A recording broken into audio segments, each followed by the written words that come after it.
Hello, chat. How's it going? How you doing? Welcome to the stream. The song is Lifeless Dead from Mad Season. It's a band that a friend of mine just introduced me to. Apparently, it's a super band with members of all grunge, um, lots of grunge bands. An actual, real super band, unlike Downface, which is not a super band, it's just a different band, but everyone thinks Alone was a super band song, but it's not. This one actually is, and I had no idea it existed. And maybe that contributed to the myth of Alone being a super song. I'm okay, but I just found rumhacking.net is dead now. Heartbreaking. Yeah, I knew about that earlier this week, because it was posted in the Bands Wars community. It sucks.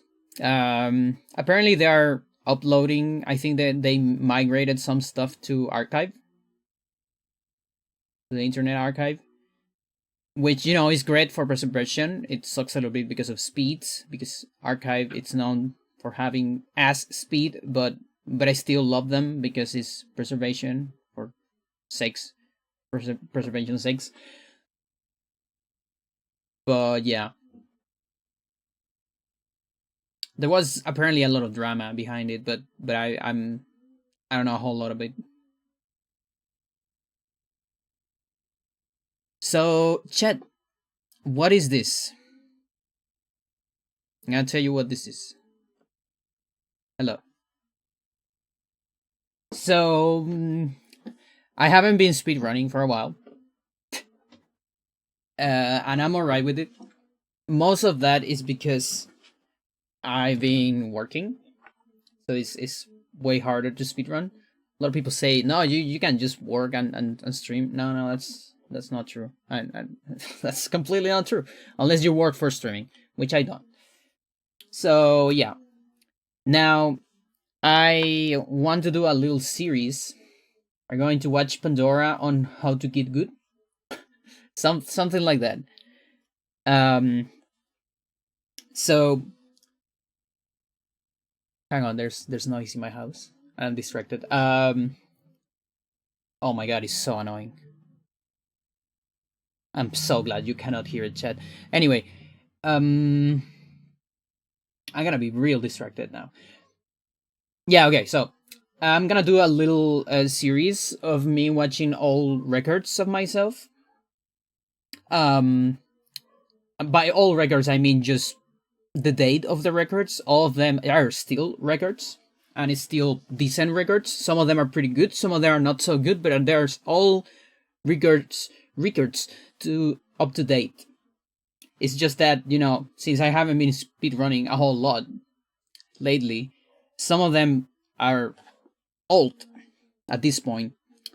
There is a chance I come back to some of them.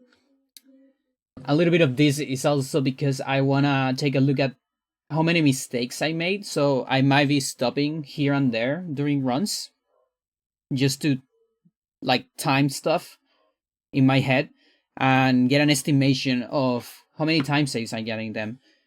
And I want to do this without splits and without my self footage. This is raw gameplay footage, and this way I can keep it more natural.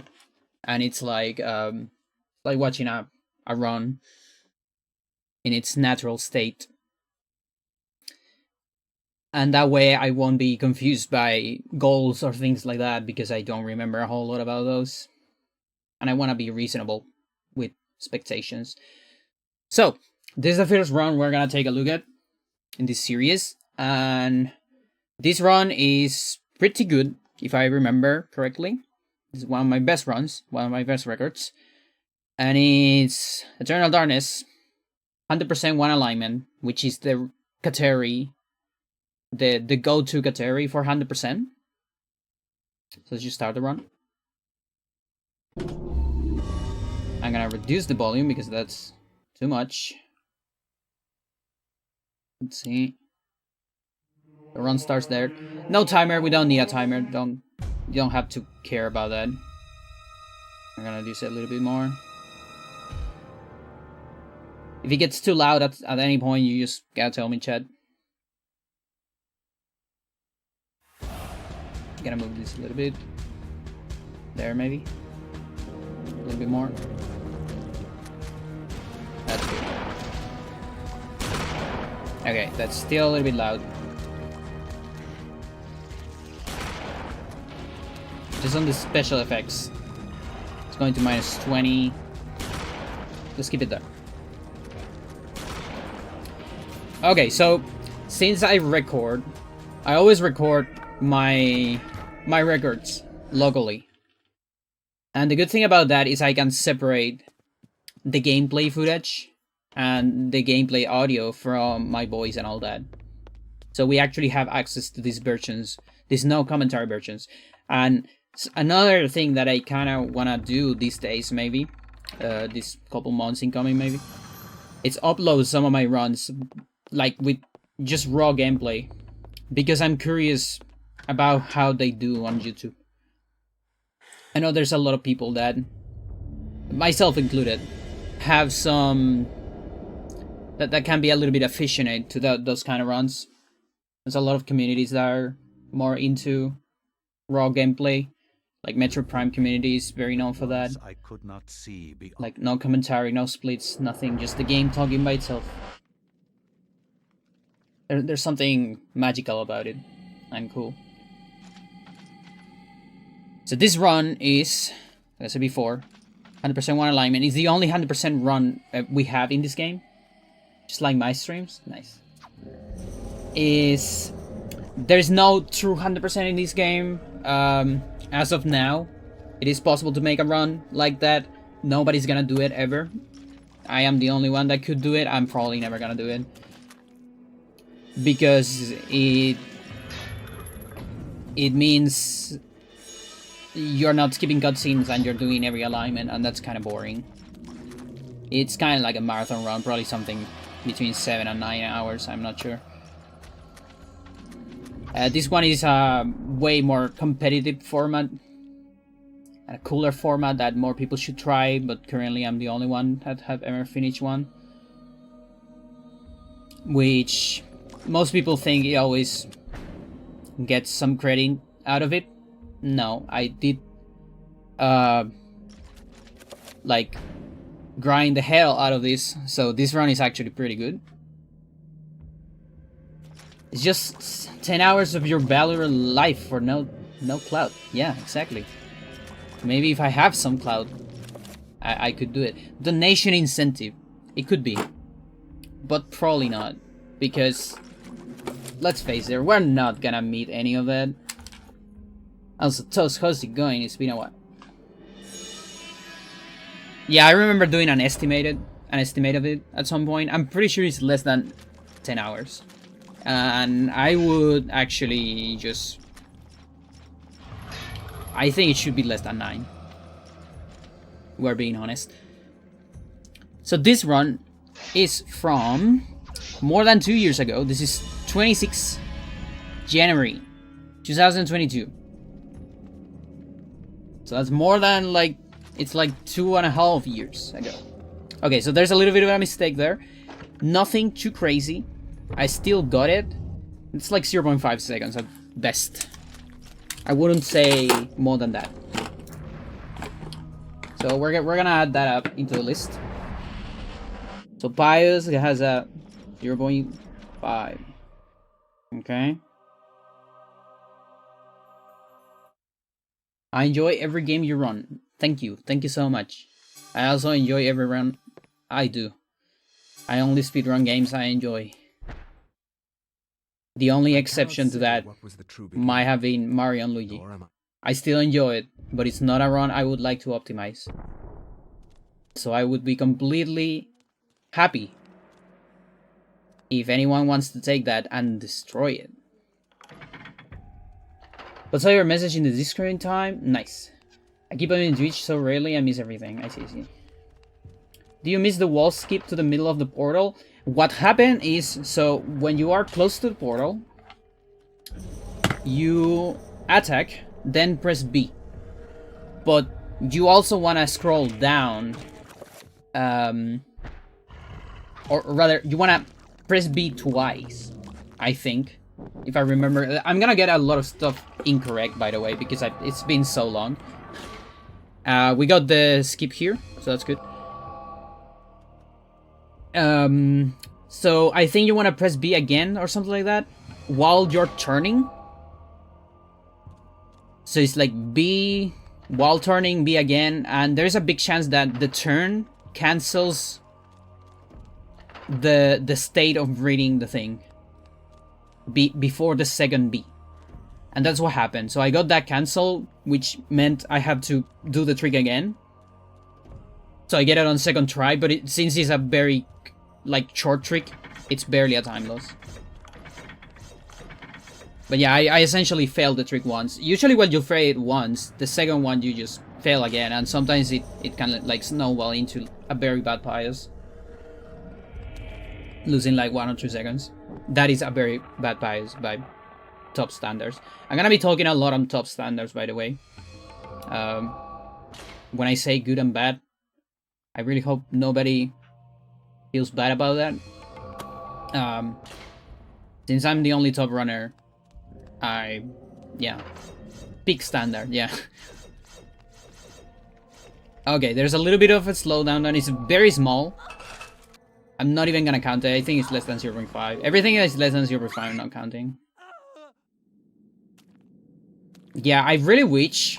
My dream is that we could have at least 3 top runners in Eternal. It is sad that we don't have, at least on any percent, you know, like, for me, top runners on any percent is anyone that does Roberto Skip, and it gets less than 130 with Roberto Skip. Anything below that can be a good player, can be actually an excellent player, but it's not a top player, in my opinion.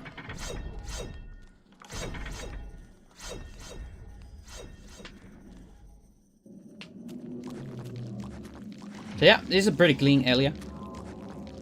So this run is the same as any percent until... what? Anthony? Yeah, until Anthony. Elia and Pies are the same, so everything you learn any percent is the same on Elia. My dream runner is one from Rhode Island. Yeah, that's true. I'm pretty sure we talk about this at some point. Looking for Rhode Island speedrunners. I would love at some point to maybe do a video, something like why you should speedrun Eternal Darkness. Or something like that. And we can get some like interviews with, I don't know, Nono, Narukat maybe. Okay, so that's I might have been a second here and there. Not the best stamina management. Gonna add a second.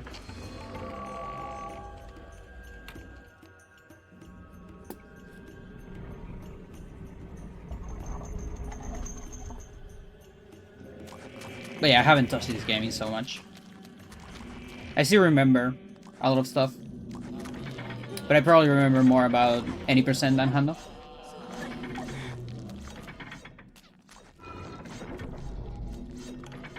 Let's see if we get any sanity effects. TV shut off is the only one that can you lose time. This one doesn't lose time. That's pretty cool. You still walk during the flash, which sometimes leads to some wacky stuff.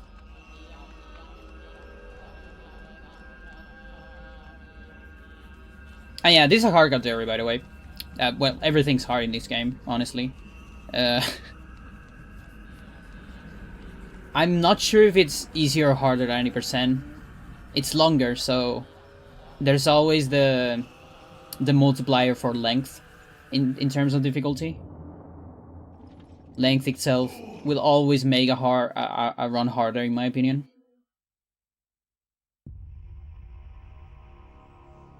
It has a frame perfect trick. Well, it's not frame perfect, but it's a frame tight, let's say, trick. And it's pretty late in the run. quite late. The Alex Enga skip.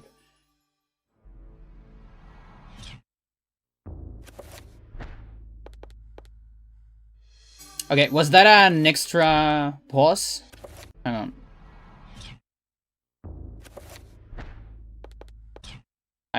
Yeah. Okay, so that's a second.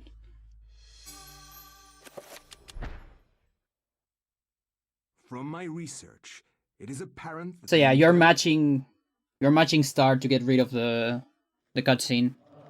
You match to match, you open start. Problem is I can't just read the thing, I need to get the Gladius. If I don't get the Gladius there, I'm gonna lose more time later getting the Gladius. Because I'm farther away from it. Oh my god. Oh my god, what is it? This devil's work. Did you get out of here? Enga skip? I have no recollection. Really? feared the most. Then this is a good run for you to see. To watch. Do you want me to spoil it, or do I explain it when we get there?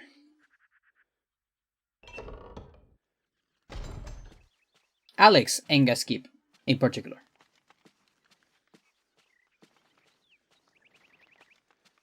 Whichever works. Can give you a little spoiler. The spoiler is that any percent does Alex Enga, 100% does Edward Enga. Any percent skips Edward entirely, 100% skips Alex Enga portion. How? Stay tuned. And that actually makes this category, this is why I love this category so much, because you actually don't have to play Enga twice. Because playing Enga twice is one of the worst things that a speedrun can have. And boy, it was tiresome back in the day, before we got lots of glitches. Maybe better in there, so again someone watches this bot later, they'll hear it in the right place. Yeah, there you go. And also, if they see this bot, they will also get the, you know, the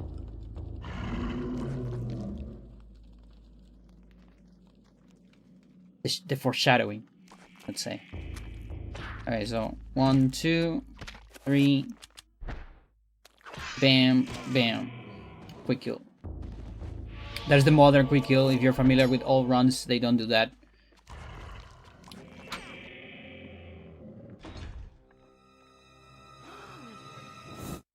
Well, at this point, this is kind of an all run, but I mean like first era, or even second era, Swiken era. So we need to grab this for mix. That's the only reason why we're grabbing that. This is the only place in the game where you can get mix. If you don't get mix here, you are fucked. You will never get it. We need it for later, so we gotta grab that shit. So we're gonna do a skip here. That was clean. I don't see any other time loss here.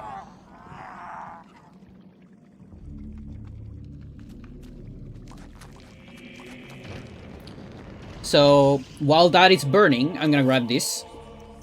So okay, so 100%. What is 100%? Very good question. 100%, we define it very similar to how Ocarina of Time defines 100%. Here's Arm Skip. You see how clean this is? Yeah, my menu is pretty good. So, since the game doesn't keep track of any percentage anywhere, there's flags like every game, but all flags categories are cursed, so we're not really interested in that. We do it the same way Ocarina of Time does it. Get everything in the menu, in the pause menu, by the end of the game. Every item that it's permanent, spine damage, you will get it on the menu. And then you win. This is Japanese, by the way. That means you can kill this guy by 3 shots in one of his arms, because his arms never get cut, meaning you can accumulate more damage or something like that. Or I think he just dies when you kill one of his arms, but since you can cut it, they put a little bit more HP to it. You actually have to go through this tutorial. It sucks. I hate it. It's so long, but hey. So yeah, we are getting every item that is permanent. Scrolls, runes, things like that. Circles. They are permanent in the menu. Strapper's Keep. Very good. They stay on all your characters because of the Tome of Eternal Darkness. So if we don't do a skip here, it's not really worth it, if I remember correctly. 100%. Because it's better, since we're losing more time on the timer, the effect timer, it's better to actually see that to avoid things later.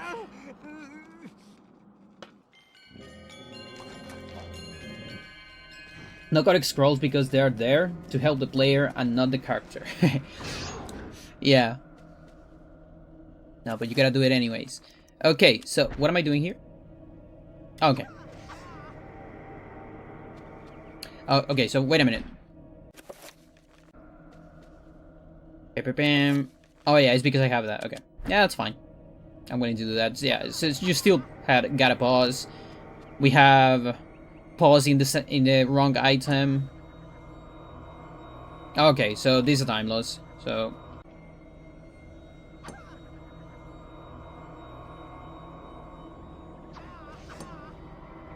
that's 4 seconds.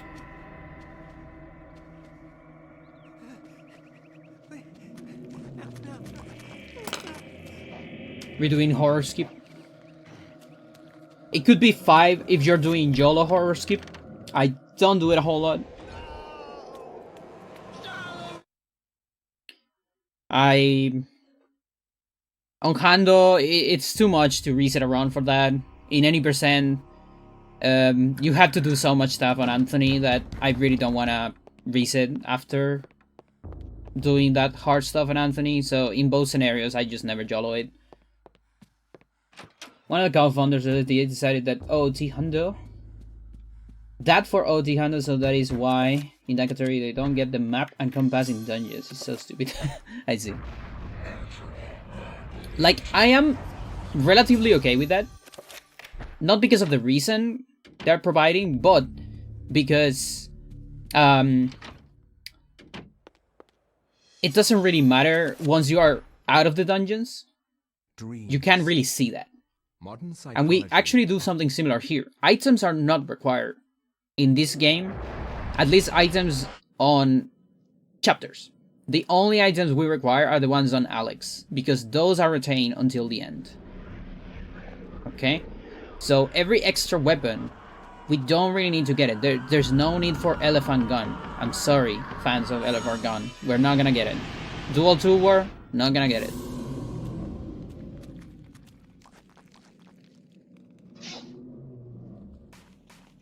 There's also no reason to grab the assault rifle, but that actually saves time. So fans of the assault rifle, you are welcome. This round has it, and it's amazing. I love that part actually, because it makes Michael so entertaining.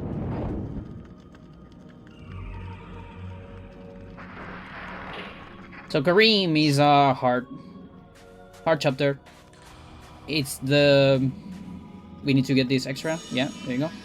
Kareem, in my opinion, is the beginner destroyer. The beginner runner destroyer. Or Punisher. The Punisher of beginner runners, because it's the first time you actually have to go very hard into combat in this game. And there is some finicky things to Eternal Darkness combat when it comes to speedruns. Once you get the basics of how the combat works at speedrun level, it's very satisfying once you get things done correctly. But it's hard to get to that level.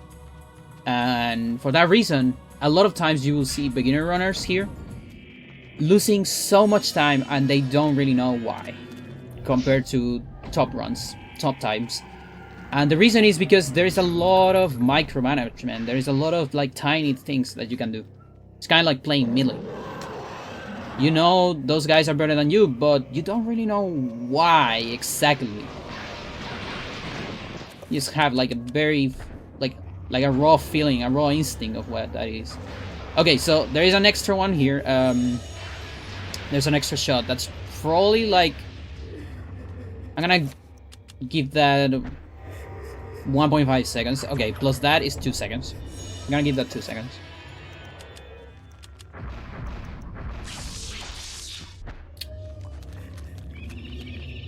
Because they always hit their L cancel. Exactly.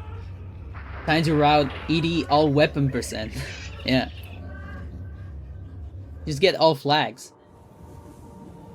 Get all 12 secret knocking doors that are not even doors in reality.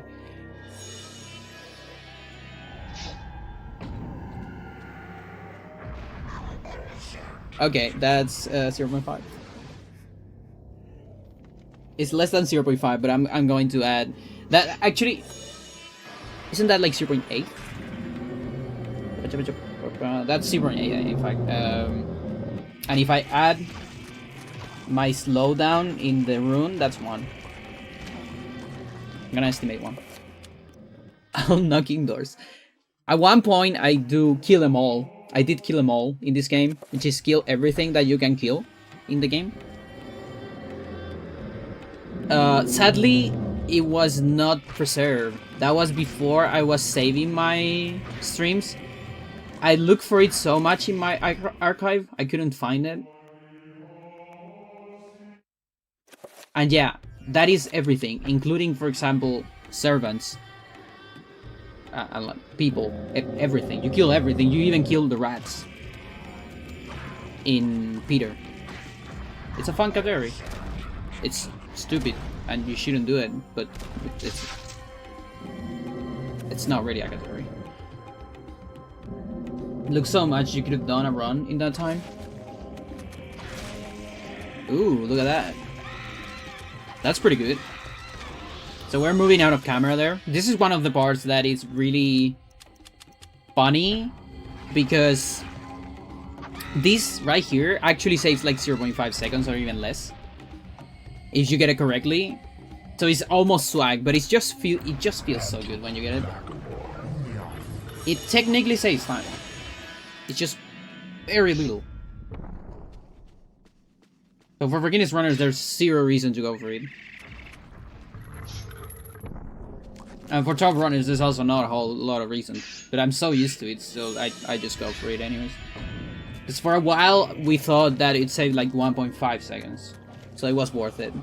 But then I retime it, and it's like, no, not even close. It's like almost tight. Okay, so we're gonna do a little bit of target cancel running here. That can be better. Probably. But I still try to go safe there, so I'm not gonna add a 0.5 there. I could if I go like really, you know, like if I'm really hard on myself. I was going to ask you about that. Yeah, we did kill them all. But it's hard to define it because servants respawn on Edward with some vampire mechanics. So it's really hard to define, like, do you actually kill everything? Okay, here I can wait and actually, like, kill all the zombies in one shot. That's about 0 point something. I'm gonna wait for more mistakes to add up to that, maybe. Let me see the rest of the fight before adding a 0.5. That was a little bit of waiting, like a tiny bit of waiting.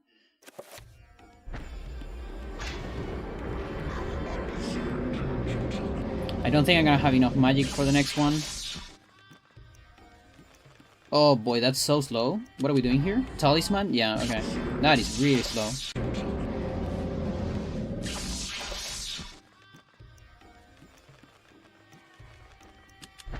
That's 4 seconds at least.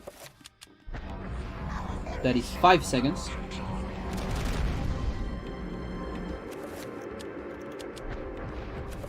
Oh boy, this is really bad. That is like 6 seconds.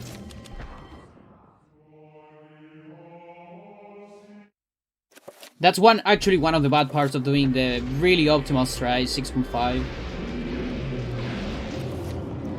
About 7 seconds. Let me see this last part before counting at 7. Is sometimes you have very low magic. Okay, that was good. I don't know, I kind of want to give it a 6.5. Just to be generous with myself. Can I give it a 6.5?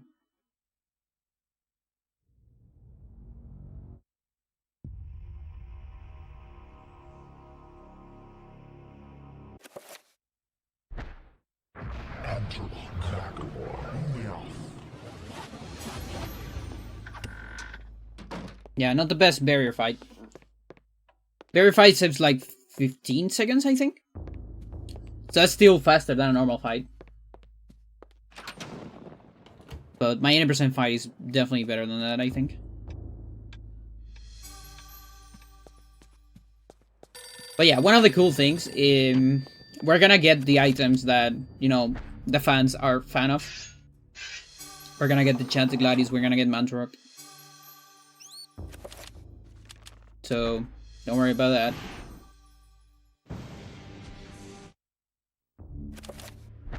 Not Elephant Gun, though. I will not argue that I was Satch. shocked by the sudden mention. Or will we? No, we don't get it, right? Do we get it?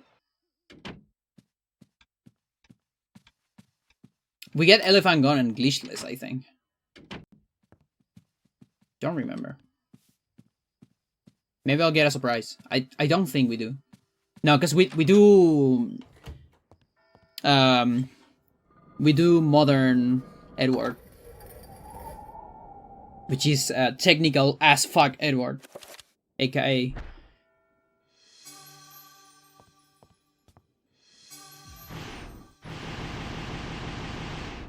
Also one of the reasons why this category is so cool.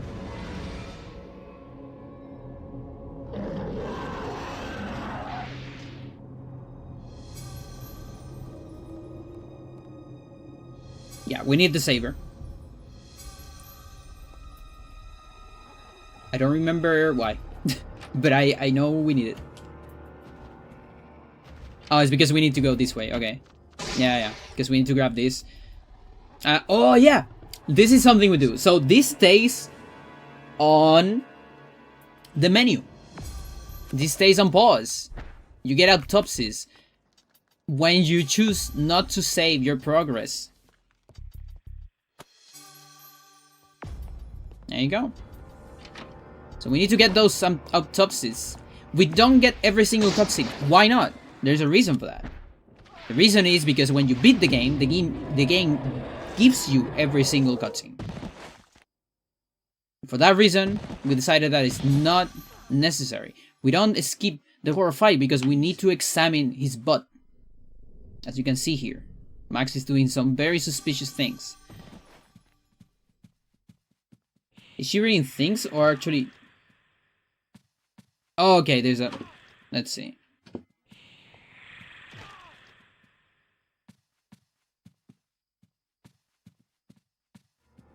That's 5 seconds. Very bad. Technicality %.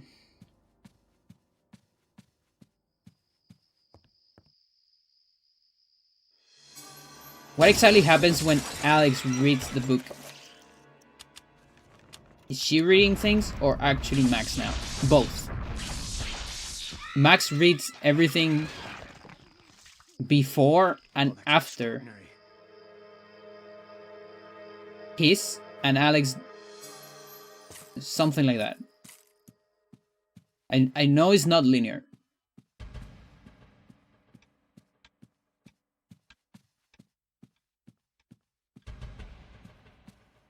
But Max reads about Kareem, Elia, Anthony, and so on. I guess bias. And right now Alex is reading about Max reading about those. After she read about those as well.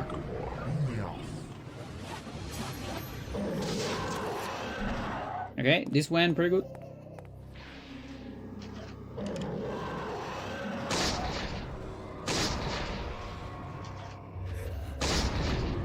Very good. That's why Max can do Kareem spells.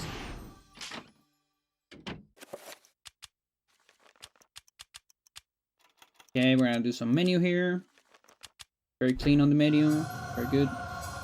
We're gonna do a multi-cut. We're not gonna do a multi-cut. Or maybe. We might. Yeah. No. Almost. I was not able to link the second spell there. Sadly. So, a free cast is like 2 seconds. Yeah, so that's like another 2 seconds. Like 1.5, honestly.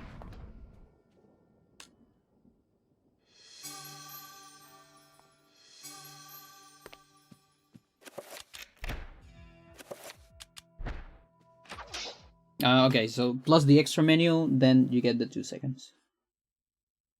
Because there I'm supposed to put the saver and key on the same pause. Because we need to kill one of these zombies. So we kill it, while it's going down, we get this thing. And then we examine it. Another bot we need to examine.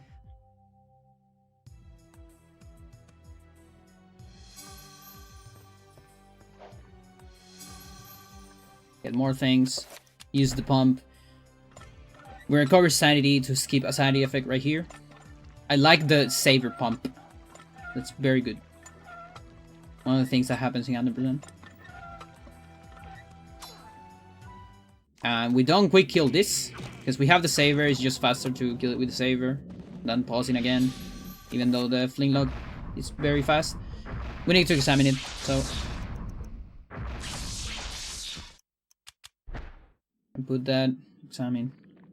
I can't believe this. It might have been another 0.5. We'll see how it goes on the last fight. How lucky we are.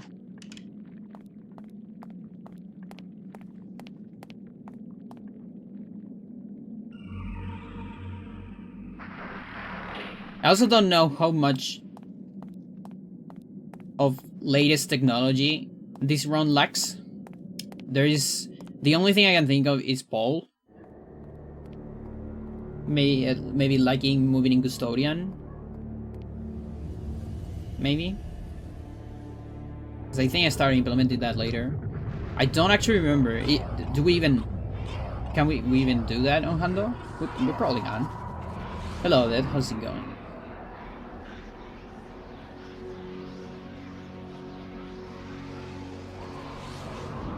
No shenanigans in this fight. At some point there was a strat to summon... Oh, I do this though. That's interesting.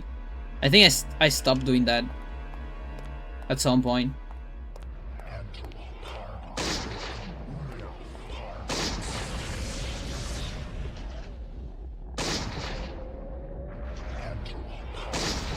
Okay. I'll give it 1 second to that.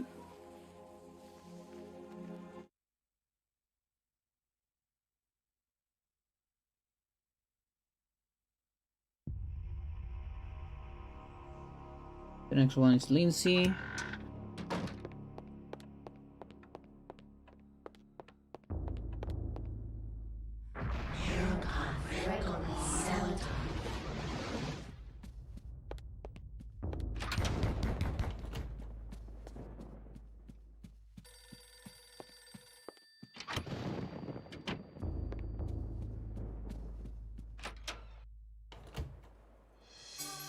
Yeah, remember gamers, you don't actually punch every door.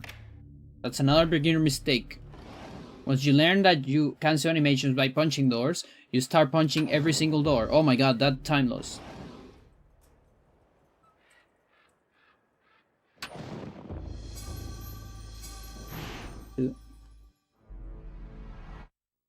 But you don't do that. Not every door is worth canceling, because after you cancel an animation on door, on the next room, you're gonna be looking away from the door, and that's not always good in terms of lines. You don't want to do that. You don't want to press start here as well.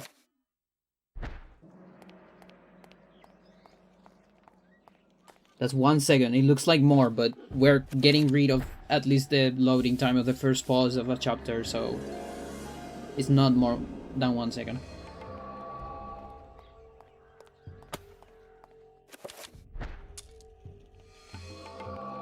There's also an alternative strat here, the TIS strat, using no tone message, that I could never understand how it works. The only person that knows how it works is Sir. I mean, I kind of know how it works, I have no idea how to do it. Could never get it to work on my side. Like 5% success maybe. And if you don't get it, you lose so much time.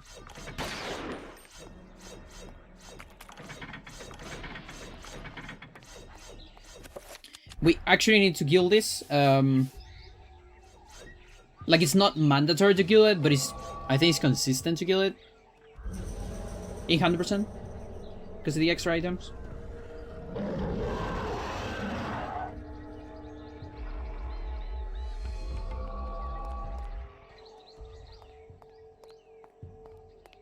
Lindsay is another beginner Punisher. If you're a beginner runner, probably the hardest chapters you're gonna see are Kareem and Lindsay. Those chapters are gonna punish you so much. So here, this is not a backup. This is the strat you do on Hando because you cannot bronze skip. Because we need to get the tier codex. And that's actually beautiful. Isn't it so beautiful?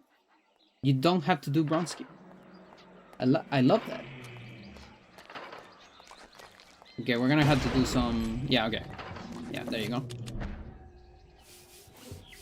So the stamina management is a little bit different since we need to clean this. You gotta kill the zombie, otherwise you can't clean because it's too dangerous to clean with an enemy so close to you. The game says it's dangerous, it's not actually dangerous, but the game won't let you do it.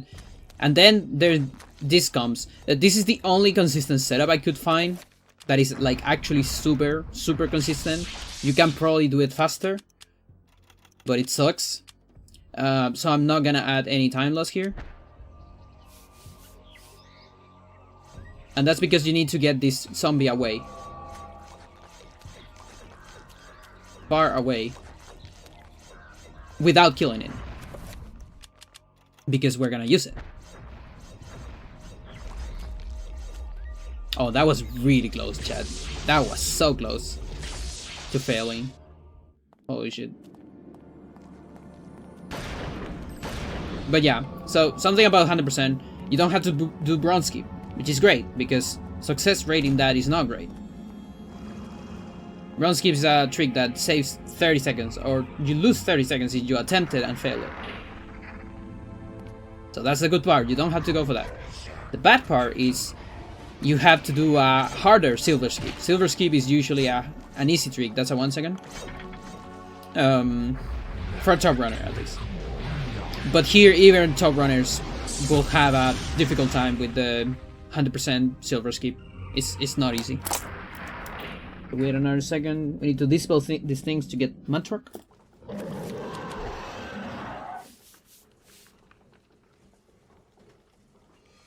Get a different camera here.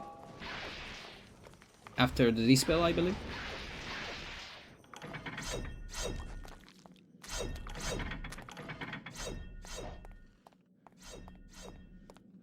So yeah, no hallway skip, because we actually need to see the thing deactivating.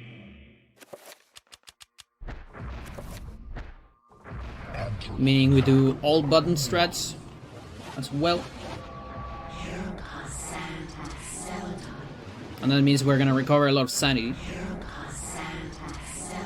Which, in terms, makes Lindsay more consistent and easier. The second part of Lindsay. Like in general, because it's still hard, because you need to get Mantrock. Never gonna be that simple. So yeah, I'm recovering. That's for stamina.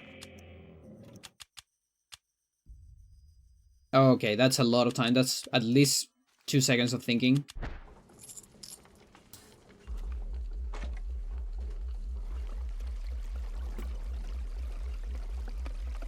Chat, I'm gonna change the side of my poncho. Because this side doesn't convince me.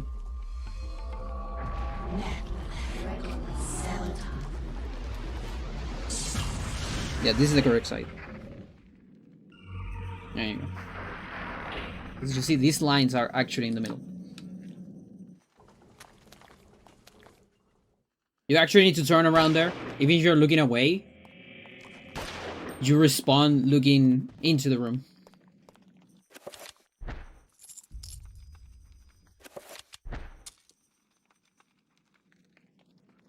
Yeah, there is a correct side to this poncho. Even though it looks like it shouldn't matter, it does. Just a tiny bit. Alex. This can't be happening. So while you can skip that, in 100% it doesn't matter because you would need to skip it again, and there's no way you're gonna get it twice. Nearly impossible. Here, actually, you need to get more bullets. So we're gonna use them. Get away from me.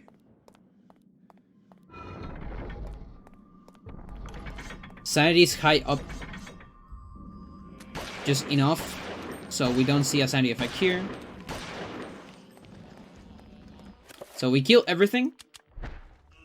Then change into the torch. This way there won't be enemies next time we're there. And we can clean the spider web.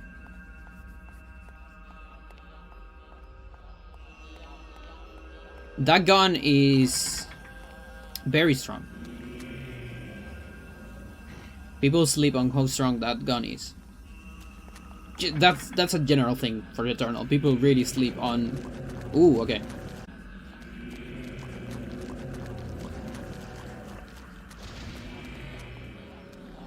.5.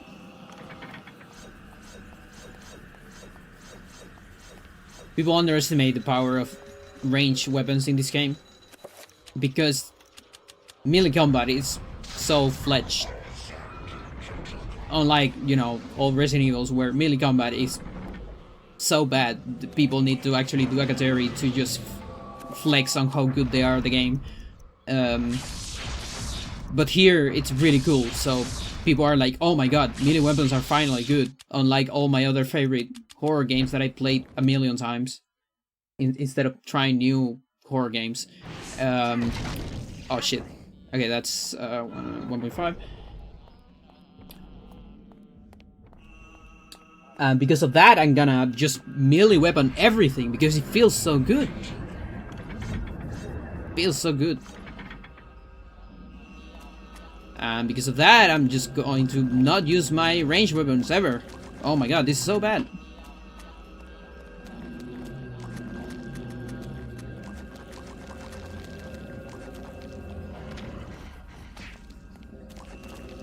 Eight seconds. Holy shit. Disgusting. And that's because I got grabbed the first time. That probably fucked all the AI. I need to cancel a spell here because we need to avoid a sanity effect. Or sanity is not great anymore. There's a fake sanity effect, an inverted room in this, like that room. Always fix it under 25% sanity. And it eats 30% of your run. And there's no way to skip it. Because you cannot access any doors from the upside down room. You have to just sit through it.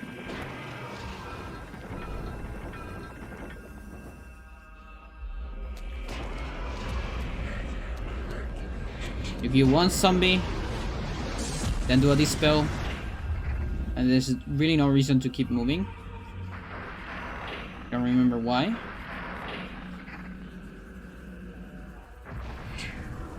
Oh, it's because... Oh, yeah, okay.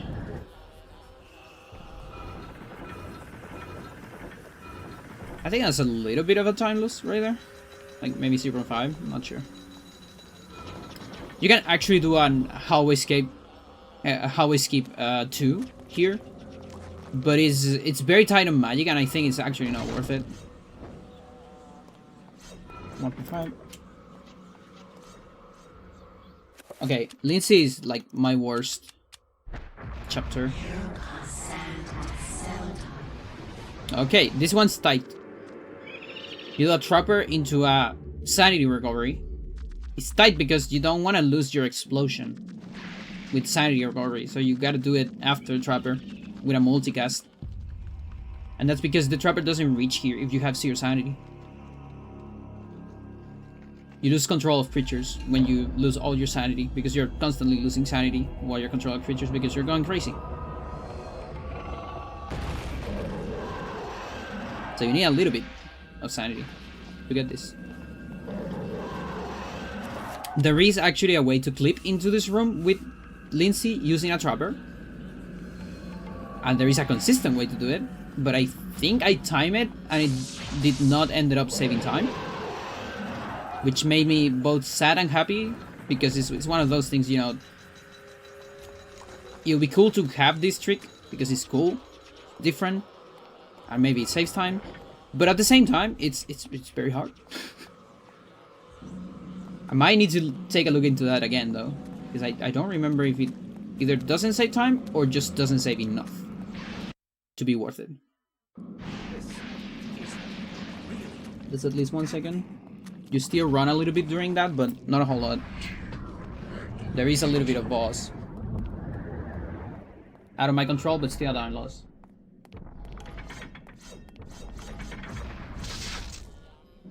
Canceling again. One more scroll we need to get. I remember I lost a run of 100% because I skipped this last scroll. There's no way to get after. I had to just reset.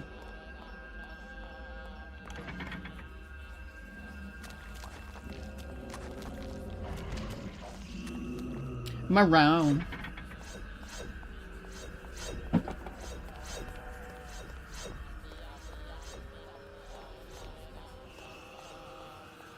Hello, girl.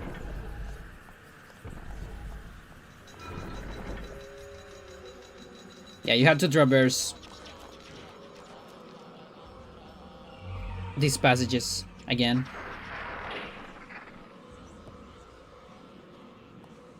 I think I failed my pull there.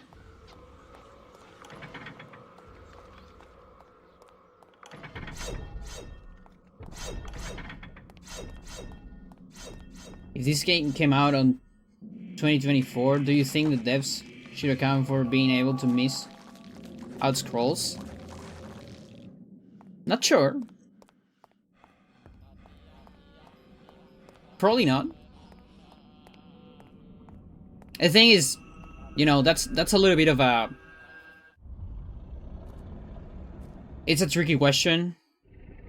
It's one of those questions that, yeah, you really want an answer, but you can't really give an answer, because the real question is, or the real like thing is, this game, I don't think this game came out on this year. It's a product of this time. And I don't say that lightly. I really think, like, that doesn't apply to every single thing.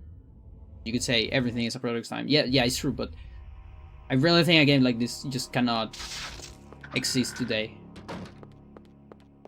It would probably look more like Tormented Souls, probably.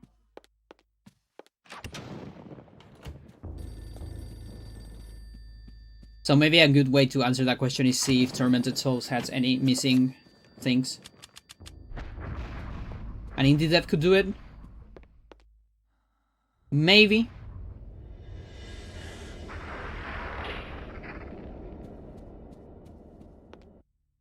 But I think it would be different still, because of other quality of life stuff and other things.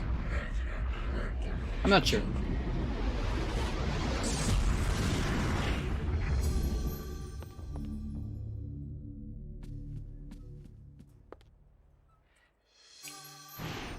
Okay, so I said that was Edward Skip, but that's actually not Edward Skip.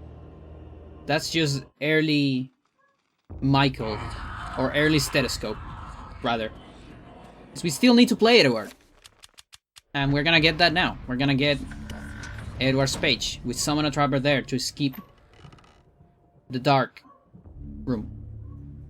Because the light is lit if a trapper is outside. Free to leave this plane.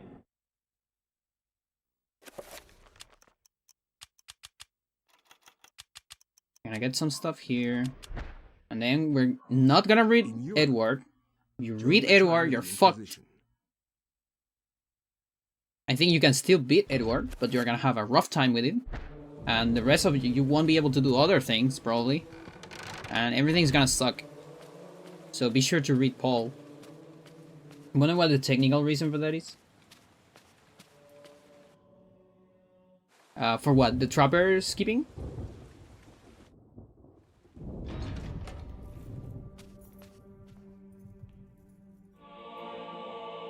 Dark room? Sir knows the answer. Oh boy, what was that? It's 0.5. I'm gonna say out of my ass that it's because the trapper is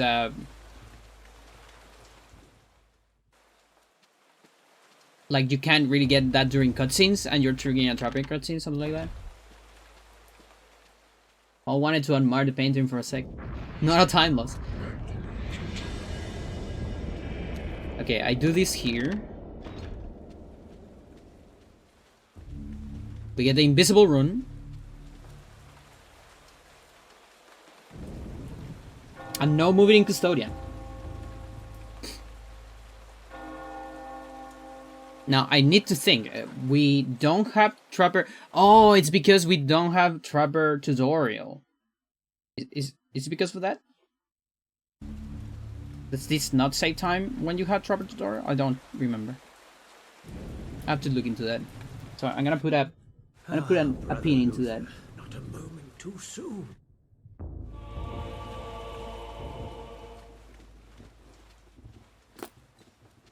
Maybe we just didn't have a setup for it without tutorial. Don't remember. Yeah, one of the paintings in that room looks very interesting, by the way, if you are low sanity. There's many of those things in this game.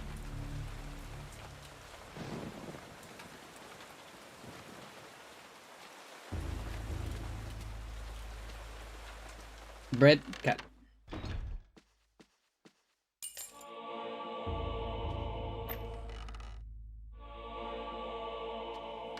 I'm on low sanity too? Yeah. Happens to me as well. Panda to turn into a cat.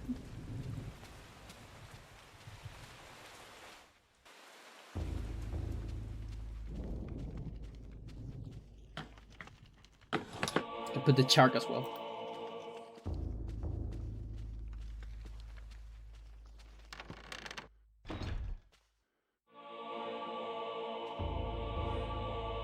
Get some bolts. Thanks. Makes it more official now. It has to show at least the fin. There you go. There's the fin.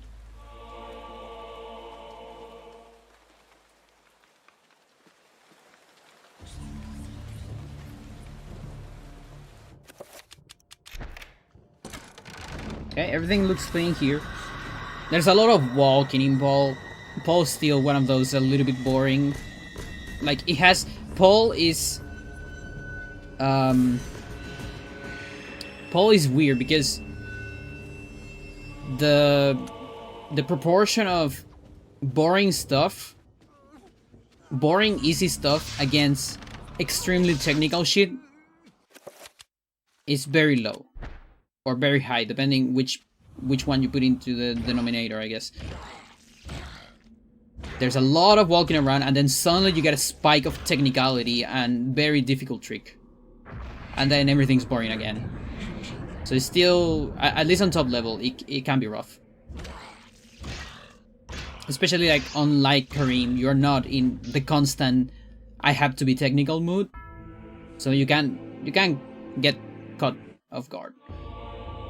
Does Chile have IKEAs? We actually got an IKEA not too long ago. Oh boy, so safe on that. I'm gonna give that a 0.5 because that's way too safe for my taste. Yeah, it was a thing. People, since we got that news, I've been thinking about getting a black hack, but they're kind of expensive. And those suckers, they know trans girls love black hacks.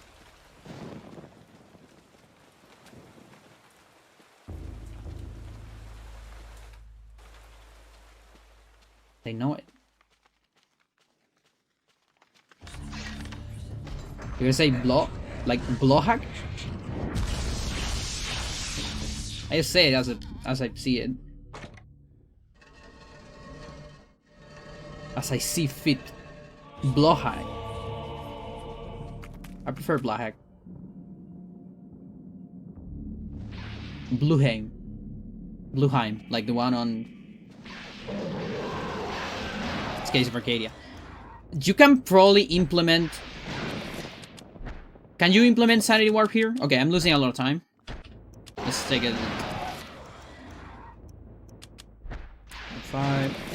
I failed that. 1. That's 2 seconds. 2.5. Blast sounds nasty.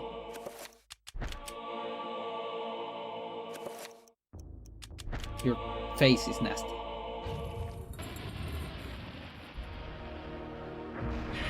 Is that like finish? It is. Okay. Yeah, okay, Mantorog. We actually get to use Mantorog. Using Mantorog here. Switch. There you go. Using Mantorog here is good. By being invisible, you save a lot of sanity, save a lot of fighting, save a lot of trouble. The strat in the corridors is a little bit different, but yeah, this is one of the few Mantorog usages in the run. Sadly, there's not too many, which makes me a little bit sad, but hey, that's one of the reasons why Mantorog percent is not even a miss category. Nobody cares about it. Nobody should run it. Just run 100% instead. Thank you.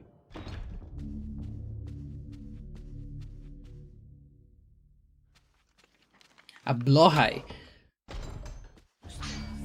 Yeah, I forgot about that one, so that's the one. Oh. It's called the Swedish O. Here. I see.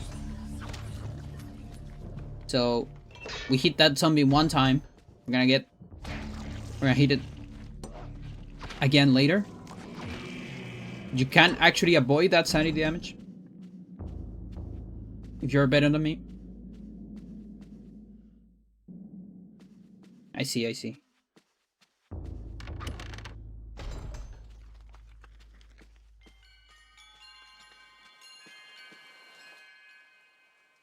Yeah, it's you see, it's my Spanish brain.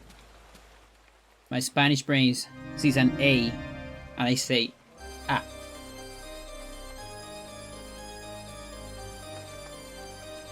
It sees a J, and it says, H. Most of the time. Like, the only one I don't say is the one on Swiken. Because that sounds better than Sakken. Everyone sees A. Yeah, but not everyone sees A.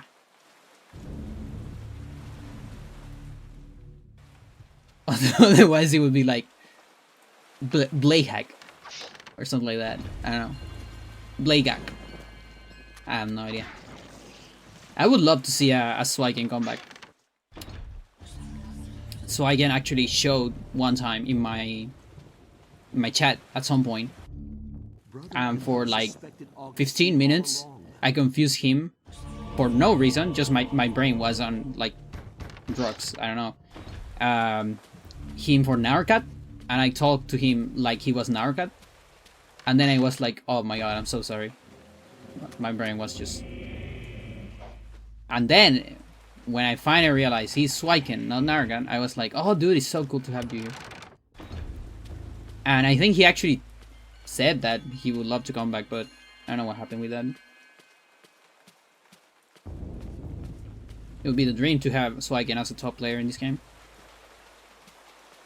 And Nono, and Narcan, and everyone. I would love to have at least one more top player. Offended by the confusion. Yeah, it's all my fault.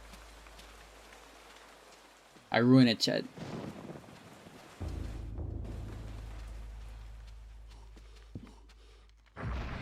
So we're doing a lot of sanity effect managements here. There you go. And to avoid sanity effects. So yeah, I think you can do Insanity Warp in 100%. Is there a reason to not do it? Or like a reason why it shouldn't work? I'm not sure. Maybe it fucks with the sanity routing. That could be a thing. So I'm not sure, because that shit saves like 30 seconds. And it's something that happens in... Okay, we're doing Trapper here. Oh no, we're doing spells. Oh, and we're probably doing Trapper as well. Let's take a look. This can be faster.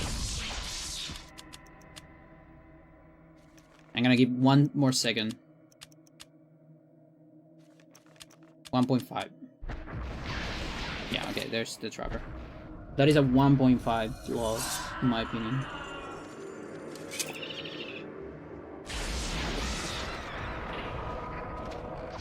Holy shit. Oh yeah, and you don't have to skip here. And this is the reason why you can do Trapper movement in the dagger. Because you just do a Dispel here.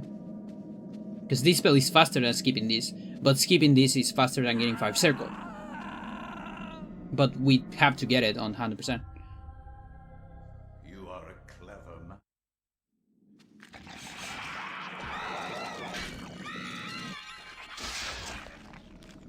Okay, so sanity effect. No menu message, just to be clean of sanity effects later. Yeah, and that's really funny. So this thing is actually gonna push me. That is actually like a tiny time save. Since that thing never opened because I canceled with the Trapper, it actually like pushes me a tiny bit when I get out of the wall. Like the tiniest boost. It's cool.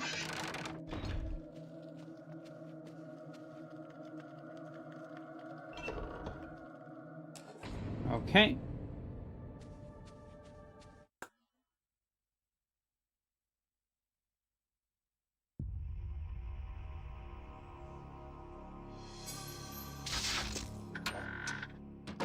We do a no summon message there.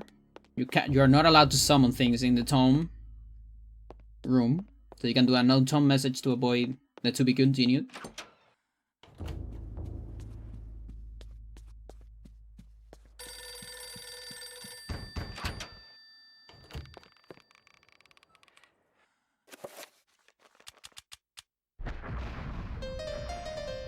Yeah. This one can lead to a soft lock. Or a very big time loss. This is the Roberto intro cutscene skip. Much has been written about the exploits of conquerors. Why can't Paul beat the Blood Guardian? Because he's not strong enough.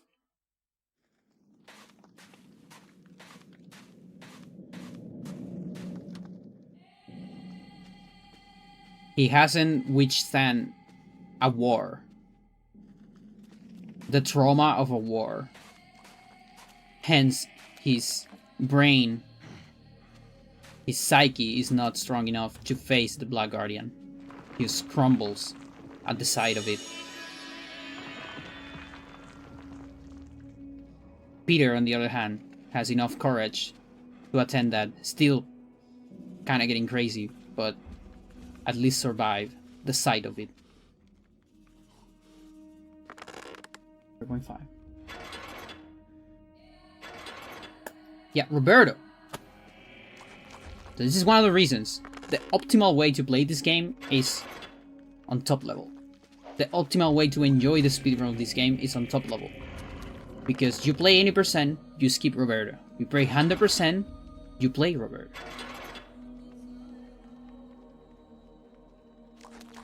You play 80%, you play Alex Enga. You play 100%, you play Edward Enga instead. They're perfectly complementary categories. All the Roberto tech. Exactly. Zombie hover. Optimal.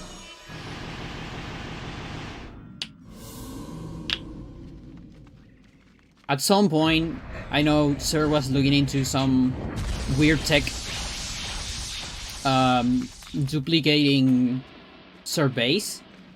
I never quite understood it.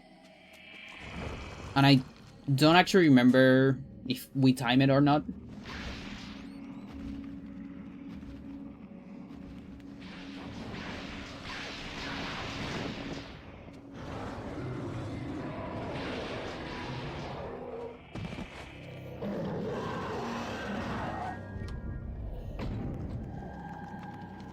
Okay, so we're gonna make Roberto die. I need to get some magic here. It's a tiny bit.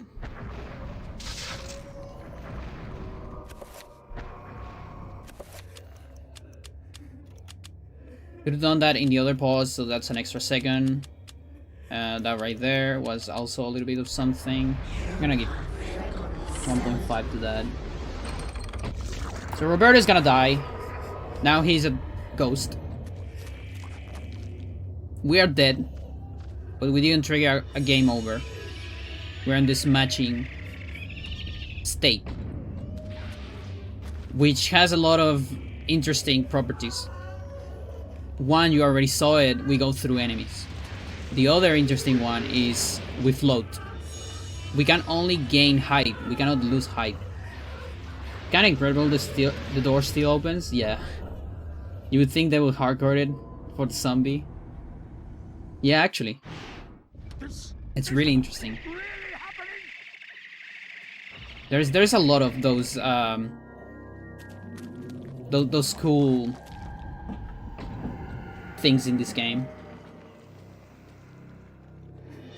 Kind of similar to games like Metroid Prime, for example, where you don't hardcore every flag and progression. So if you get something out of order, you can still get stuff.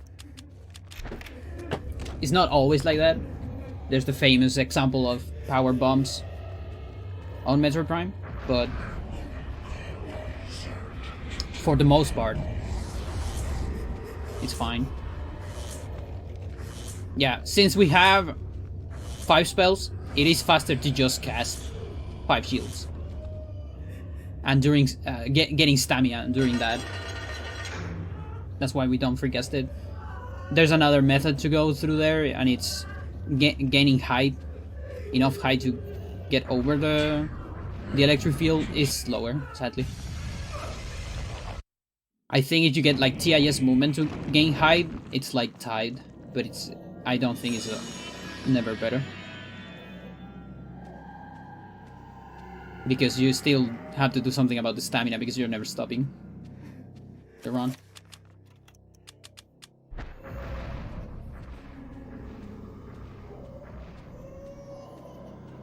And I don't actually have enough for pull. Oh yeah, I did the pull before. Because of the magic refiller, there you go, yeah. If you enter a cutscene, Black Bar's cutscene, right after doing a spell while the runes are still on the floor, before they disappear, and this is, by the way, without free gas, just like while they're fading out. That is an old trick. You recovered your magic from that. And that's actually a glitch that you cannot avoid in this game. You will always see it in Peter. And I believe that's the reason we kept it in glitchless. Although I don't remember I kept it, like, if I made it legal. Like maybe you are not allowed to do it on command, even though you will still see it. I don't remember. Watch my glitch list to answer that. Cutscene trigger is still there. We avoid that cutscene using a trapper. How does that does it happen in Peter? It's because the last hit on the Black Guardian, the only way to do that last hit is with a magical attack. So you do the magical attack, then you kill the Black Guardian. That means there's always gonna be a spell right before killing the Black Guardian, which triggers a Black Burst cutscene, and that's gonna give your magic back in the last hit. Always. There's probably a glitch to avoid it, but you know, that's another story. We can actually go over that scene right there because we have some height. Most people don't notice it because you are just finishing a very hard, like probably the hardest boss in the game. That's a 1 second time loss. So you're not really paying attention to your magic. But if you pay attention to it, you will see your magic bar getting refilled. Very noticeable if you're using 7 spell, and most people don't use 7 spell in the last phase. So even less noticeable for casual players. Using a glitch to avoid the glitch for glitchless, exactly. Now that's the meta I want to see. We're going to do a glitch so we can see the game how it's intended to be. Because I'm pretty sure developers didn't want that. Or am I?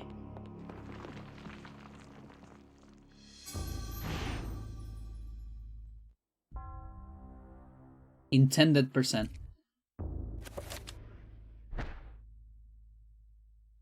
The war to end all wars redefined how mankind...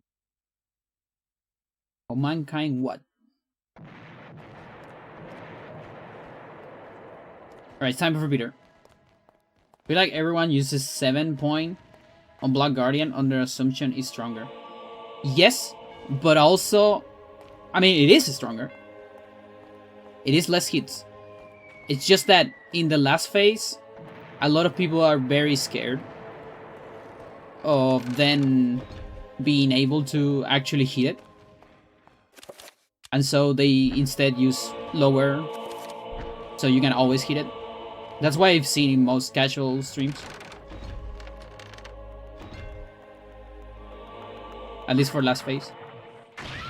Or like 5 point maybe. Because yeah, you actually have enough time for a 7 point, but people are scared. People haven't gone through a war like Peter. Or like speedrunners. I've seen so much. Okay, everything clean here. We cut a trapper to skip a cutscene in the next room. That's how it works. And then, if we're lucky, we don't get under 50% sanity. There you go. There's a weird sanity threshold right there. If you got good movement, you avoid it. If you don't, you lose like 50 sanity for absolutely no reason. There's absolutely no reason for that to happen ever, but it can happen. There is also a trapper clip here. I don't remember how much it saves. There's a way for Peter to enter into this room using the trapper. It saves time, and it's something you could implement, but it's really, really hard. I'm gonna put a pin on that. Regardless.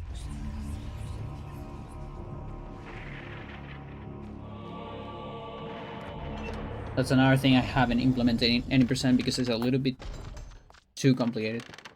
It's a little bit too risky, that's the thing. Because you failed, you're gonna lose all your magic, and recovering 50 magic is like killing the run. Spin around to kill your run. 7 spells right here. You see, we actually have everything right now. Just missing some scrolls. I apparently forgot to do one of the 5 spells because I did it here. Or maybe I didn't forget. Maybe I always do. I think it was zombie. Maybe. Not sure.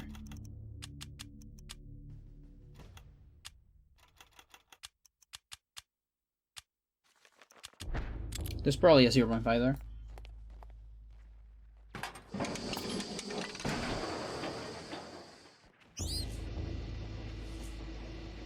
Another reason I love this game is on any percent you do Black Guardian skip using stealth reference manipulation. Whereas here we do Black Guardian skip. In the other one we do insta kill, but here we do skip. How do we do it? Stay tuned. How did Peter's lucky penny end up on Rhode Island? My guess is that Peter gave it to Edward. Same day he gave the artifact to him. Oh, by the way, Edward, I have this lucky penny, it saved my life. Oh, but wait, he left it in the... Oh, he doesn't have it. Unless he recovered after eating the Black Guardian.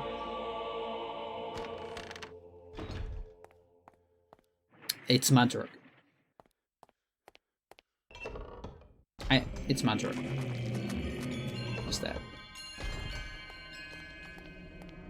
Oh, goes to grab it after Black Guardian, yeah.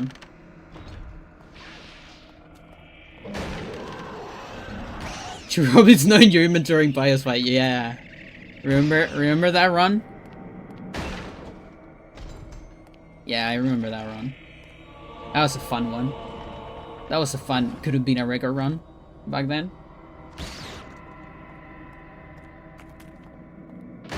So we don't have the rifle here. You can see we're not getting extra items like we do on any percent because we're not manipulating memory. Again, no stealth reference, no insta-kill. Just revolver.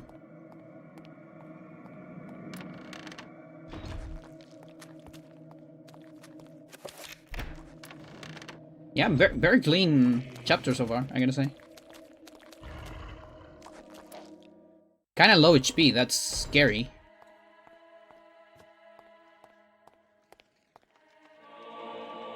There might be an alternative strat here. Maybe shields or pool instead at the beginning, so I get more. I don't remember. From a technical side, the letter is cooler. I kinda like the clip more than the insta-kill. The clip is very, yeah, it's a hard decision. That's the thing. Like, if you explain it, honestly, I don't know. Like, both are cool with and without explanation, actually. But yeah, on a technical, I agree with you. On a technical level, insta-kill is more cooler. But this is so cool as well.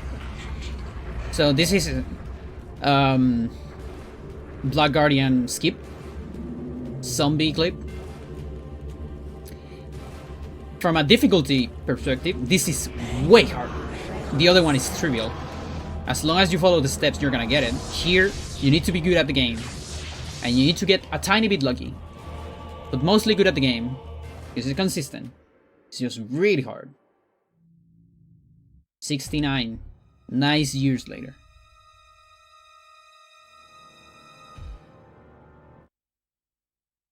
So yeah, first try zombie. The zombie moved fast too. That is not always a thing. Sometimes the zombie like stays there forever before moving. Things can get a little bit out of hand. We need to do a very hard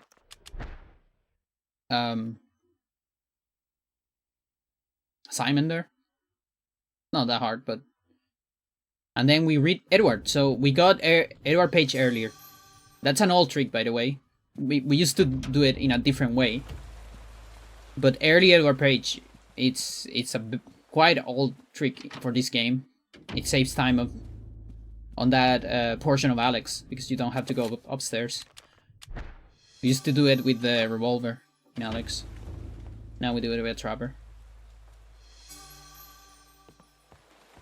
Can you check dental records on something? I'm sorry, lady. This is my job. And no, we can't check dental records. There's no head.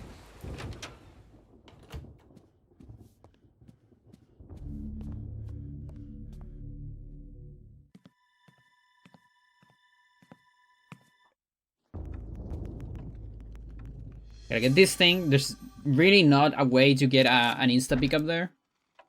Camera is really, like, I think there is a way, but it like doesn't quite save time. There's kind of like a 0.5 there. Wonder if Dennis could tell us how Edward dental records look like. just gotta look at inside his mouth. We can probably do it with free cam during one of the cutscenes or something like that. So we do a magic pool. This is because we need a ton of magic. Chat, you have no idea how much magic we need here. So much that even Edward, one of the characters with the most magic in the game, he needs a magic pool. Otherwise it's not enough. Look at all the spells we need to do here, chat. We're doing a reveal. We're doing a 7 enchant on the revolver. We need a trapper to move during this cutscene. Now we're gonna cancel spell, so... No, we don't cancel spell. What do we do here?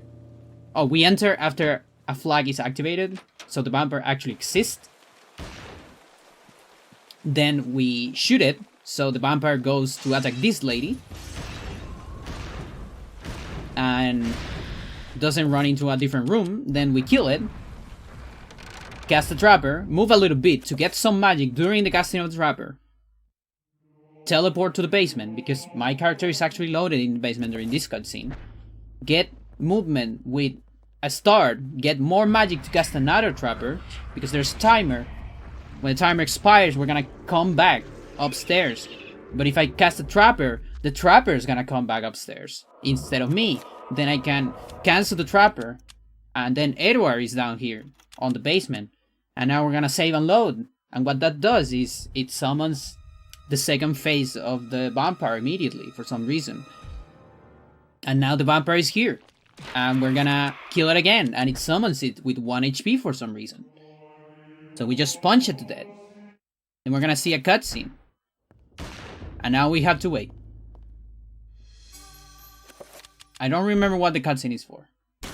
But we need to wait now for the third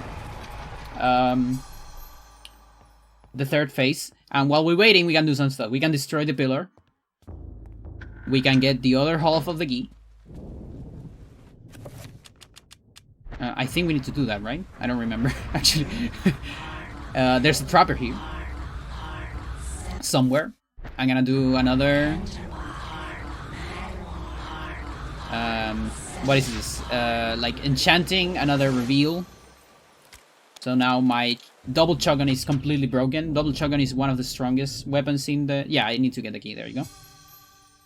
In the game, it does... You can do double the damage than a normal shotgun, which shotgun is already one of the strongest weapons in the game. It does 40 damage. For reference, a Gladius does like 12 per hit or something like that.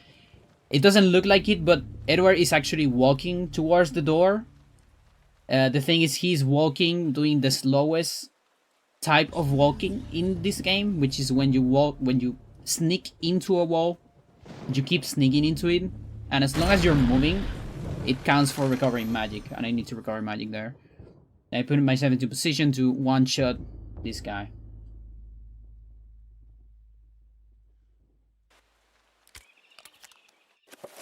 Okay. Then we need to fix this. By the way, this is one of the reasons we need mix. We get it on Anthony, otherwise there's no way to get mix. There's no way to combine those two before repairing it. Edward just cannot figure it out. You can then one-shot kill this guy. And there you go, that's a perfect Edward. It's literally a perfect Edward. And now we're gonna do a mantra pool. So this way we can keep our magic high or sanity on top. And we can run forever. because Chaturga Pool, also Mantra Pool, gives you full stamina every second. And then we're gonna skip this cutscene. We're gonna move during this cutscene, rather. And to recover a little bit of sanity, I don't remember exactly why. But yeah, I can move during this cutscene. The camera is a little wacky, but it actually saves time.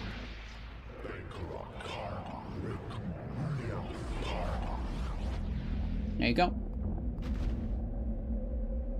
Bumper has no idea what happened yet. Yeah, Edward is so fucking technical on top level. It's so crazy. It used to be one of the most boring chapters ever. The Enga portion is still a little boring. It's still a little bit of running around and all that. But the Bumper section is so good now. You know, it used to be you had to wait so much for the Bumper to appear again, you know. On a casual, you know, when you're doing this casually, it's fine because you're exploring the mansion. You don't really know what's going on. It's kind of a cool setting. But on a speedrun, you know exactly what's going on and you literally just wait. You have to just wait for the thing to appear again. It's a fixed amount of time. But with technical strats, it's just so good. And it saves a bunch of time, actually. Was it like 17 seconds? Like, it's not a crazy save, but it's like, it's good enough. Maybe it was more than that, I don't remember. Pretty sure it's more than 15.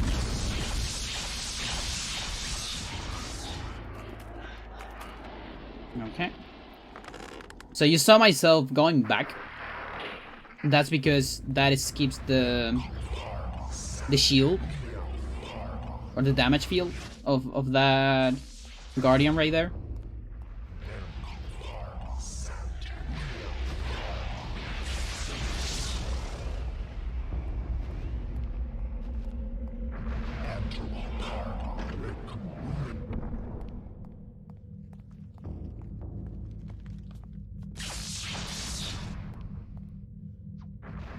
So yeah, worry not, Chad.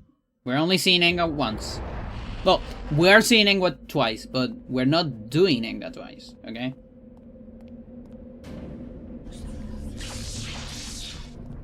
And there is some interesting thing on Enga. At the end of Enga and on some of the spires. I haven't seen Ed's Enga in forever. It's true. It is true. Look, the zoo. It's clean.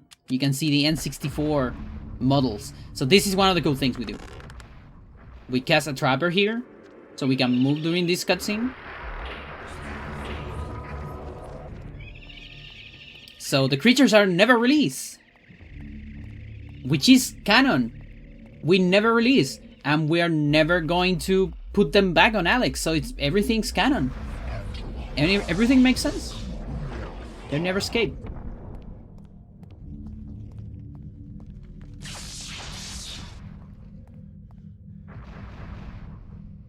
Dennis approved.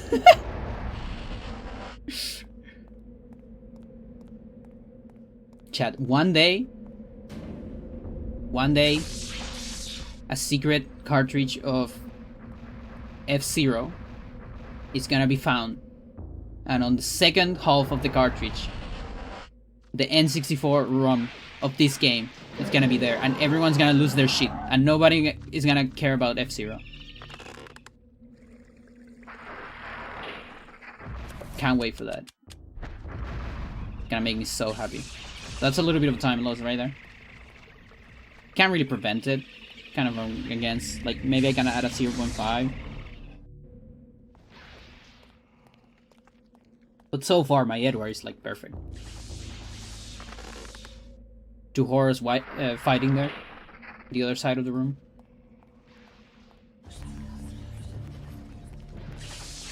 And yeah, Mantor Pool just carry us all the way.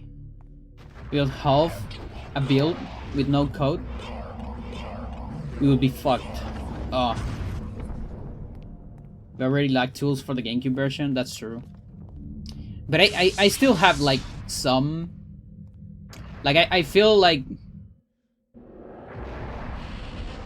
even though this game doesn't have that many people doing, you know, like reverse engineering and all that, I feel like a lot of preserving communities come together when older versions appear.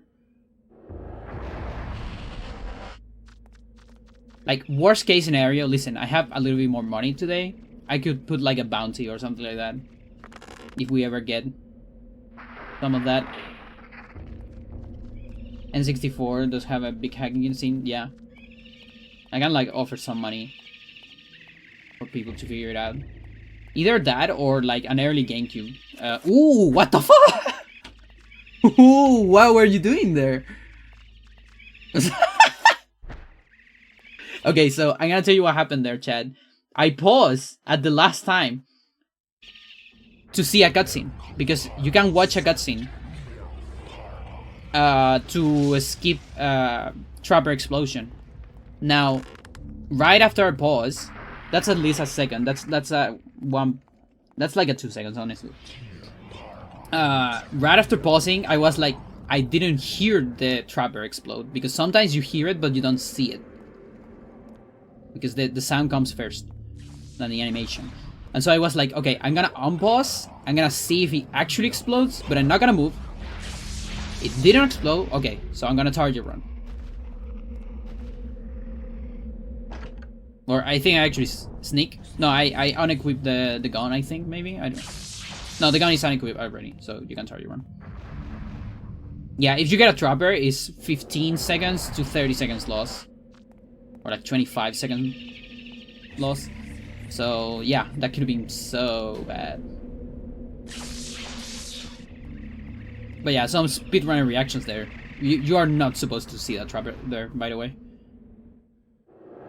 It should not be that close. It's luck, but I don't think I've seen it all that much in that position.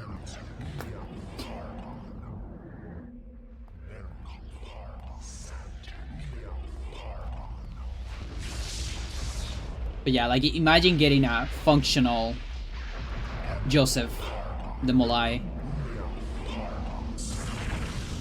Fucking, what was it, like, axe and mace?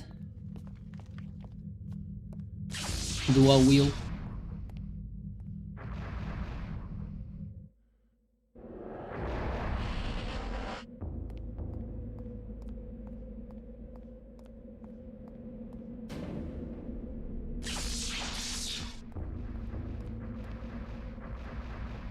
The E3 build? Exactly. Yeah, that's why I'm talking. Like, if we get an old GameCube build, that would make me so happy as well. Or like early Michael as well.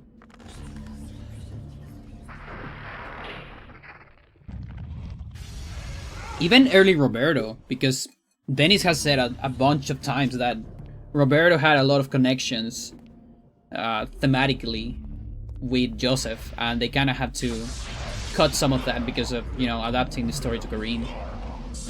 And maybe even Michael had some.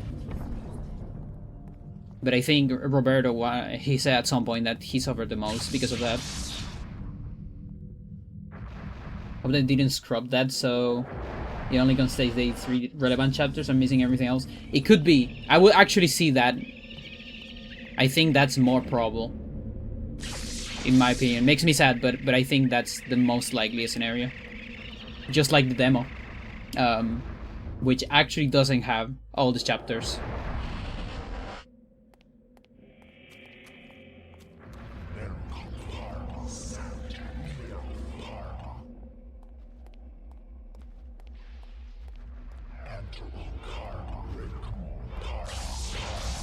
But yeah, my dream is that we can find that on, you know, under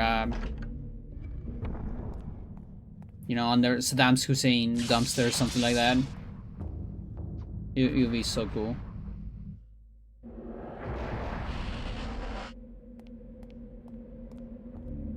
Is this the last one? Or we get one more? Showing off more cool stuff, Panda. Yeah, this is all stuff.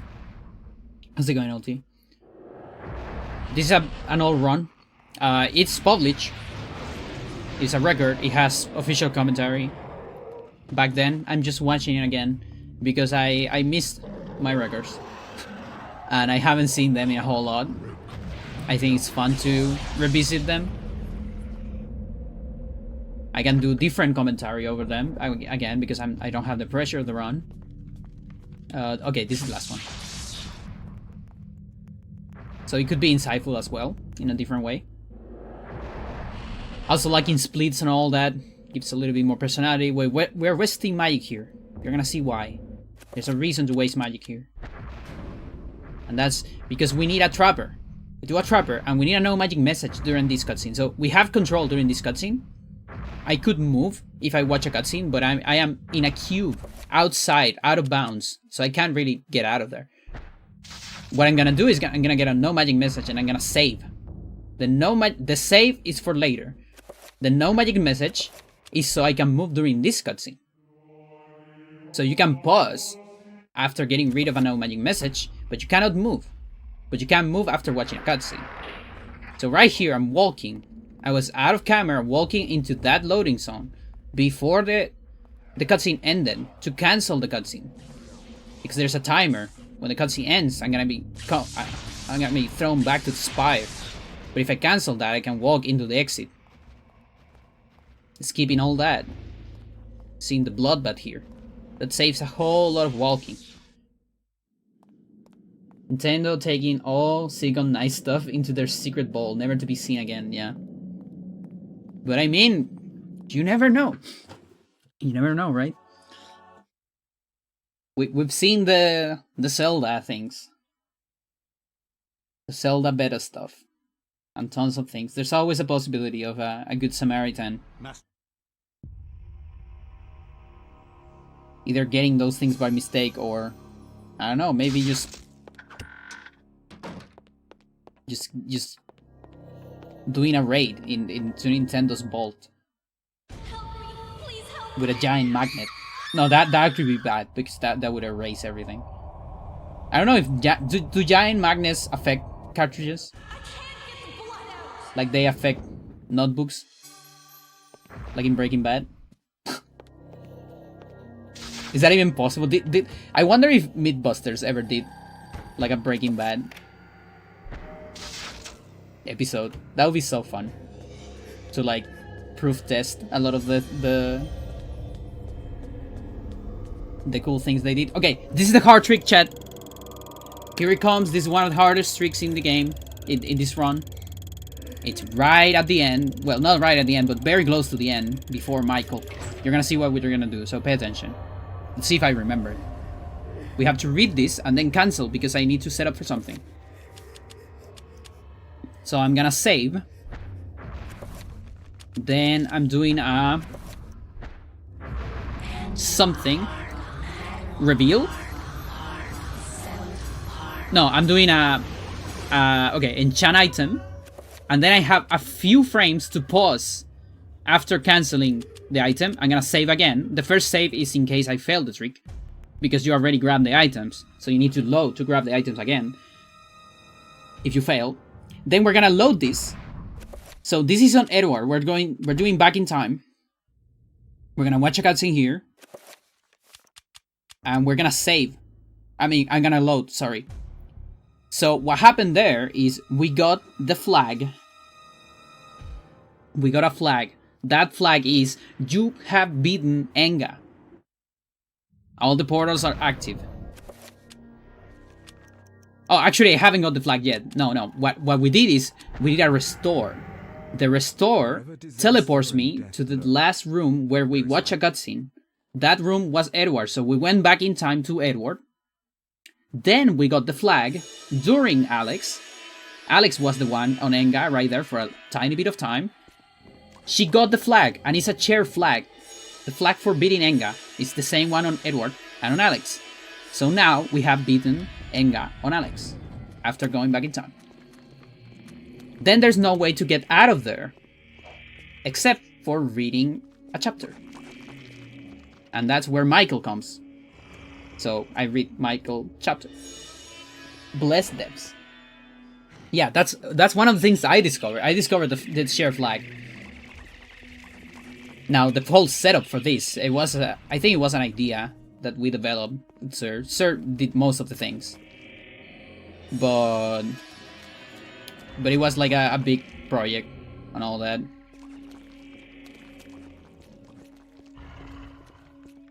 But I remember discovering the chair flag. And I did it by accident, I think. I don't exactly remember how it was.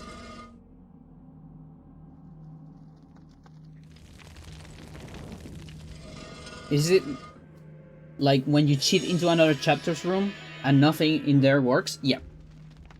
Yeah, nothing there works because nothing is loaded. Like loading zones are not loading, objects are not loaded. There are some chapters where some things are loaded.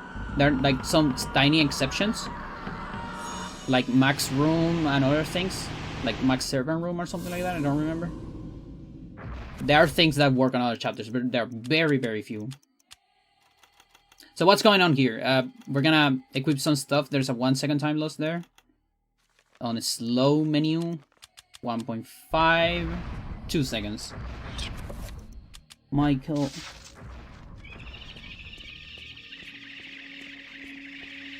Okay, did I miss the reveal? I think I missed the reveal, chat.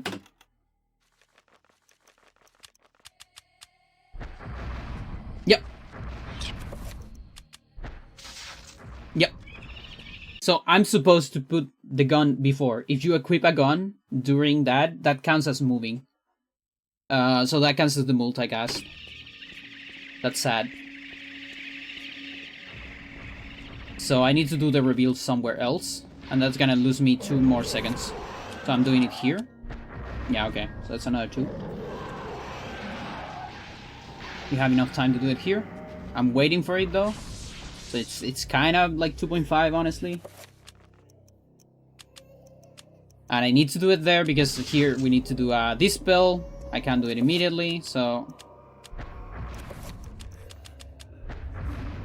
It's another second.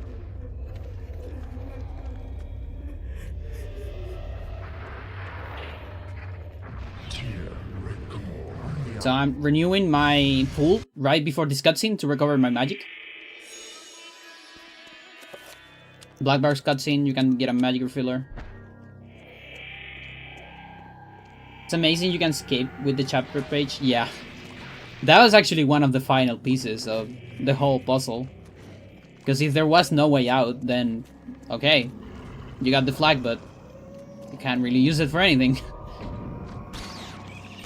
So that's why it's important we do the restore with the Michael page cutscene. So right after that restore... The restore teleportation... we have the page, you know. So this is a cool trick. We use the assault rifle to activate zombies. Then we move during this, and we get that. So Michael got in a funky spot here. Yeah, there you go. So that's like another 2 seconds. But you can actually land right on the door if you get the good angle. And dealing with these enemies is the reason why we get the assault rifle. Ooh, that's... yeah. Okay, so that's like another second, I guess. Like a 0.5. I need enough magic to cast a trapper here. That's why I need magic pool. We get this no magic message during this. Then we cancel here. We watch a cutscene to move during this cutscene. Because you are always loaded in cutscenes, you just cannot move, and you're outside of camera. This way, we're gonna move during this cutscene into this here. And we're gonna get a little bit of an invisible rifle for a tiny bit of time. Makes me sad that, you know, it gets visible right away.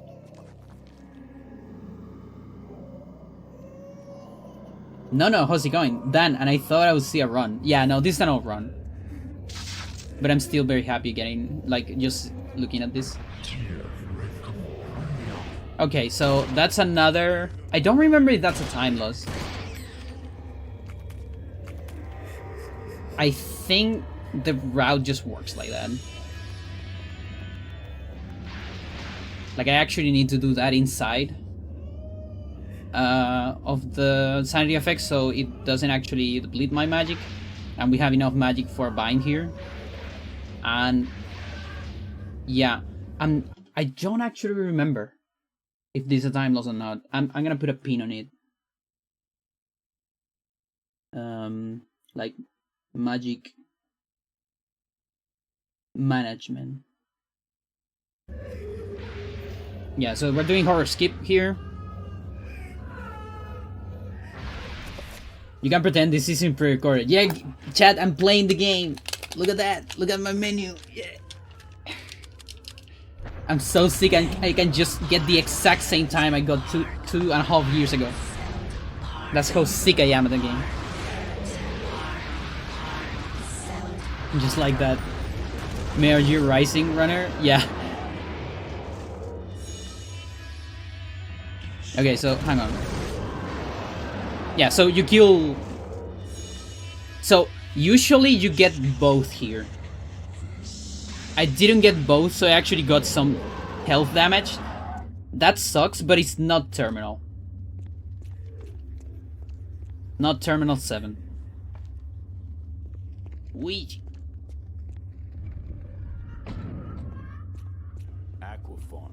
Aqua. Oh my god. Okay, so that...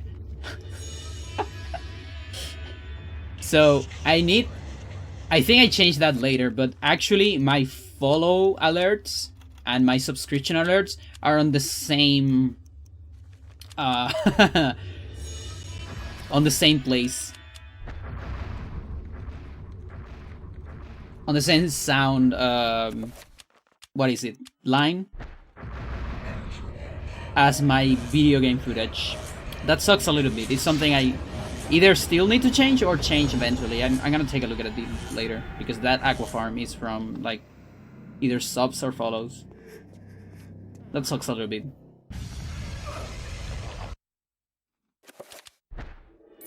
That's gonna give like a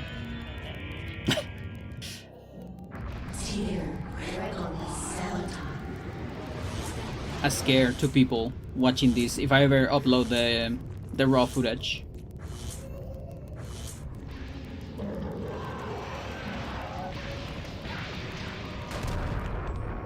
Yeah, so this is swag, by the way. I can literally die by doing this. So I'm doing animation cancels with bombs. If you actually press B too late after pressing B, pressing A, you will die. But this way you don't have to change the mode of your weapon, which loses time, because you are already on bombs. And that way you can get animation cancels like this. Actually not optimal to get animation cancel on that one. But yeah. It's not that tight, by the way. Like, it's not that hard. It's not the ultimate swag where... But I could die. I could die if I'm not cautious. Just not that hard. He's a mad woman? Yeah. But honestly, it's not a hard trick. But still risky. I know where the tip of my pen is. Okay, so last cancel. To be continued, cancel. And we need to get some spells. So that is a sanity effect right there.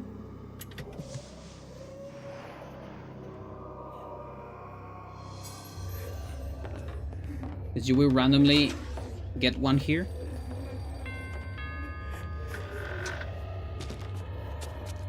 I think that's what it was. Or maybe I just accidentally pressed A. I'm not sure. getting shields, recovering some sanity, and we're gonna do some. Okay, so it was a sanity effect because I am not doing no magic messages on doors. That means it was a sanity effect, and I'm like sure that I cannot get another sanity effect in 3 minutes. I mean 1 minute, sorry. I don't have enough magic for a trapper though. That's a problem. It's like a 0.5. Honestly though, I'm gonna call that nothing because this is different for any percent. Your magic management is different because we're wasting so much magic doing the back in time and the Michael page restore.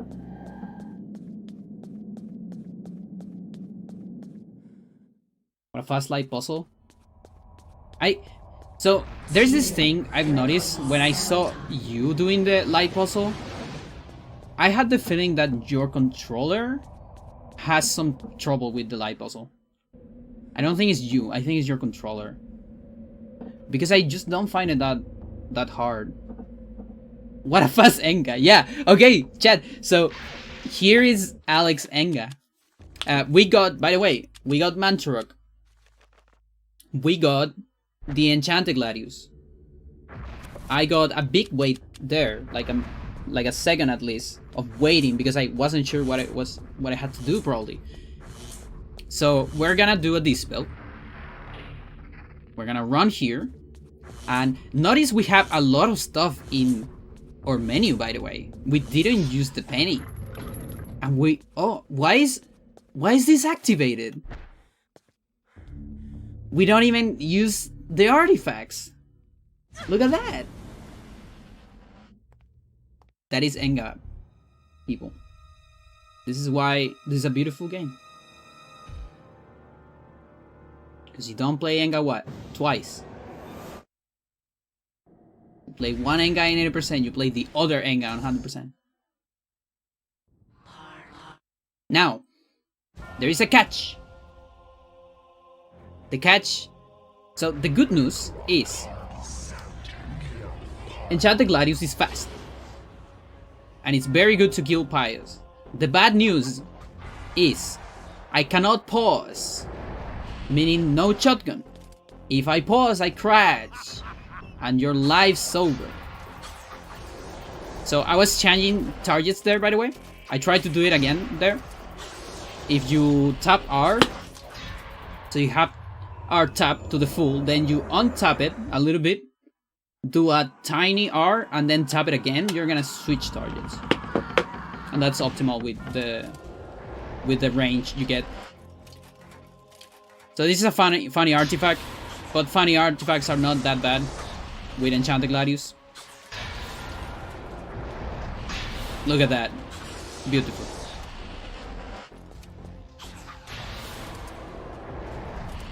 That's very good. I will call 1%, 1 second timeless so far, probably.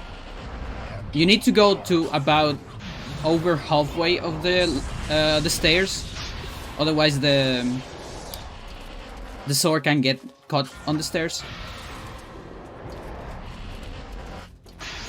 But yeah, there's not a whole lot of RNG if you have Enchanted Gladius. Just a little bit. But the fight is so fast and it's so much easier. It's so cool. So notice I'm going far away. Instead of, you know, on any percent, you try to go closer. You don't match start here. Because you might get a cutscene skip. Skip. 3 skips. And that's bad, because you might accidentally press start right after the skip. Because you're not used to that timing. So instead you just time your start, and then you kill Pious this way. So yeah, no shotgun, but it doesn't matter, it's still, everything's still faster. Time. That's the ticket.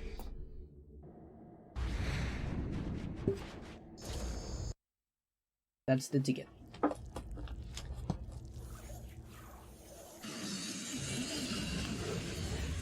Alright. So.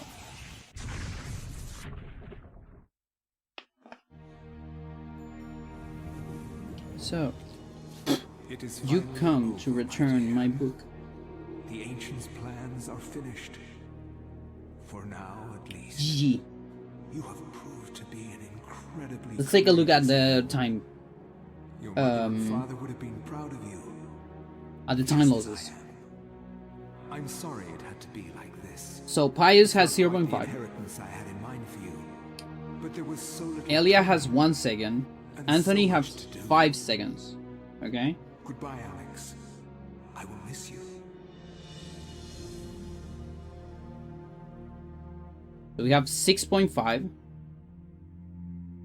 As I gazed up at the ancient I had brought into this world to stop Pius, Oh, by the way, we see different dialogue here.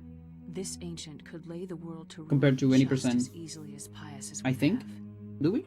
And yet, Maybe not. as quickly as it began, I don't remember. it ended.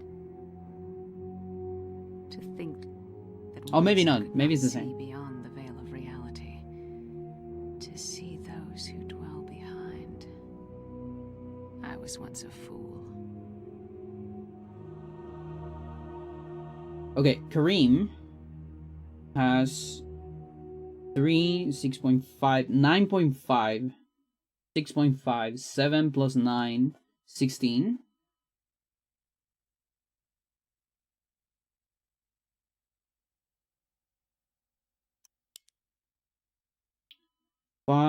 Max 7, 8, 24.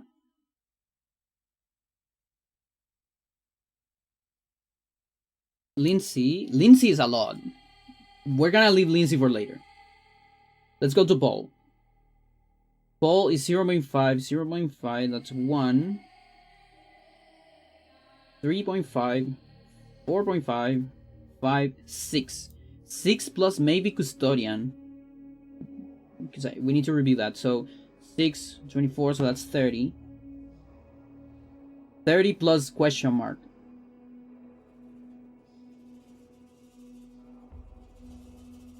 Roberto is 3. So we got 33.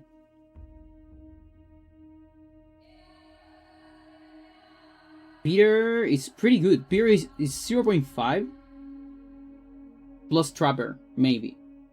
So question mark number 2. Okay. 0.5, 33.5. Edward is 2.5. So that's 34, 36.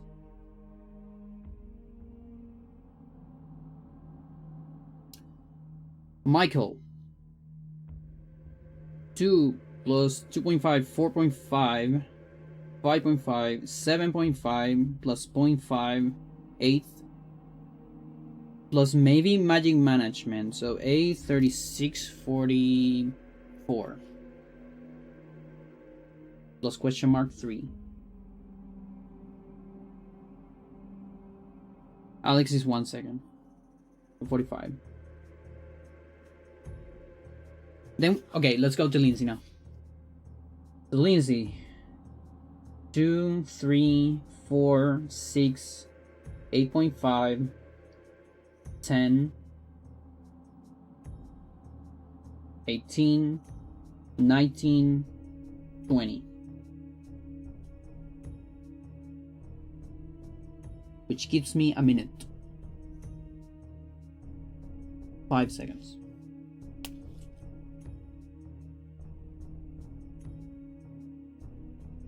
Plus 3 question marks. One of them is Trapper. I'm probably not implementing that because I'm still sane.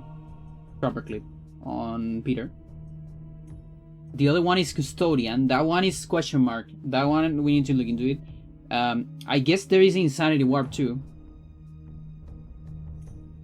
which is like a 30-second, but I'm still probably not considering that, if I'm honest. And the other one is Magic Management, which I don't actually know. I need to look into that.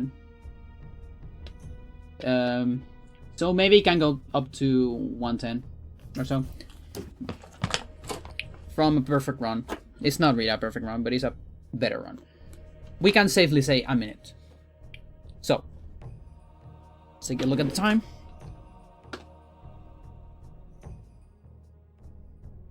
100%. 100% is a 150. That means a 150 is possible.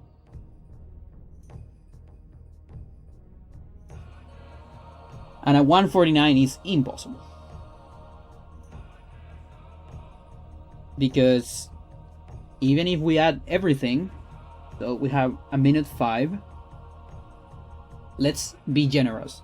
5 seconds of magic management. 110. Extremely generous. 5 seconds of Trapper is not even that close, but let's say 115.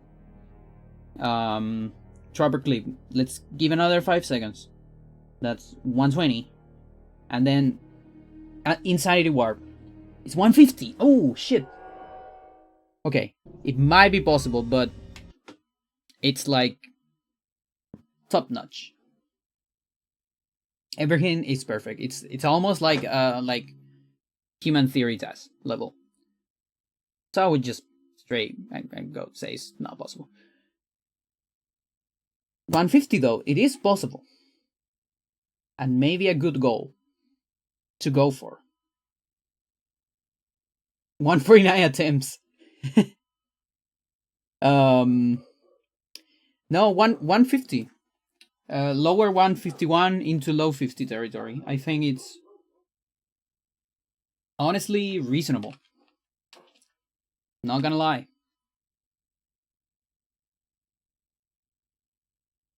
Let's see.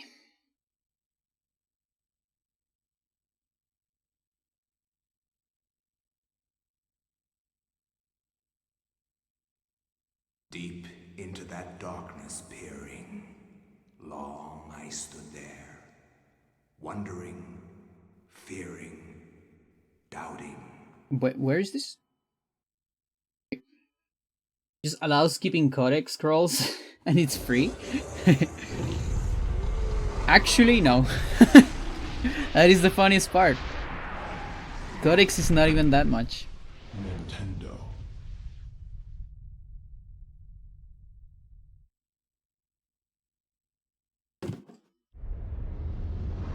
You too will come to understand I think as I have. oh wait, codex and scrolls. Okay, that no, yeah, that might be. Yeah, codex is not that much. Scrolls is a lot because of the tutorials and all that. Chat, I haven't opened DME in so much. Almost don't remember how to use it.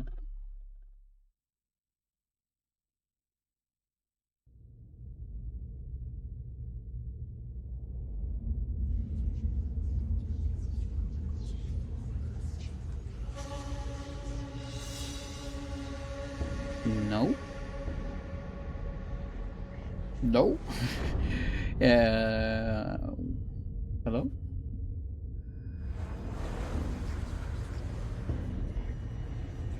Why is it not here? Oh, maybe I need to... No, it is hook. Weird.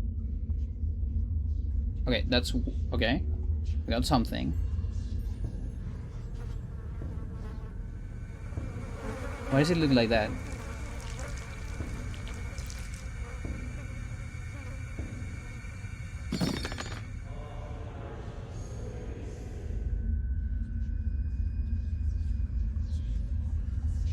I am so confused, chat.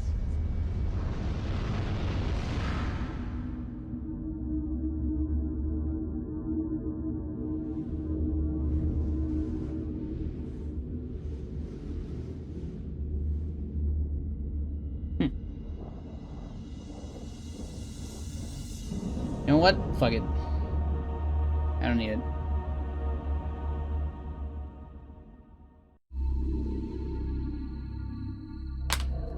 I haven't opened this in so much. I don't have... The question is, do we have... save states? We do. Okay. That's cool. Alright. I'm gonna practice this shit. After a BRB.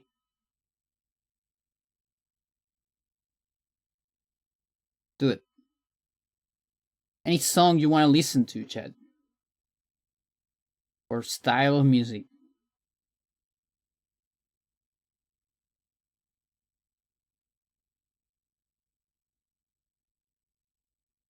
You have 3 seconds.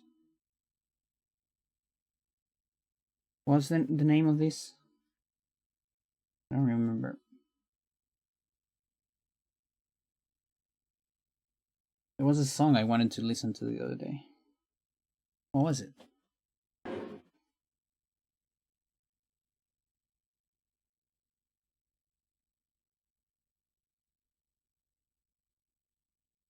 Nope, cannot remember. We're just gonna put something random.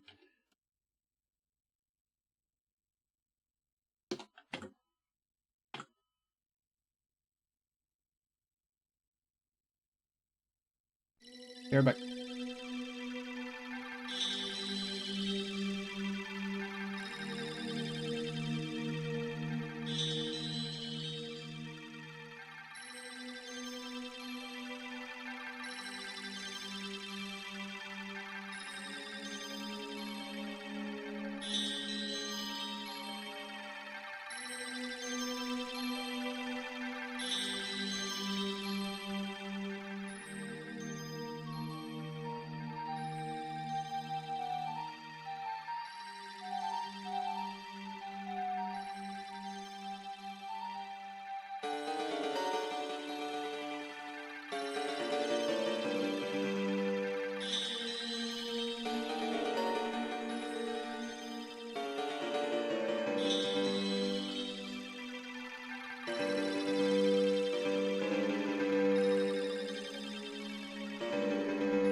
Chat.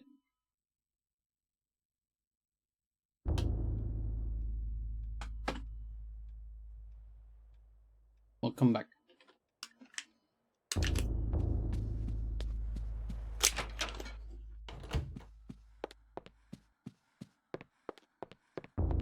Yeah, so if I come back to this game, maybe I have to consider getting another controller. Because my stick is getting a little bit old. What was this?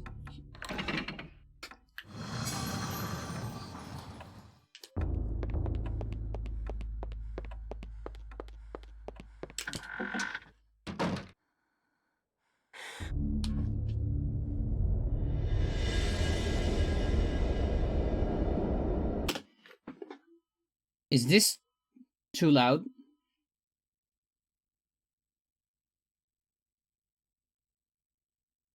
This might be too loud.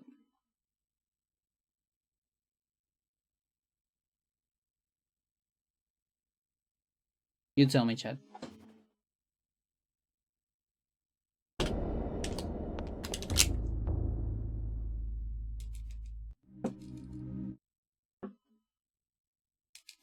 To think I'm gonna tell you what is loud. that once The I noise could I not have in see my house. beyond- That is loud. Still loud.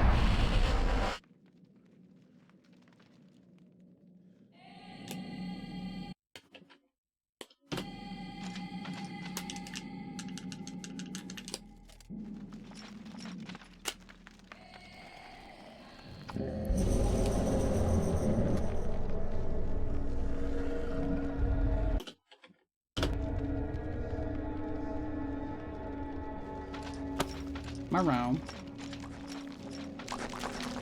Oh my god, yeah, I don't like the state of my stick.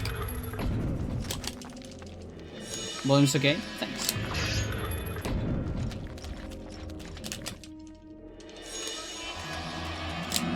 Yeah, I'm having some difficulty doing like straight on this stick. Because, you know, I'm not straight, so it's really hard.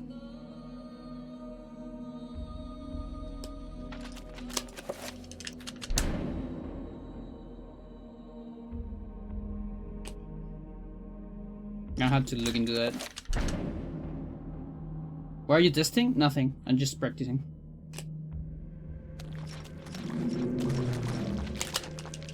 Because I haven't played the game so much.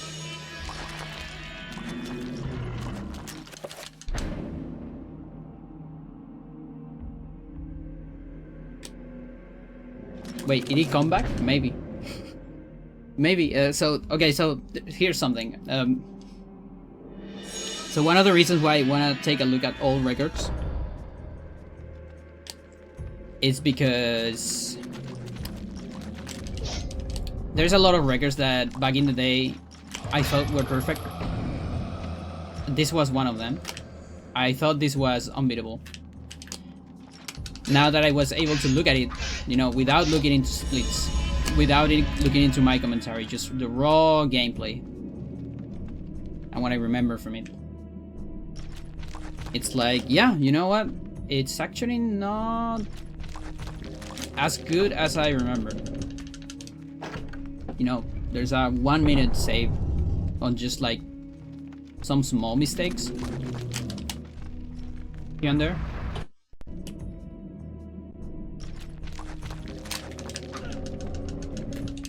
So we can probably do better than that, but it's hard.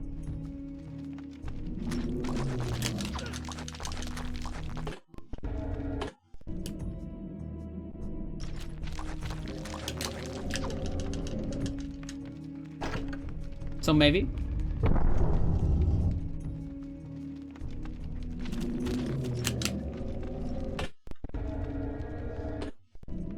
To nail the turnaround for that wall skip to work properly. Which wall skip? Oh, the... no, I don't need to. I just like to practice the whole thing. because on runs you do all this sequence together. If two tricks are too close together, I'd rather practice them. Oh my god, how am I so rusty on this?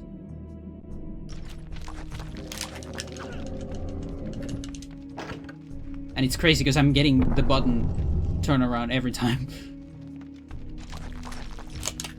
Whatever. The run, I think you missed the attack.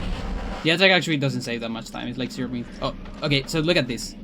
My controller is so bad. Look at this. I cannot do this line. Oh my god, my stick is so worn out. I cannot go straight to it. Holy shit. Are you kidding me? That's a problem. My good old controller. I cannot do perfect angles in melee with Fox. I need notches. That's so bad, dude. What do you do with your stick? It's just many years of using it. So many years. We played Pikmin 2 with this. We played Pikmin 1 with this. Casually. I did a Skates of Arcadia casually with this. What else? In all those games, you actually use a lot of the stick. She can't go straight. It's so hard, Chad. I'm sorry. I'm too gay. And even before all that, like the last time I run Eternal, it was a little bit worn out. It shouldn't wear that much. I don't know. I mean, I run so much with this shit. We run Lost Vikings 2 with this as well.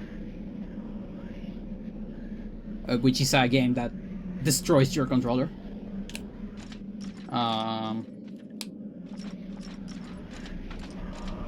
Yeah, that's kind of crazy. Runs on Iatus, yeah.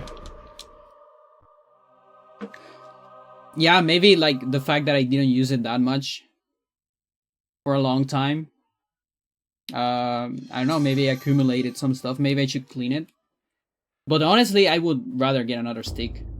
At this point, I think it's worth it to get another stick. Or another controller entirely. This thing has so many years. More than 10 years, probably.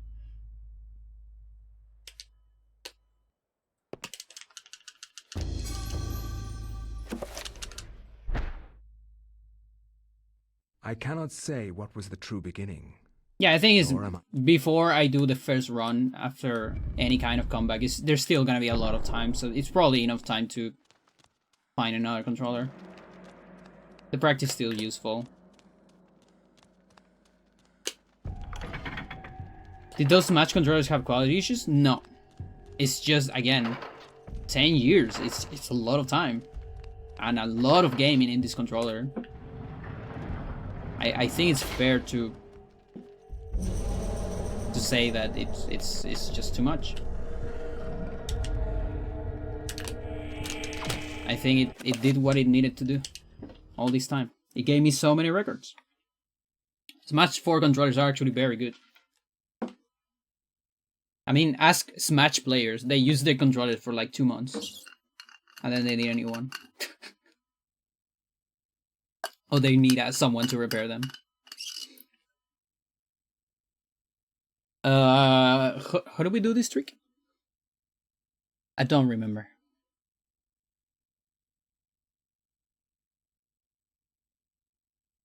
I know they changed stick types over the years, but I forget if Smash had something new or they used the last one. I think they're similar to the white Japanese ones. Like they're pretty good quality in general. But at this point they're old. So I don't know how hard it is to find a good one, sadly.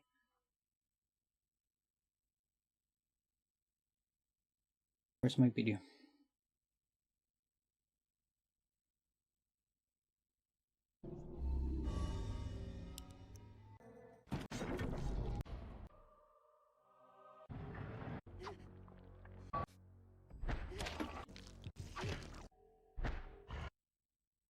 Keep controllers going extensions thanks to melee. It's true.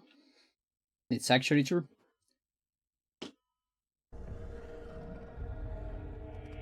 One, two. 1, 2. Bam. Start. Cool.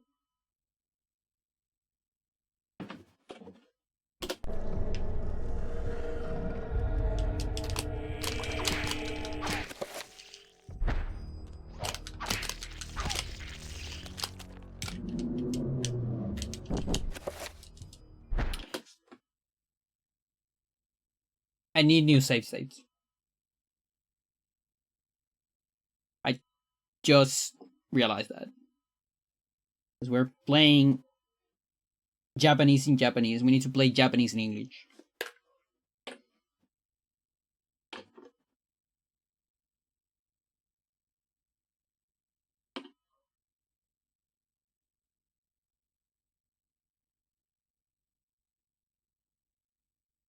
It's alright, Chad. It's not alright. I need to start from like the very beginning. Sucks.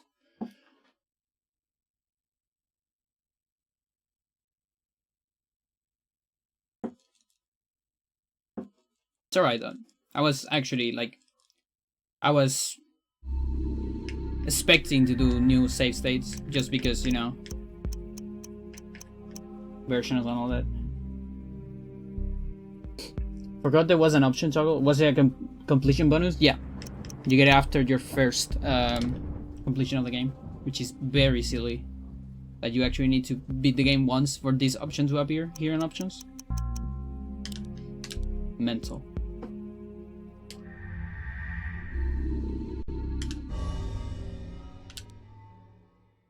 I need to not carry.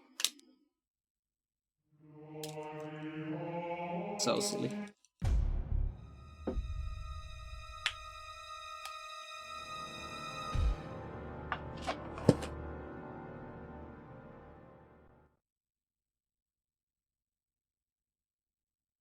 The purple screen.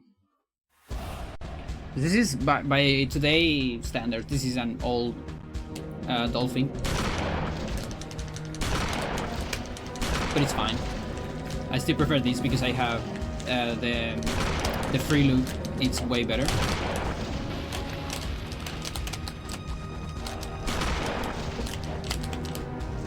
Oh, I got the infinity walk. Fucked it up.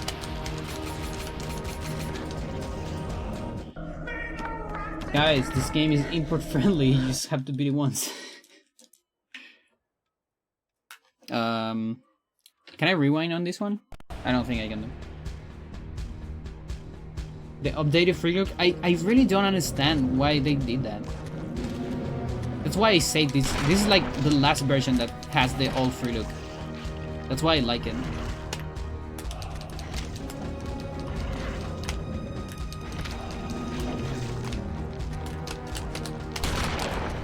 No leg target. Almost. Like it's so slow. Like sure, it works on controller, but who does that exactly?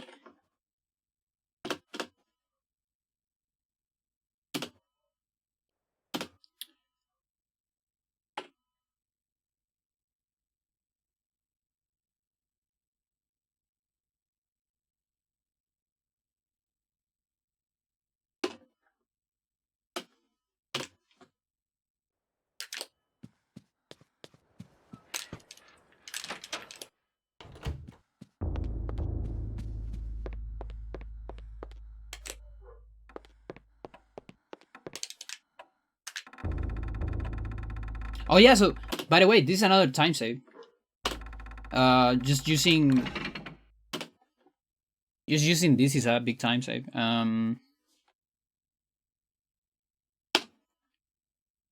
much was it? I want to take a look at that.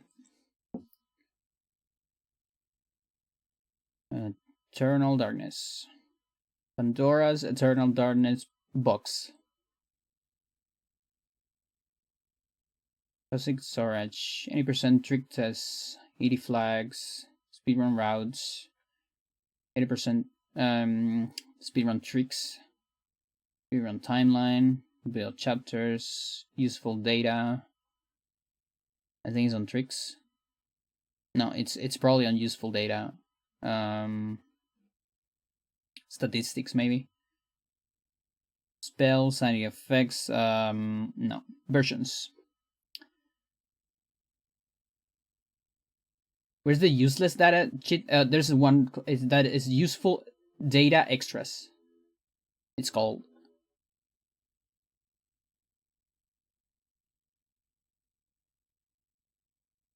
All right, hang on, chat. Oh, that's massive. Don't look at my drive, chat. Don't do it.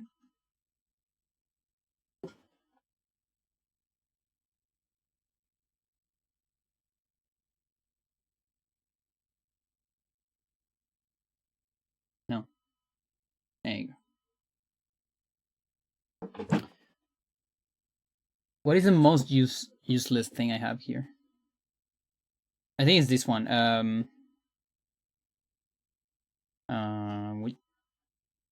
Tricks test. This thing. So at some point, I started doing this fucking document. I should actually reduce this so I can watch. I can see the chat. No. What do you do that? Whatever, dude. Just want to move the page. Okay, so let's put it there. Do this. And then do that. Wonderful. Maybe do this. Okay. So at some point, I tried to do this for general. That do a different way of showing tricks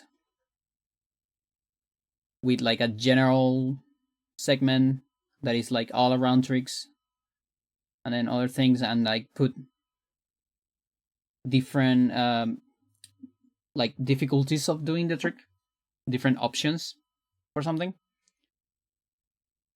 There's a lot of stuff, and there's so many like empty stuff because it's a lot of work. But the one we use today is just the speedrun tricks. So this is the current document, which has everything, and then it has a risk and difficulty. Wait, why am I here? Oh, I'm already there. Okay. I was confused. I thought someone else was here. So yeah.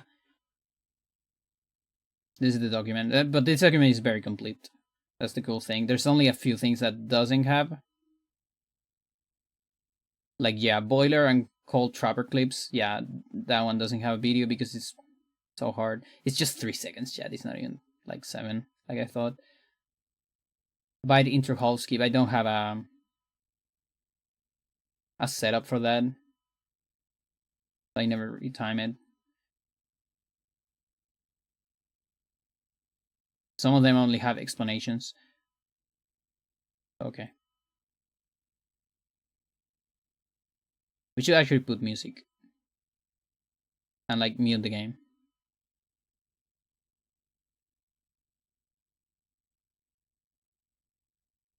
Where are my playlist? How do I see my playlist? Here. Chat is good. Video game music. Good.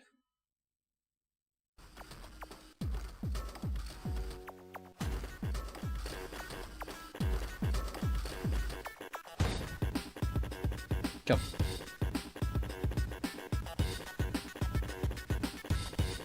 That's too much. Is chat actually good? Chat is really good. Chat keeps me alive.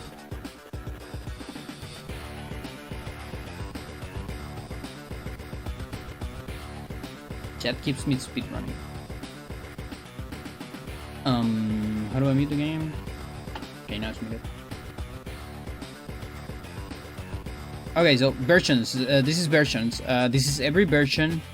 US, Japanese, Korean or Japanese on English, and then every Paul iteration, or rather language, not really iterations. And then there is comparisons for any percent, but I don't know if we have a comparison for 100%.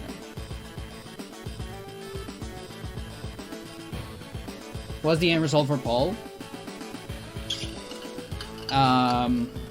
I think English is the fastest.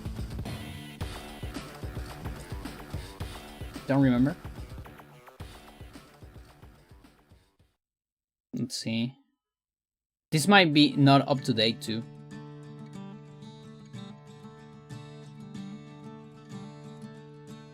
Yeah, English is the fastest on Paul, followed by Italian. Yeah, that makes me sad. I also wanted like a different language being faster on Paul. Like Italian was promising at some point. English is the fastest and it's still slower than normal US and Japanese. And of course, English, Japanese, Korean, which is the absolute fastest. Interesting that French is slow? Yeah. In fact, yes. There's a lot of like different wording, I think. And a lot of things that are just... It's kind of like what happened in Japanese. Japanese has this weird thing where overall it's faster, but there's still a lot of texts that are way longer for no reason. Like they're doing such a weird wording on things that you can tell that they're saying more stuff for some reason. Because there's no reason for that. Some of those things to be that long.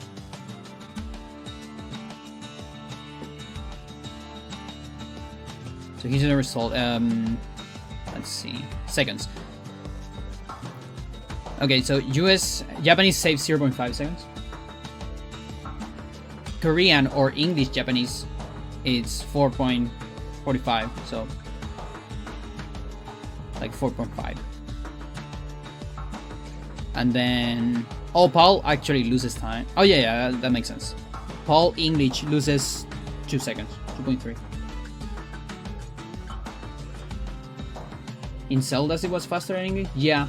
I think I recall maybe one of the Wind Wakers to be on Italian, maybe? Like Posa? Or was it Pausa, like on Spanish? I don't remember.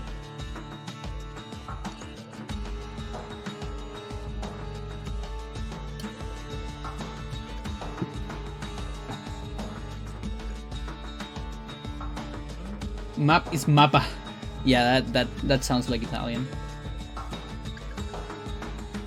I mean, if he has 2 P's. If he has 1 P, then it's Spanish. Mappa. But yeah, like if you play... You can play on Paul, and you're just gonna lose 2 seconds. Now, compared to Japanese, if you have a Japanese copy, you're gonna lose...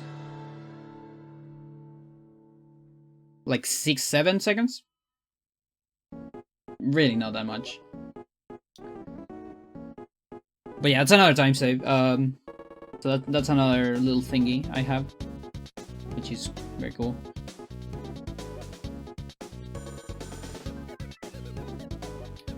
And there's... Oh no, wait! There's more results. This is no cinematics. No cinematics. This is with cinematics. And post Roberto skip. There's more, actually.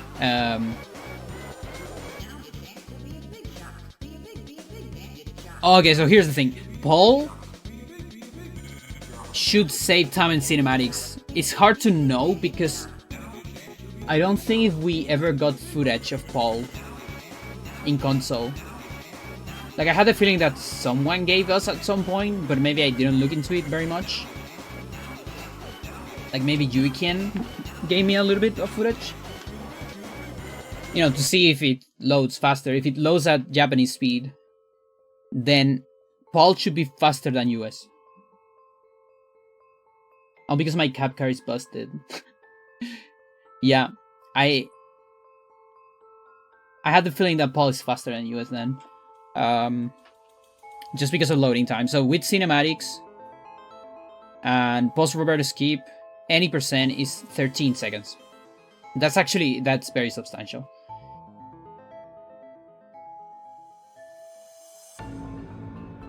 I think it's identical to Japanese. I also think so. It probably is.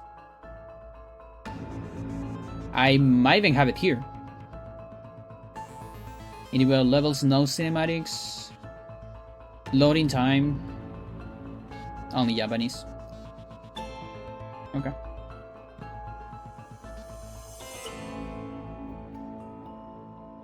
So Japanese actually slower on Alex because of Pius.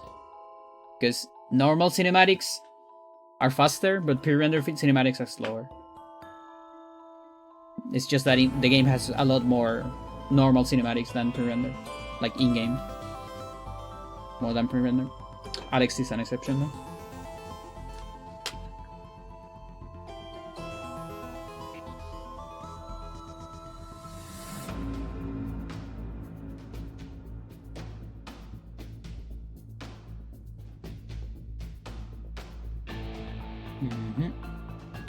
Okay, so now this is for any percent. This is not for handle. Still mystified by the pre-render video change. Yeah, weird. Like maybe it had some. No, I actually don't know. I was gonna say maybe it has something to do with PAL standards, but Japanese came before PAL, I think. Don't remember. Or was Japanese the last one? I don't remember.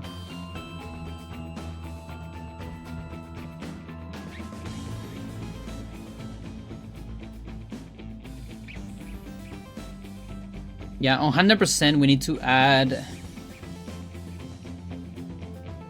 some things. We add Roberto. Basement, Latin paper parcel. All of these things are on Alex's end.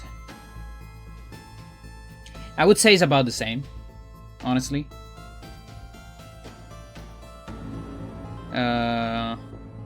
Edward's not even here. Here's Edward. Clock hands is 0 in Japanese. It's 2 on Korean, so it's a little bit. Is it worth to skip this? It probably is. And if it's worth to skip it, then it doesn't save time. Okay, my guess, my educated guess is 14 seconds. Shouldn't be that much. Like Korean, Japanese saves 14 seconds on 100%. Probably had to write some custom decoder for that. They switch it from a proprietary codec in US to BP3 AV files. I see.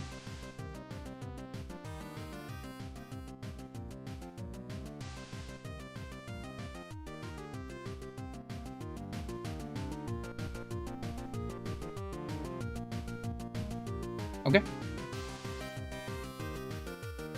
So that's really nice. That's another 14 seconds because my old run was done in Japanese, right?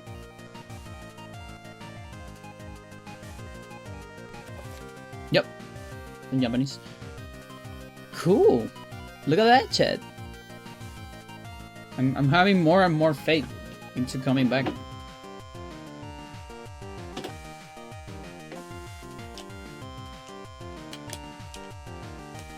Controller?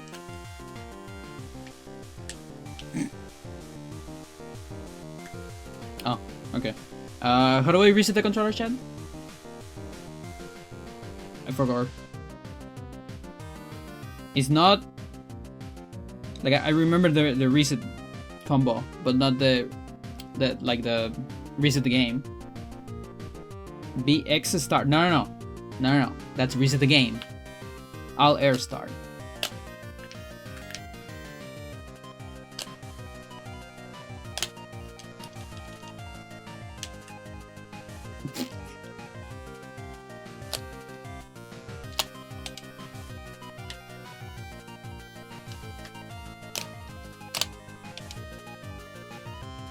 No. XY start.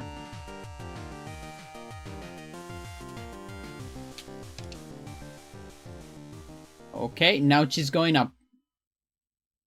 I think my stick is really fucked, chat. What is going on? Okay, there you go. Cool.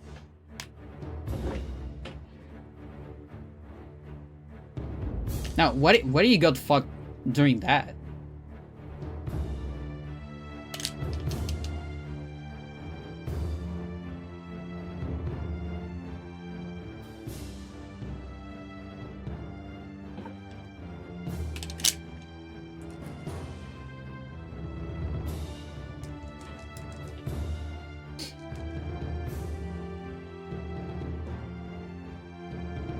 Thanks for the suggestion, though.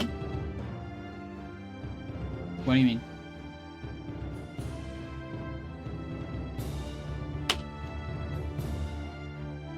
And to go tell people, press yeah. Yeah. It's a good one. That's so rude, actually. Especially in a game like this. Where they probably didn't save, like, one chapter ago. And they're gonna have to redo everything.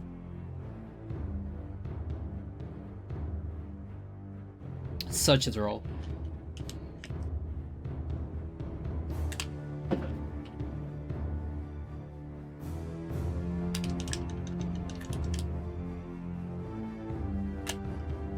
I wonder if me coming back to this game will make Sir discover something else. That's usually how it works. Historically. Oh boy, this stick. Oh, it's so disgusting.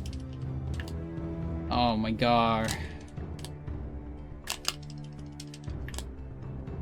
Like, at least those two lines, I can make them perfectly.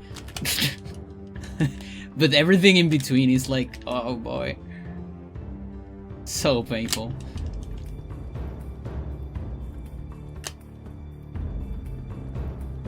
I wish you could attack into this cutscene and like just get something out of it.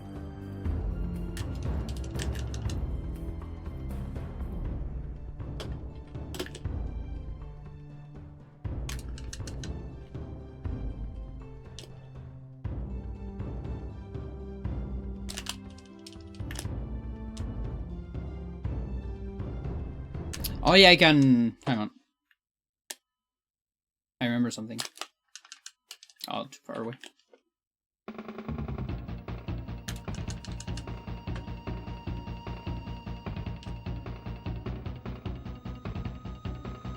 There you go. Target turnaround.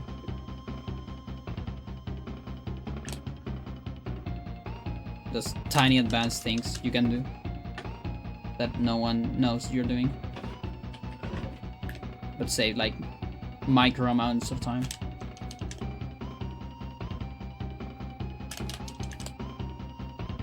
No point on hitting that door. Pies is always looking at the front, next room.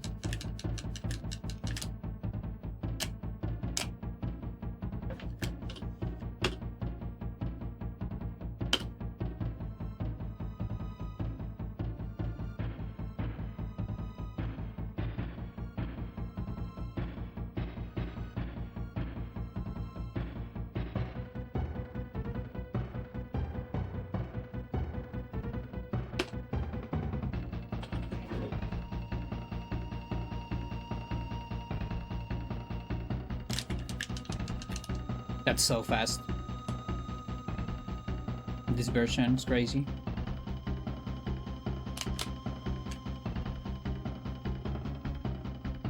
I still prefer to do that with target, because if you failed it, you can move immediately.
No.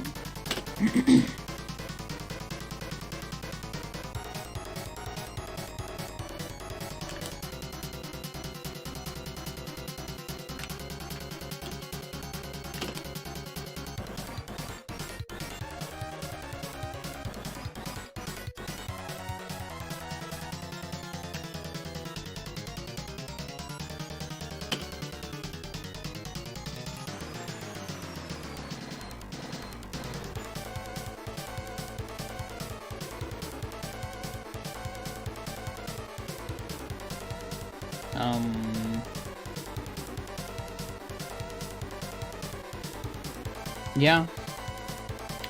Elia zombie.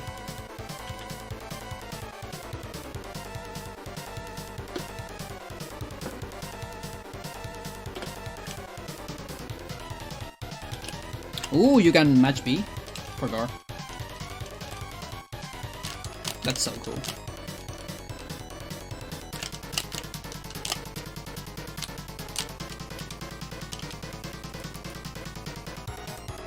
Just one.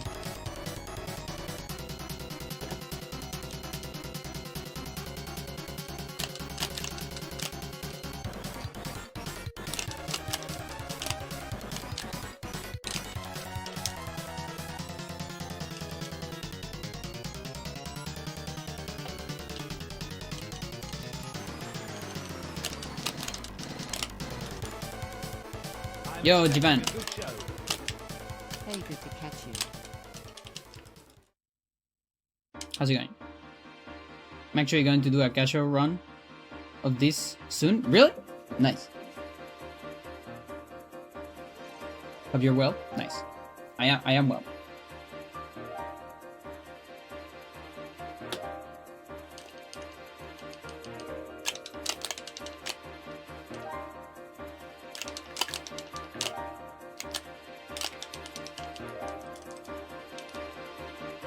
Failed that one.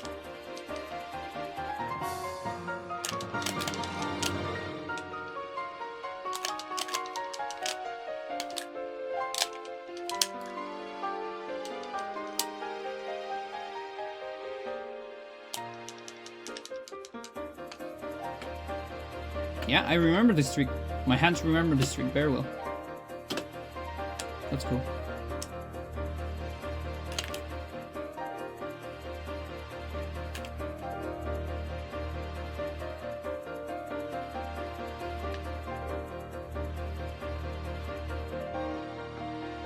I really need a new stick.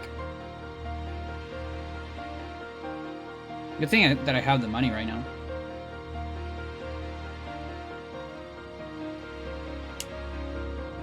I don't think enough to like get one of those custom GameCube controllers, but I'll probably get something decent. Anything that lasts another 10 years would be nice.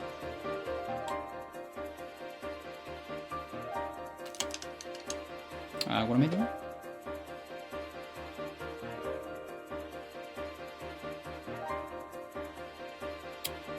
I honestly don't know. Probably take a look.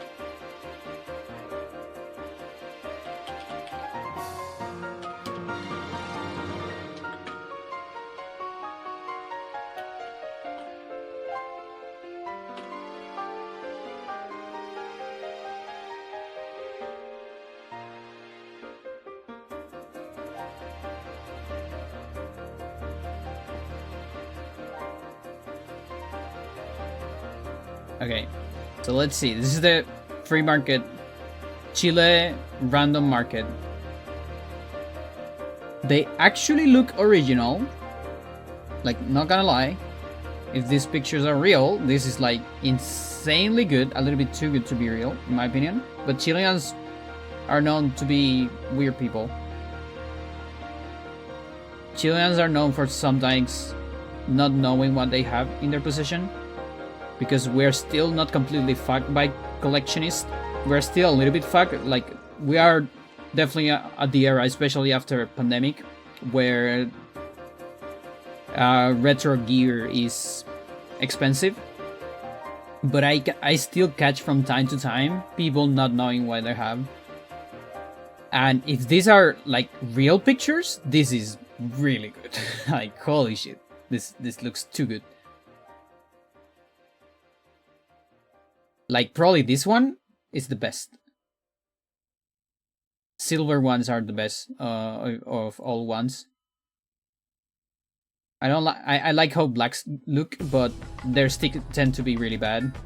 I actually not familiar with Donkey Kong ones, and purple ones are also not great, even though the color is beautiful. 35 euros, yeah, that is like really good.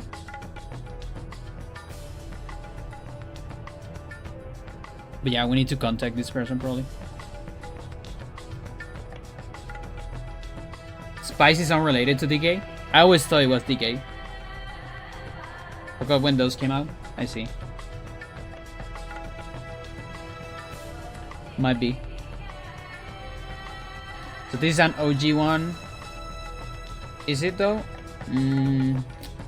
That doesn't look OG. That stick doesn't look OG to me.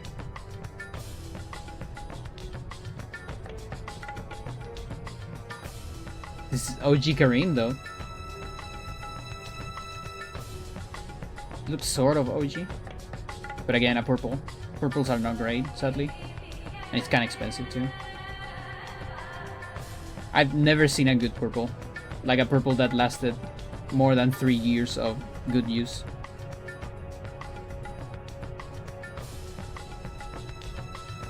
That shape on the back doesn't look right. In that GameCube controller guides. The GCC library. Waybeard. I miss my Waybeard chat. So there's this sad story. I talk about this story several times in my stream. But yeah, there was one. I used to have a Wii and 4 controllers. 2 of those were Waybeards. A black one and I think a silver one. I went to the beach with friends and Millie, and also 2 very good memory cards. One OG one, another one that wasn't OG but it was pretty good and very consistent. It never got erased or anything. It was a consistent fake memory card, solid. And we were in a house, and then we went to the beach one day, and some people got into the house and they stole a lot of things, including a notebook of a friend, the backpack of a friend where they put all the things, and of course my Wii and all my controllers and my Melee and my memory card. And yeah, I haven't seen a Waybeard since then. I miss my Waybeards. That's honestly, that's the only thing I miss. I mean, the other, of course I miss everything else, but the Waybeards, I haven't seen one. Never again. Sucks. It was near release, and also Platinum came after, I see.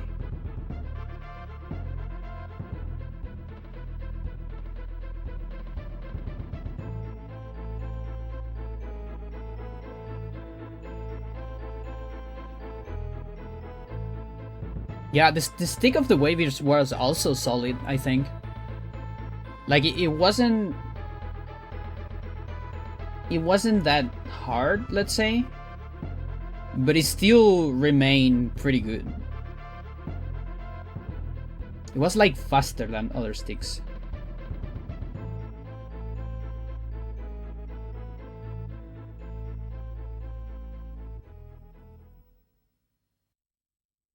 Yeah, that looks original, but again, just not so sure.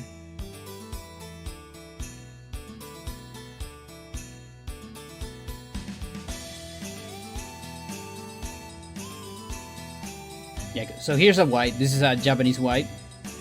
These are known to be really good.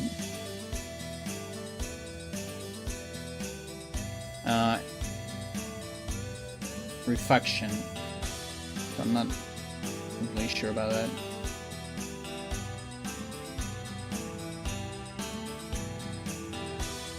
Like, this is not a picture. This is not a real picture, sadly.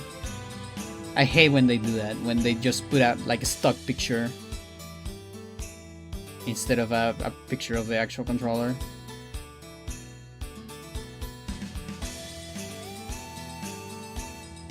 Again.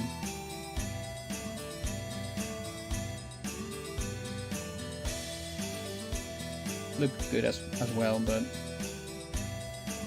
yeah, hard to know. Just hard to know. Yeah, and then there's this one. How is this real? It cannot be. Like, it cannot be real. It's gotta be fake. It has to be.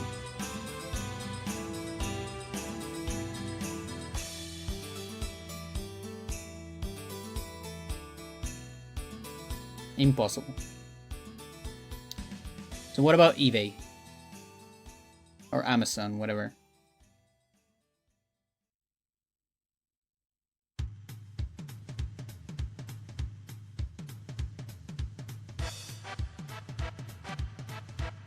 Does this color even exist?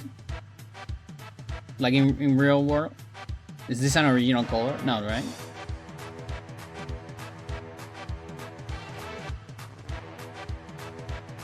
It's probably like fake brand. Oh yeah, it doesn't have Nintendo. Yeah. One time I bought one of these. It was a black one that didn't say Nintendo. It looked really, you know, just like that. I play Echoes with it. This was long ago. I could not finish my Echoes playthrough before the stick like melted. Like the plastic literally like melted and started like just disappearing. It was like 10k, like $10.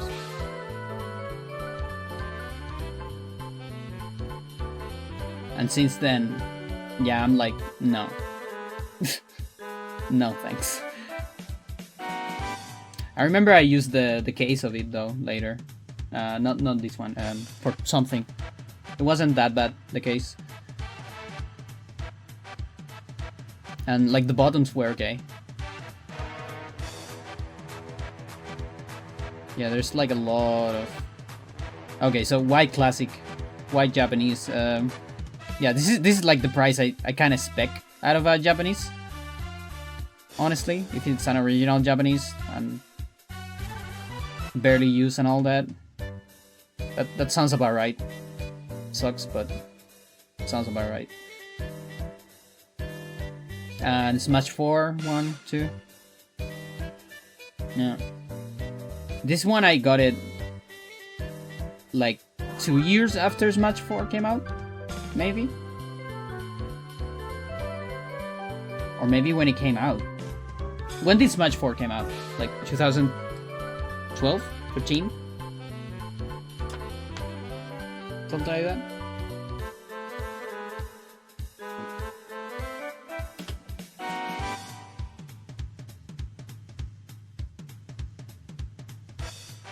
$14. Okay, so this controller is going to get 10 years. Or maybe like 9.5. I still think that's really solid, considering the amount of records he gave me. And again, so many casual plays too. I'm totally alright with things lasting 10 years. You know, that's way better than a Joy-Con that gets drift on like 2 months. Or like this shit that I can't even use, you know, it like without getting it disconnected. I literally need to tap the cable on the back so it doesn't disconnect every time. And the wireless just doesn't work with my computer for some reason. Not to mention that there's even more there's more tape on the R button. You can't see it because it's electrical tape. Otherwise the fucking R button just comes off. Great fucking technology, I love it. It came so far. So yeah, I cannot complain my GameCube controllers.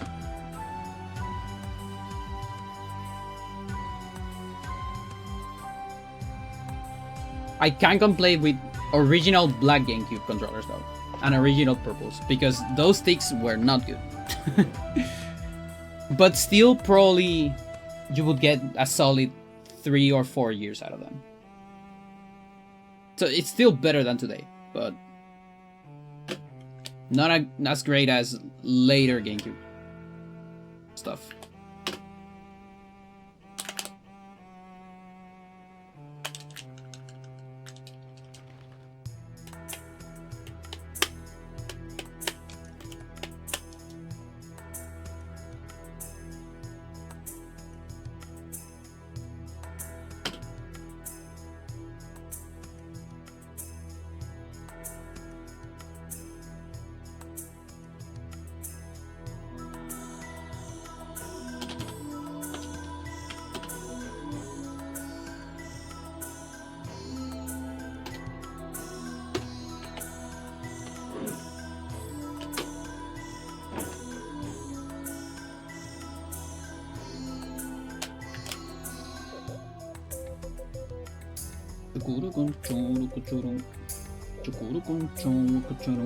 Yo, watch it, how's it going? My stick is so fucked! Oh, chat, this is so crazy. I can't believe it.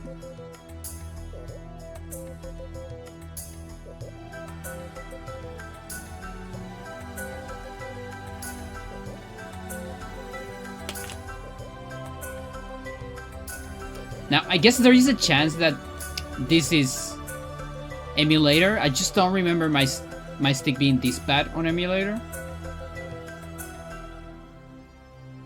Maybe I should test it on console. How's it going? It's going alright. I watched one of my own records, find out that I can still beat it. I still think it's one of my best records, but it's beatable. So there's a chance I come back to this game, though I probably need to get a better controller, because mine has 10 years of usage, heavy usage, and it might be time to get a new one. Makes me sad, but it's either that or just get a new stick. But you know, getting a new stick might be about the same price than just a new controller, and it's not like I know how to install the new stick.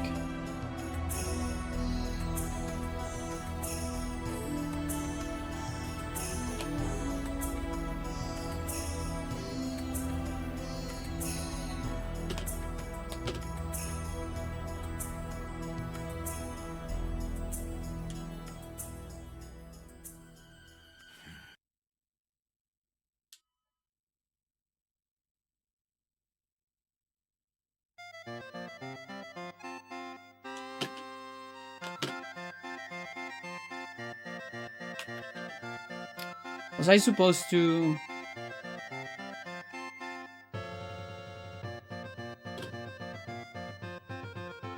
like until it hits the zombie or something like that? I don't remember.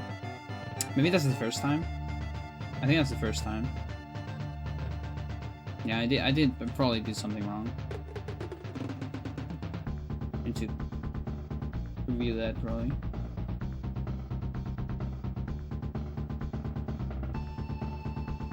Oh yeah, so I won my league match.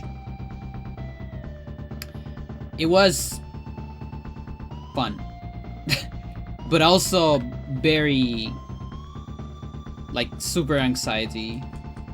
So it was very interesting because I usually play big, strong position, influence, Moyo style. Use it to attack everyone that tries to live inside, make points while doing that. Either that or just killing what's inside and then winning because of that. But now, these days, I've been trying... So I've been having trouble winning with that strategy, and it's most of my style. So I've been dwelling into a different style, a more like point heavy, like get save points and save territory right at the beginning style, and then trying to reduce. And I've been actually getting some better results with this style. The problem is sometimes the mojo gets a little bit too big, and you really have to go like AI mode into reducing, and it can get tricky. And in this time, I really fucked up. I play a little bit too cosmical on the reduction, and maybe a little bit too late. And then I got caught, and I had to live inside. And oh boy, I was anxious at that point, because I was like, oh my god, can I live inside? I can probably do it, but I'm pretty sure at some point they could have killed me, and I got lucky. But yeah, I ended up winning, but I'm almost sure I'm pretty sure it was possible to live inside, but I'm also almost sure at some point I fucked up and I was supposed to die. You know? That's what I'm trying to say. Despite that, it was very funny. I have 4 corners. Those are fun games. But it was funny because at all times, I was seeing myself in my opponent. You know, like I could see myself. Like, this is... I can feel how my opponent feels, because this is how that is how I feel in a lot of my games. And I almost feel like I can exploit that a little bit, because I felt that so many times. So it was interesting. I think that's the most interesting thing of exploring this style of play. For me, at least.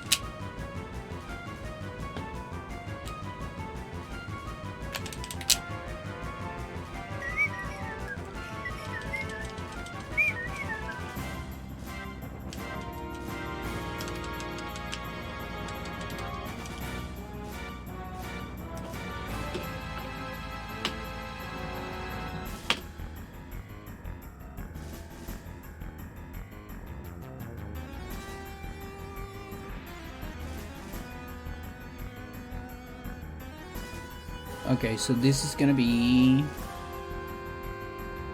Alex 3.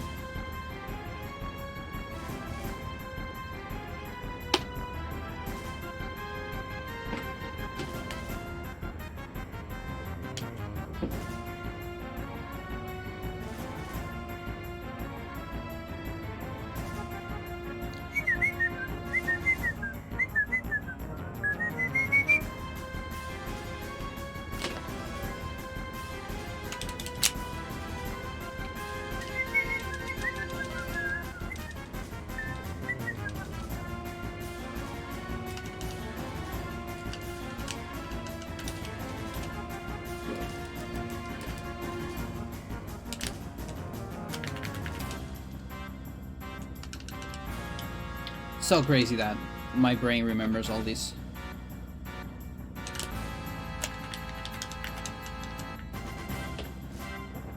Most of it.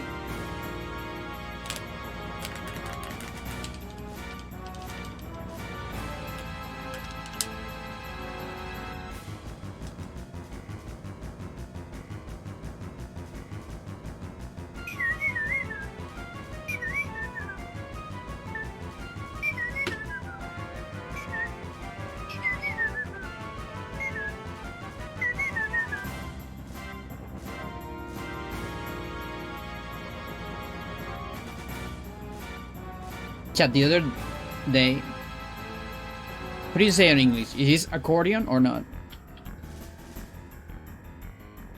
I think it is. Accordion. I saw an accordionist, I guess, in the metro. The metro is the subway here in Chile. And close to that guy, there was a Joker. Like a guy dressed as the Joker. That was something else. Like, yeah.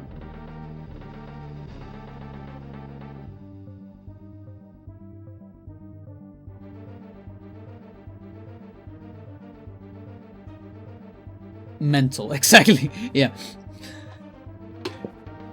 later on, when I came back from the club, I actually saw more people dressed as superheroes. Like there was a Deadpool girl.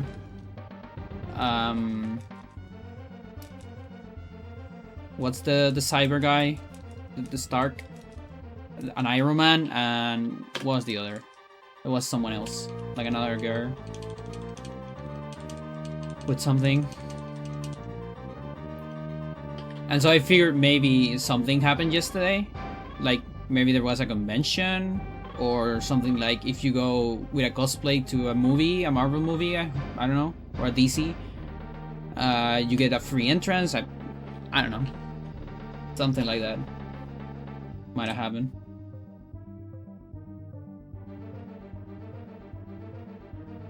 Because I mean, what's the probability?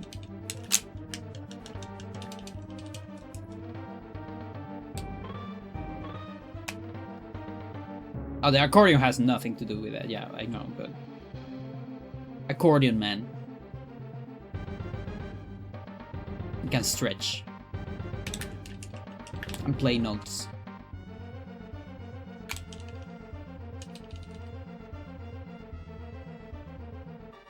And everyone asked them to play Amelie. That's his superpower.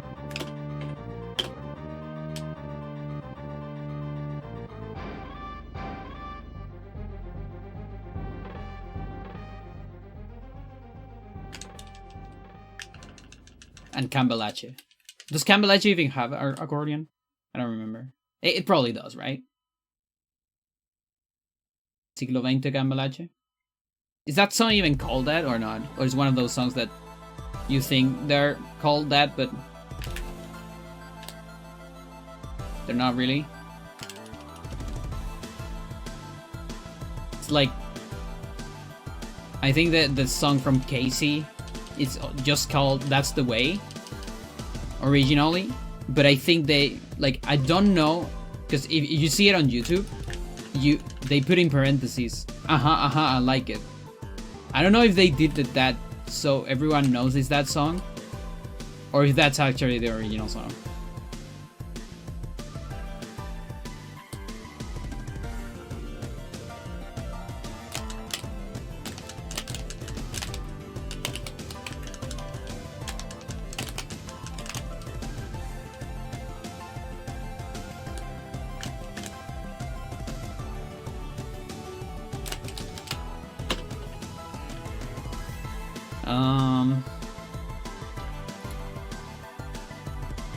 I think it's good to have one on Underbook.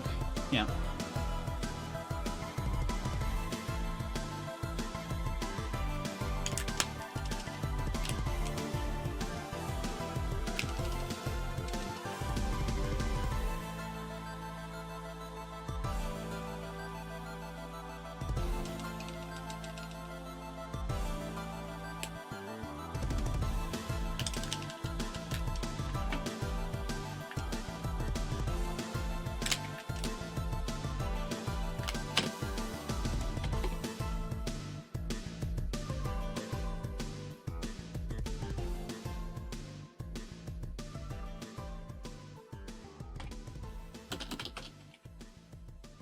Anthony Underbook.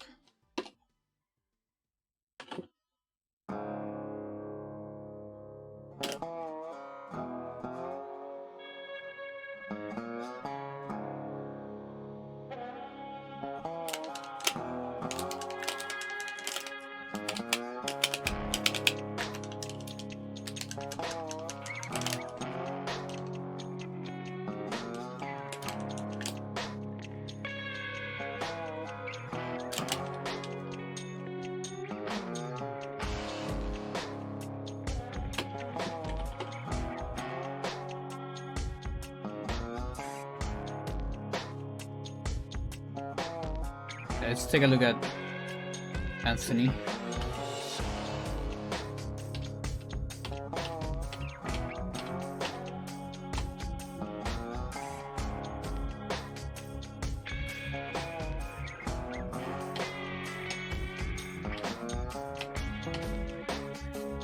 Okay, get torch, burn, get the stuff.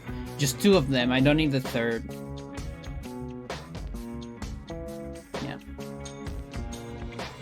And then get the sword.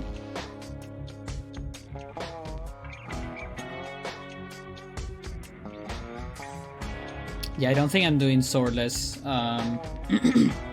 Paul. I mean, only if I would do... Should I do Insanity Warp? Is Insanity Warp easier in this category?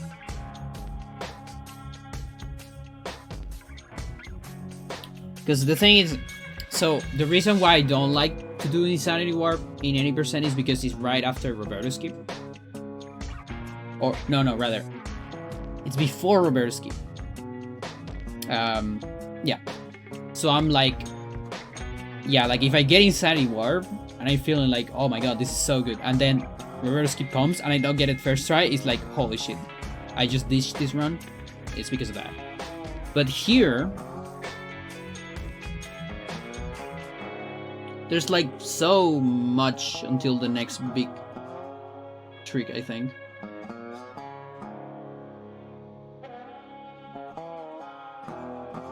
I also wonder if Mantorok makes it easier in any way.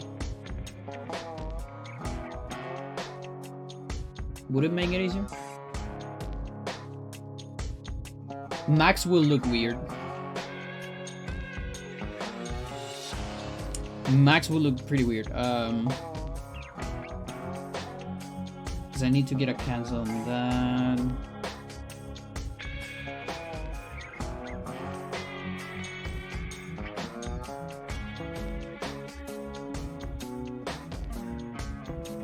I want to get to the Mantorok reveal invisible spell, tattoo it on my leg. Nice.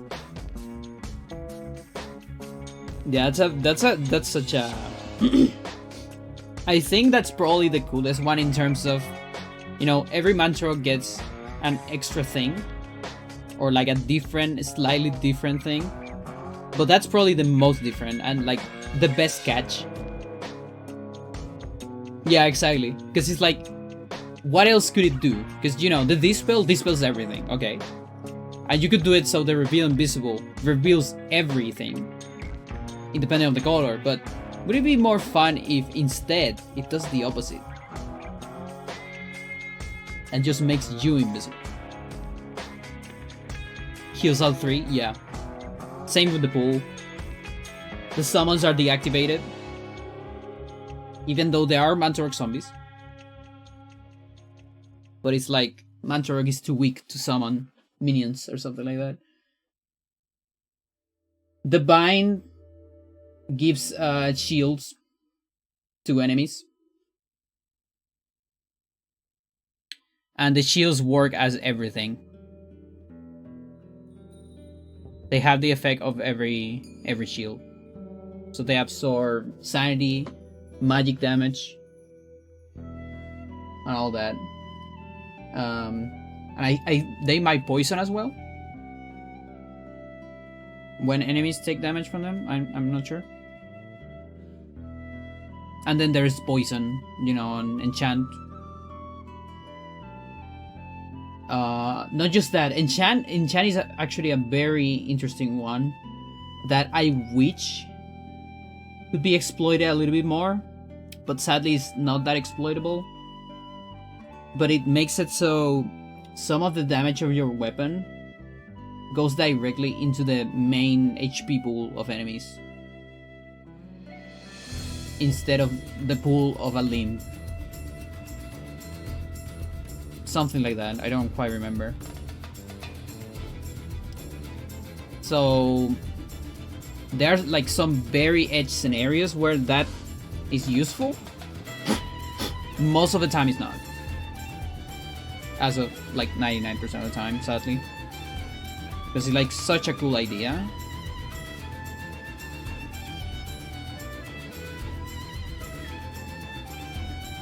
But most of the time there's just no reason to avoid the double damage of just a normal enchant. Because Mantorok doesn't do double damage. It's just the raw damage, but it goes directly into the pool.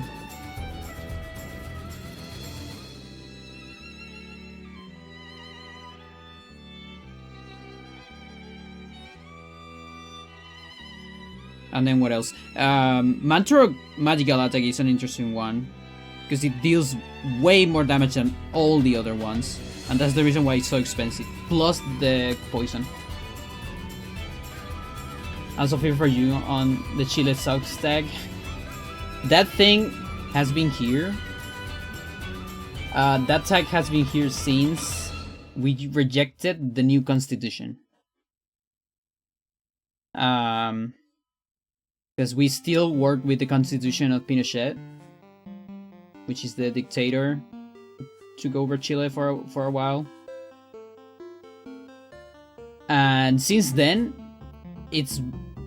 nothing has happened, so nothing that will make me get rid of that tag.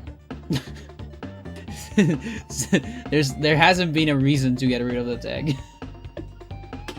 And that was long ago. That was years ago. Okay, so we burn Tapestry. We get the Codex. And then we put the sword. Wait, what do we put the sword? Do we have longsword?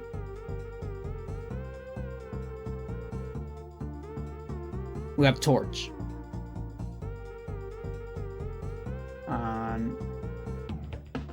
What do I need sword? Oh, for zombie. Makes sense. Yeah, okay.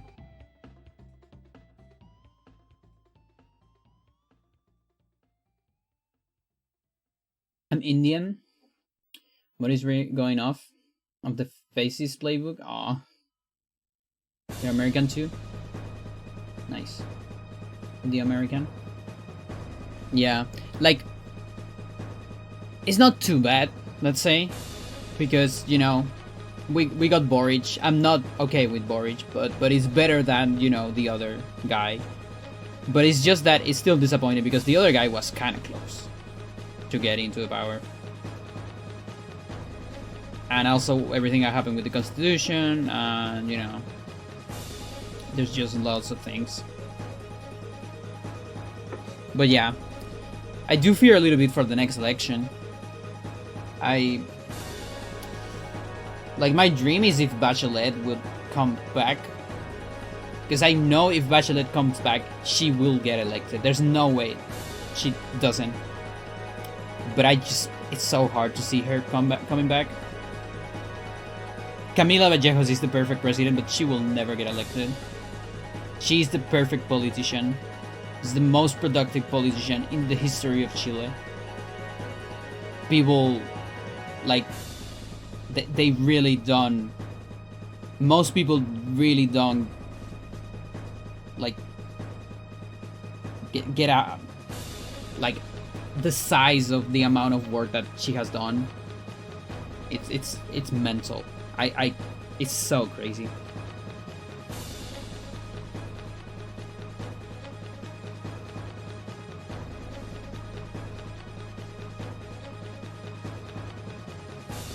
Yeah, I don't know. It's because she's Communist Party. It's really that. Chile is so fucking afraid of communism after dictatorship. So it's sad because I really think she would be the perfect president for Chile.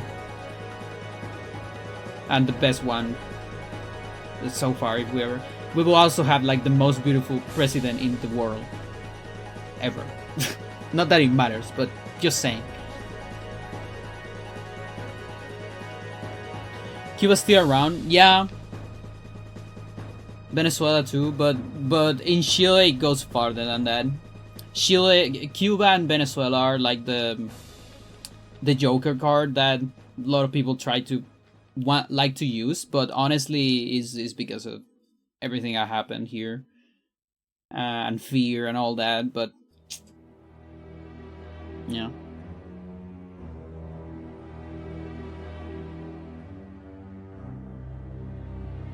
Probably not.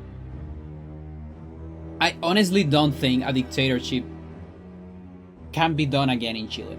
I just don't see it. I'm not afraid of a dictatorship again in Chile. I think the state of the war is much different than in those times. And I don't think it can happen today.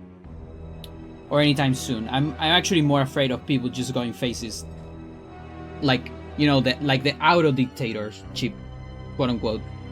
You know, like less about panopticon and more about, what is it called, synopticon kind of shit.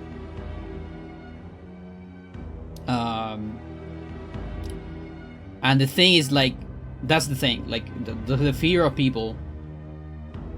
Like, even if Camilo Vallejos gets elected, which she won't even present because we know it will never happen. People fear for that, even though it literally cannot happen. It literally cannot happen. But people are still scared. But it's, I don't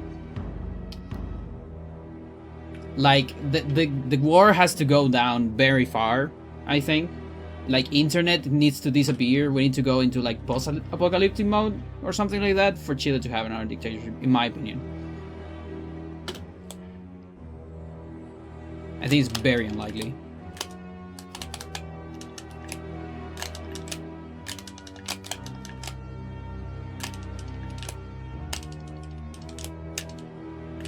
I'm supposed to mix this immediately? Or not? No, I'm actually not supposed to mix that. Or am I?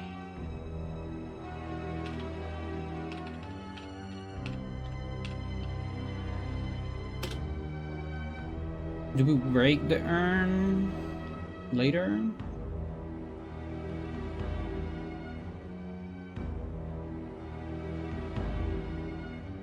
Or there's another possibility as well. If we get to a very, very big crisis, maybe. But I don't see that happening because of the state of the war right now. Like, if we get a big crisis, that's probably gonna be something global. And if the crisis is global, there's no one to, like, fund a dictatorship in Chile. Like those days back then. That's what I'm trying to say. In that sense, Chileans are very, what's the word, competent. Chileans are, what's the word? To hell, don't have that in the US or India, I see. Chileans are, I don't remember the word.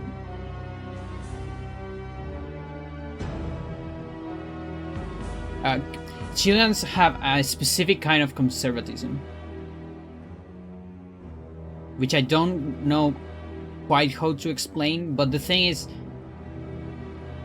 a dictatorship now happening in Chile, I don't really think it's because of the people, but because of the political scenario and the relationship Chile has with other countries, and how a lot of the schemes of the US has changed towards Latin America. And there's a lot of variables that right now makes it, in my opinion, impossible to have a dictatorship in Chile, or to like be naturally developed. I think it's way more possible and actually more efficient, sadly, or fortunately, I don't really know, for people on the right to just get to the power naturally, because of states of things, which sucks in its own way. Again, panopticon against synopticon. It's more probable that people get faces than they get faces. Chileans get faces by themselves than they get faces because they have a gun pointing to their head, like it was back then. So it's a very different state of the war. So I'd say that the right doesn't need to do a dictatorship in Chile. Let's say it that way. Doesn't need, and probably doesn't have the resources as well. As much resources as they have right now. Because they will probably trigger a crisis. Like immediately. And there's gonna be international pressure, and that's gonna destroy the country, and then after that we're gonna have communism in Chile back. And they don't want that. So It's unproductive for the right to do a dictatorship. They're stupid. I really think that people on the right are stupid. I am a believer of that, but they're not that stupid, let's say. I actually don't give credit to people on the right. There's a lot of people that say, oh, they're really smart and all that. No, and they act dumb. I actually think they are dumb. Just not that dumb, but they are dumber than the average human being, in my opinion. I don't give them too much credit, as most people do. Democratic conservatives is still ass. Yeah, it's true. And we have a lot of that here.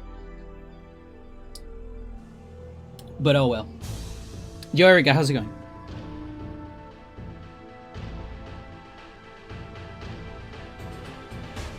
What is this?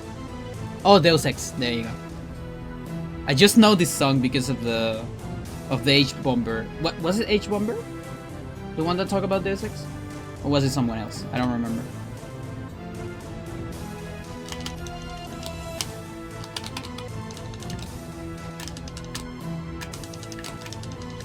Gas Presidente, no. I'm throwing up.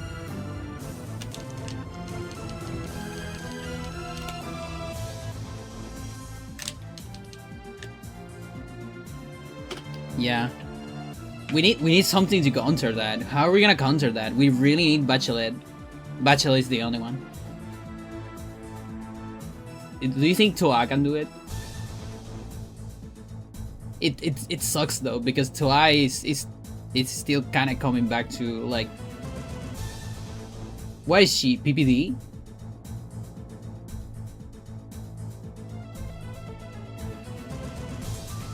Nervous? You have an interview for practice? I see. So to turn the combo political? Yeah, don't worry about that. I like talking about this stuff from time to time. I like talking about this stuff on the stream, in particular. I have a convoluted story with politics. When I was a child, I didn't know a whole lot. But I have a very political family, because my family fought against dictatorship. And they got persecuted. And I might be not here if they weren't lucky, because, you know, they could die. They actually had to hide on the south of Chile for a while being persecuted. And if there was just unlucky, I wouldn't be here doing records. So politics were always around my life, left politics in particular. But I couldn't quite understand it when I was a child. But later, I understand it better, and I really enjoyed talking about politics because of that. Because I also had a lot of classmates that were really stupid and like from the right, and even I had a classmate that was a fucking Nazi, and we were always fighting about that. And for a while during my teenage years, I loved talking about politics, and then later on, I kind of lost that love. And now I kind of don't like it. I mean, I still like it. It's just that I don't enjoy it as I used to enjoy it. But in the stream it's different, because it's like I'm talking with non-Chileans a lot. So it's like different perspectives and different scenarios and things like that. With Chileans, it's like you kind of immediately know if someone's an ally or an enemy. And it's a lot of the time it's either like, oh yeah, we're never gonna agree, or we agree too much and we just know what the other's gonna say, and it's just kind of an echo chamber, and it's like, yeah, I agree with you, and that's just the end of the conversation. We don't really need to keep talking about, you know, let's talk about video games, I don't know. You know, because I know we all hate the right, and that's fine. I don't need to say it again, you know. When I was a teenager, there was a nuance to it because it was something new for me, but now it gets kind of repetitive a lot of the time. So it's cool, you know, for 5 minutes, and then after that I get bored.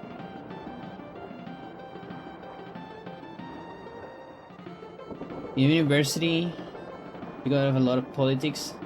that you get tired. Yeah, that's the thing. I also got a little bit tired. Yeah, I also was in some stuff at university and got tired. Grandfather was part of Gandhi's movement. Oh.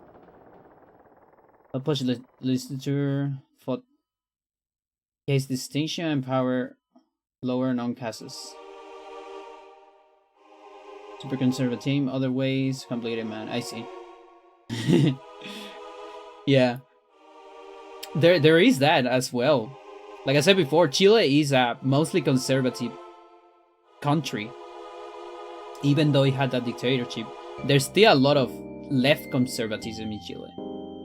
Like, there's so much of it. Left that is, like, really in the middle, honestly. Political apathy is in the middle. A little bit. Like, people that say that things are not political when they are political, yeah, that's very middle. Or like, smart people from the right that want to convince you. But as well, like, yeah, it's fatigue. Political fatigue, a little bit, yeah.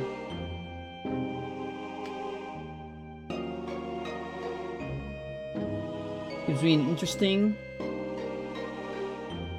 Yeah, that's the other thing. I also don't read a whole lot. I have a lot of friends that are also, like, on the top news of everything that's happening. I don't have that energy anymore. A lot of the time, I just don't know what's going on. Like, I have this thing. I have friends from out of Chile that sometimes know Chile news before me.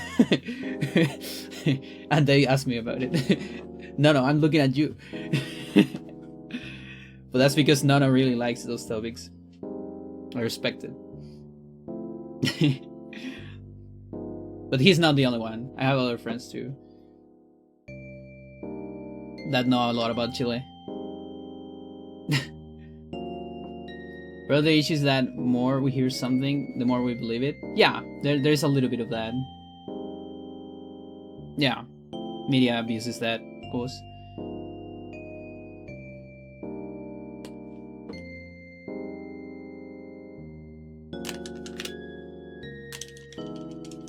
Okay, so we get a pause here.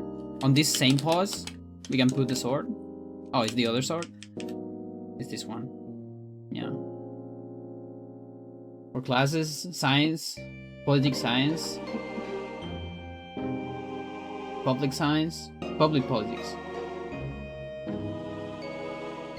Oh yeah, like if you had to study it, oh boy, that's so much. Because that's the thing, my career, I didn't have to study any politics. If anything, a lot of professors were like the apolitical type sort of thing. And there's a lot of that, you know, science is apolitical bullshit. Which is all the way on STEM. There's so much of that. But I got involved into some stuff, some assemblies and things like that. Not too much. But a little bit. You went from college, married. Chilean guy. Good friend of yours? Nice. I see.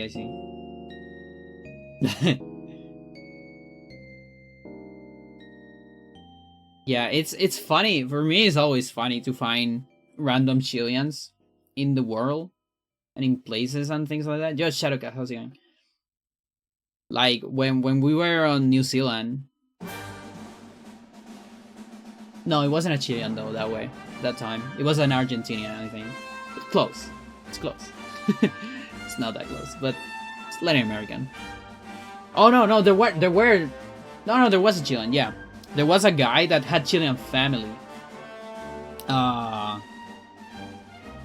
That had a place called Los Hermanos. Not Los Pollos Hermanos, close. But Los Hermanos, something like that. And they sell supposedly Chilean theme food. It wasn't really. The names were Chilean, but you know, You know how it is with international food. They adapt it to the place.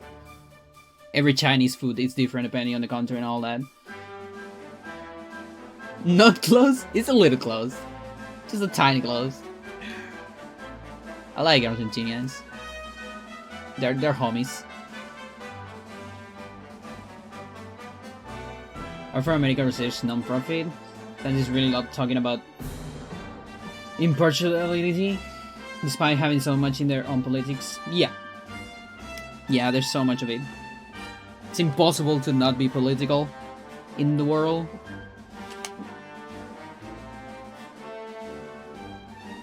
And it happens all the time. Especially if you're like, you know, so like into like if you're on a career full of numbers, you kind of forget about it. You know?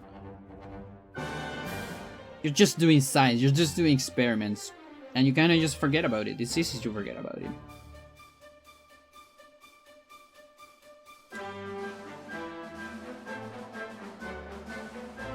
There's chimichurri.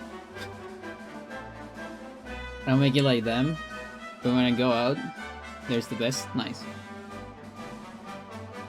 Yeah, this time we have salchipapas. Salchipapas is literally salchichas with papas. Salchichas is like sausages. It's not exactly sausages. It's like I mean, it is.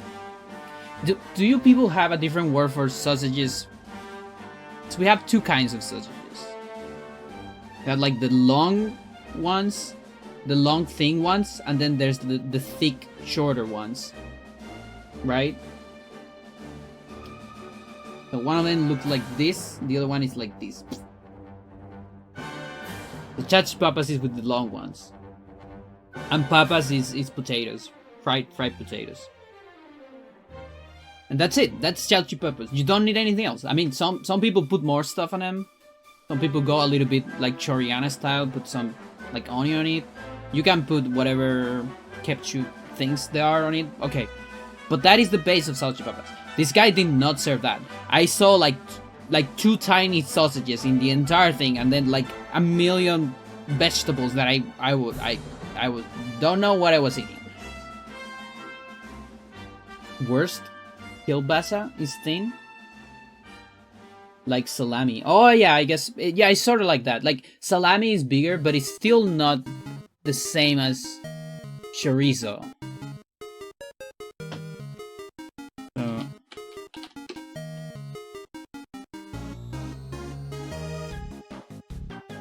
Or is it? Maybe it is. Maybe I'm just a dummy.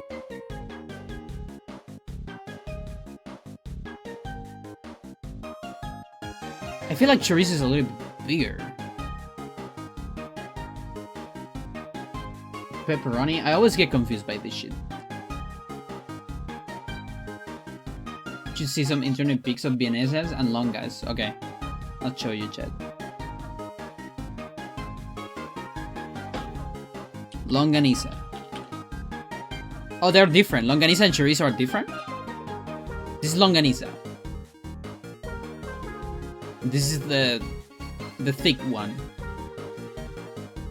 Big and small chorizo, I see. Yeah, there. Okay, so there are ones called butifarras, I think, that are like mini chorizo. They are different. Okay, mini longanisa. I don't know. Chat. I'm bad with food. Longanisa versus chorizo. It's like a movie. A fucking movie. Superhero movie. These don't look quite as thick as salamis. Yeah, I think salamis are thicker. Yeah, and then salchicha or vienesa is this. Like this one.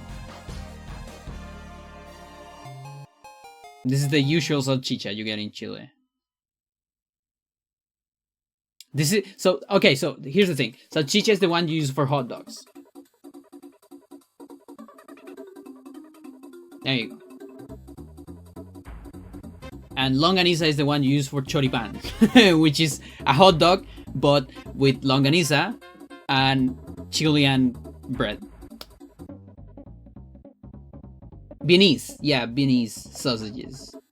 Yeah, that's what we call vienesas as well.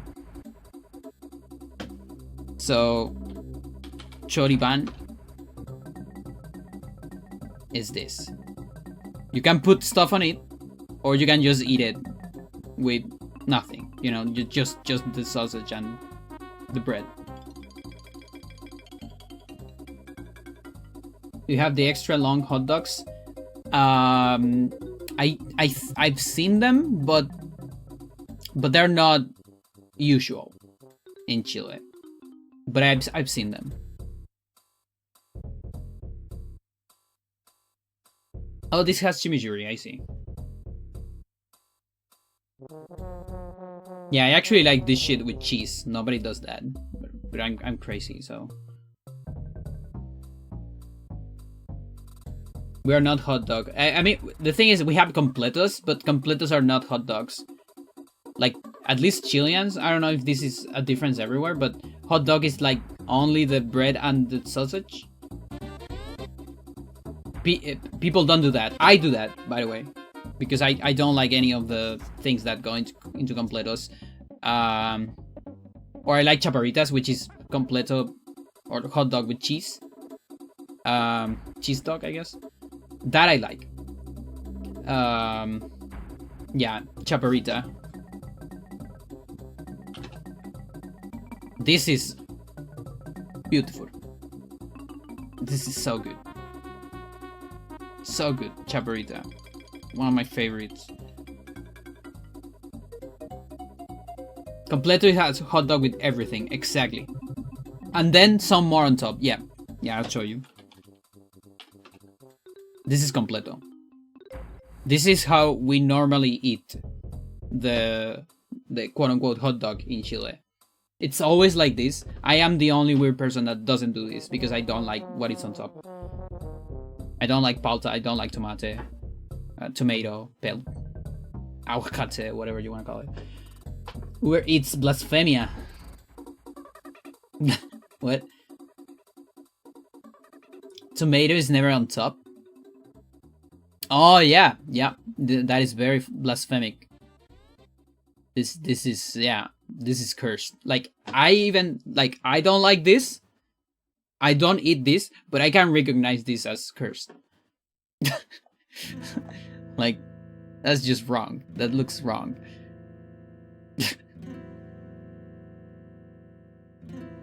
They do it like that in Domino? I see.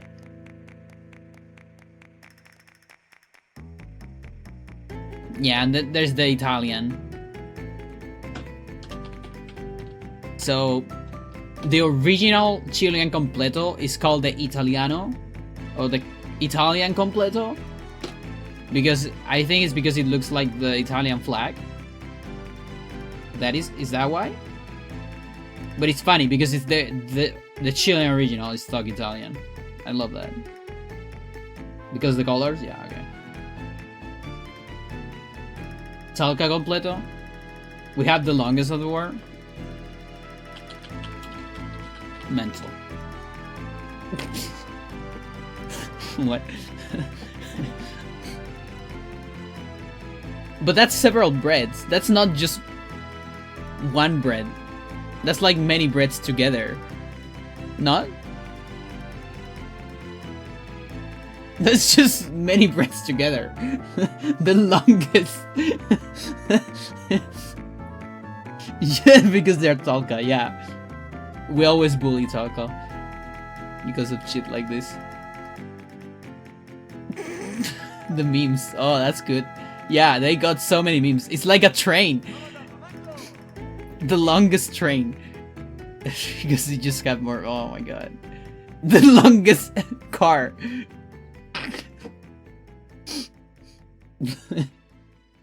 Oh boy. Not familiar, with this food to batch blasphemers, but it's always fun to hear it, yeah.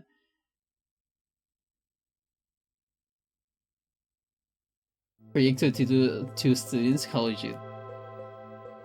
La hoja más grande del mundo. Oh, this is so stupid. I was not aware of this. When was this? I had no idea. 2023? That's the thing, I just don't see news from my country.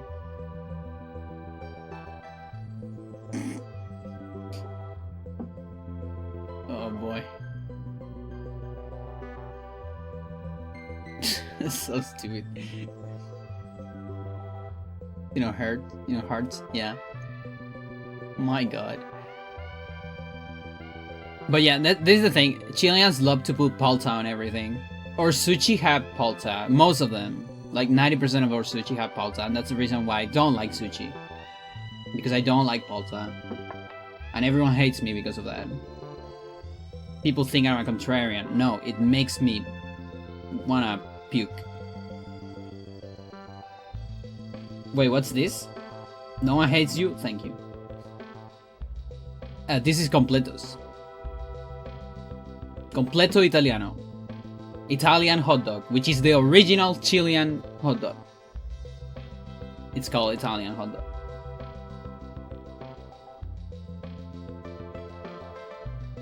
We just considering you weird for eating the way you do. It makes me feel comfortable when I eat things from you know, from the sides, and I reach the center at the end. It makes me feel good because I'm autistic. The sandwich, the pizza, yes, I know. The original Chilean Italian hot dog, exactly. Yeah, but my favorite Chilean food, up to, one is machas a la parmesana. Is one of them. Machas. Is machas just machas in English? I think it is. Clams? Is it clams? Isn't that almeja? Mussels? I think it's mussels, yeah. Yeah, that looks correct. Yeah, claim is almeja. And I don't like almejas that much. They're good though. They're still good. Aguacate. Locos are also pretty good. But the best one is machas. By far. Clam is like everything for North Americans. Yeah, probably. But yeah, since we are a long country and a lot of the country is, you know, on the coast, we actually have a lot of mollusks. Different mollusks and different things. So we got clams, you know, we have almejas, we have, I was gonna say chorizo. Steamed hams, yeah. Choritos, there you go. Not chorizo, chorito. We have machas, we have locos. There is puree as well. No, this is the second favorite food. Choso, yeah. Yeah, this is the second favorite food. I put best last. That's how I do. But just first one. Pastel de jaiba. Of course. I don't even know how to write it. Would that be? It's because of Los Jaivas. Los Jaivas ruined that word for me. Because Los Jaivas is with this. Yeah, okay, there you go. Yeah, yeah. Yeah. With the upper P. Pastel de choclo. Pastel de choclo is solid too. I also love it. Super good. But this is, oh my god, this is so good. This is too good. Like a good, what would you call this? Like crab cake. I always call it crab cake in English. This crab cake. It has cheese. It has milk a little bit. It has bread. It has more cheese. It has Parmesan cheese on top of that. It has crab. Good crab. It's good. Some people sometimes add other things like other mollusks.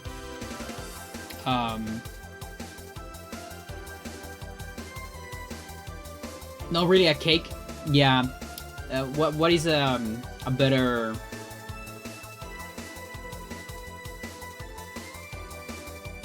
Corn? I don't think I've seen it with corn, but corn would probably go very well on it. Fluffier texture than crab cake. I see. Souffle makes sense.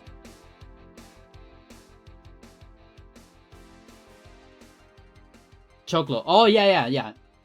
Choclo is corn. Yeah. There you go.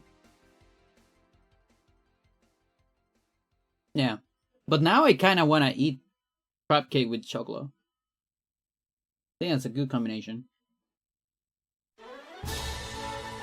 Yeah, corn is choclo. Corn cake. Corn cake is good.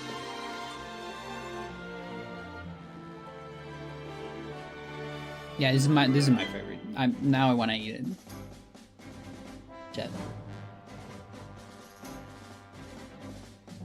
Yeah.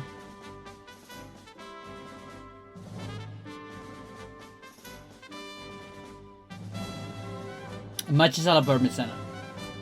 It's my second. You can tell that if it has cheese, it's pretty good. It's pretty high up in my tier list.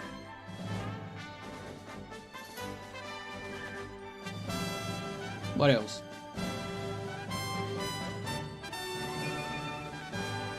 What is third? I mean, it depends, because I'm right now I was thinking on third, but I'm thinking about dessert. I don't know if that goes in the same tier list. I have two favorite desserts, which is it's not called iced tea in English, is it? No, coffee. Never mind. No. I hate tea. Iced coffee, café helado, and leche asada.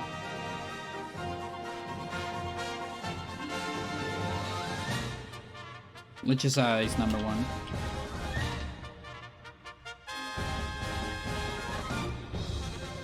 What would you call that? Barbecued milk.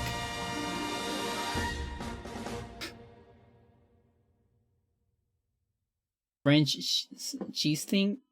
Fondue. Fondue is pretty good as well. Fondue is solid. Sopaipillas. Sopaipillas are solid. I like Mapuche sopaipillas the best. A good like quinoa with a lot of spice stuff can make for a very good underrated sopaipilla.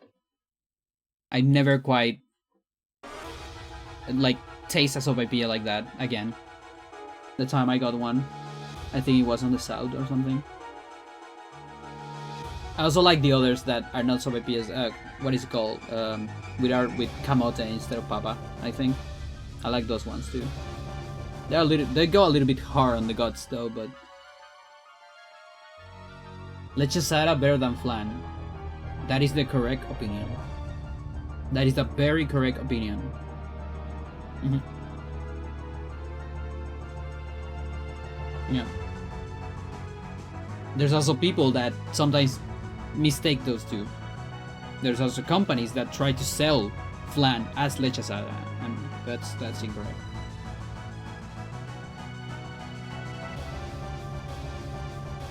But no, flan is good. Flan is still good. I still like it very much. But leche asada is superior. Your mom makes flan? Yeah, exactly. I don't dislike it too. I actually like it very much. It's just that leche asada is better. You know, it's like, I don't know. It's like, for me, it's like listening to Iron Maiden. It's pretty good, but I prefer King Crimson. You know, that's just me.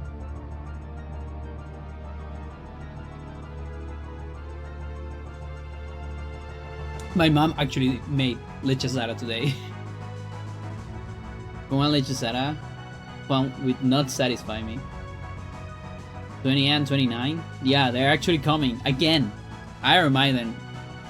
Fucking Camps Chile.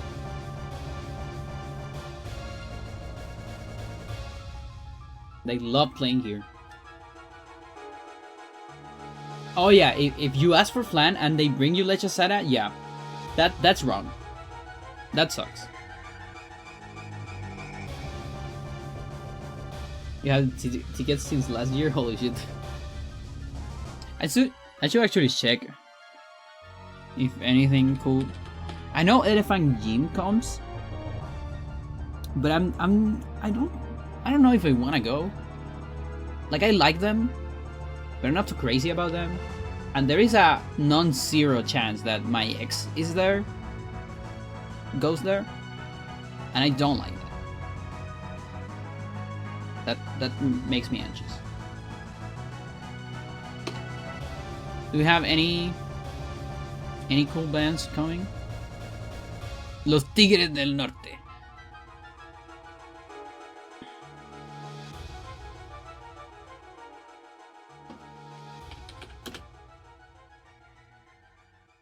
I can't think. What is the word?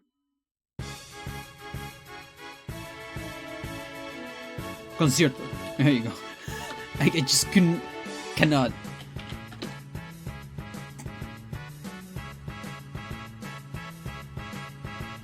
You know where she's not going? To Guatemala.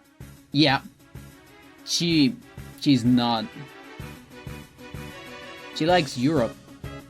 Or at least back in the day. But she didn't like the other Latin American countries for vacations and things like that. So I am 100%. I will not see her there, and I would like to go to Guatemala.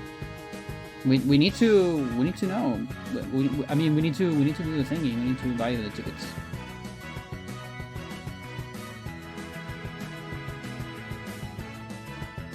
Okay, what do we have?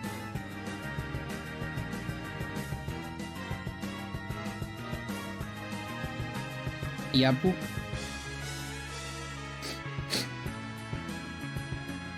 Studio Ghibli Sinfonico. Aníbal was talking about this. I already have my ticket to Lenny Kravitz. Nice.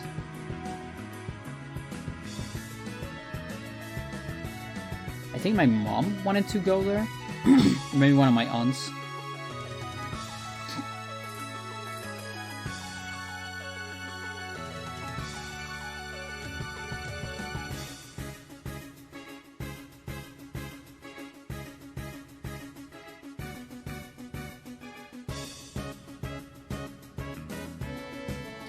What is Bersuit? What does this sound very familiar to me? What's this?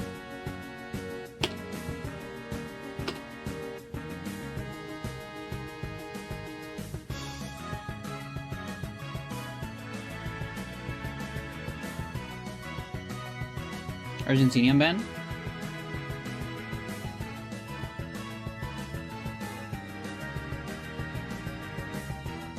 Cumbia? Oh shit. I thought it was rock. Oh, that sucks. Like, I probably had a friend that really liked this at some time, so the name was sticking in my brain like, oh, what is this? What is this? 2000 music? I mean, if it's Año Nuevo, it's like, okay, I'll listen to it, but I'm not going to a concert of that. Rata Blanca.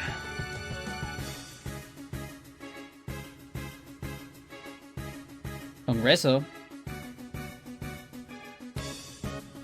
Actually, never seen Congreso live. I don't even know if it's the original, guys. Congreso is solid.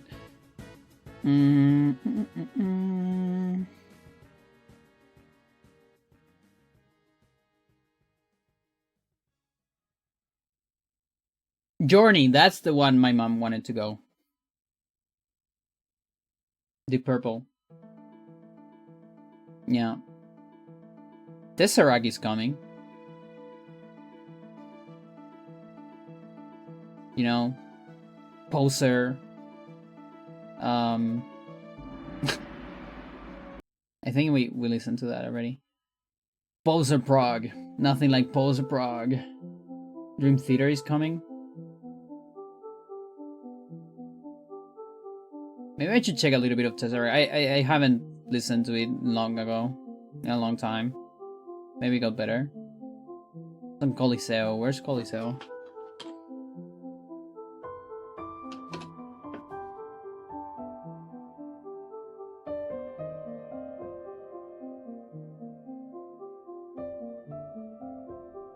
Oh, that's solid.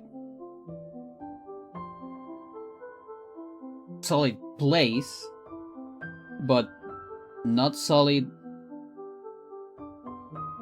venue, apparently. It's a horrible place for music? Oh, that sucks. That really sucks. I never been there. Thanks.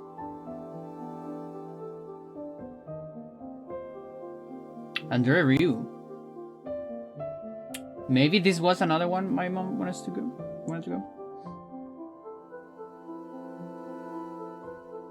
Everglow. What is Everglow? This also sounds familiar.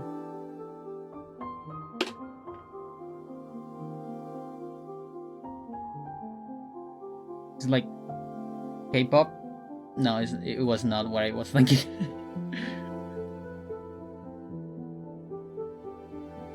I'm pretty sure I know a band that it's like Ever Something. Therion, what is that?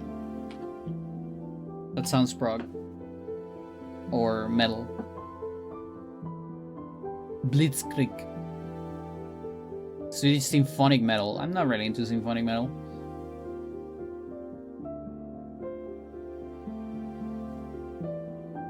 Dreamcatcher.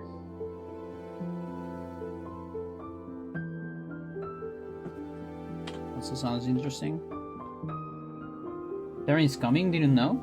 Now you know. Oh, another Korean? Never mind. Yeah, apparently on Teatro Carriola. 15th of September. Anyhow. Let's see.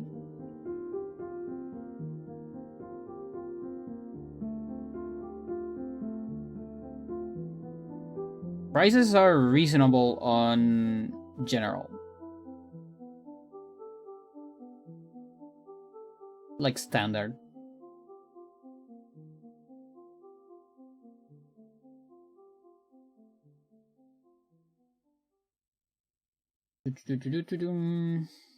Los Vikings 5? I play Los Vikings 2. Look at that. Now they have Los Vikings 5? That's crazy, chat. I didn't know there were 5 of them. I hate it. All the prices are expensive now. I remember my physical concert at 15k. Yeah.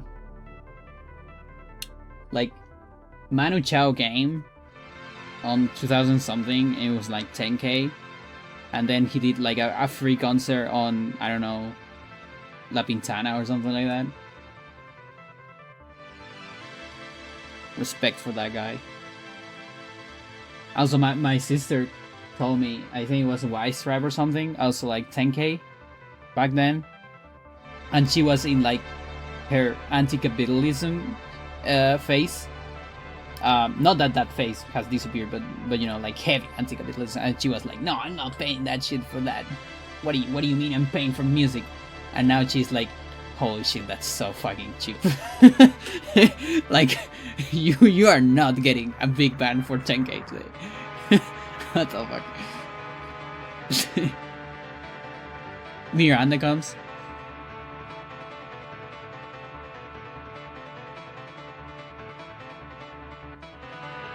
Miranda again. Lucifer and Napalm Dead.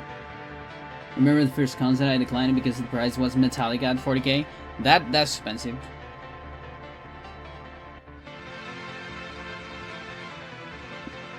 $2008. They didn't come. Don't remember why.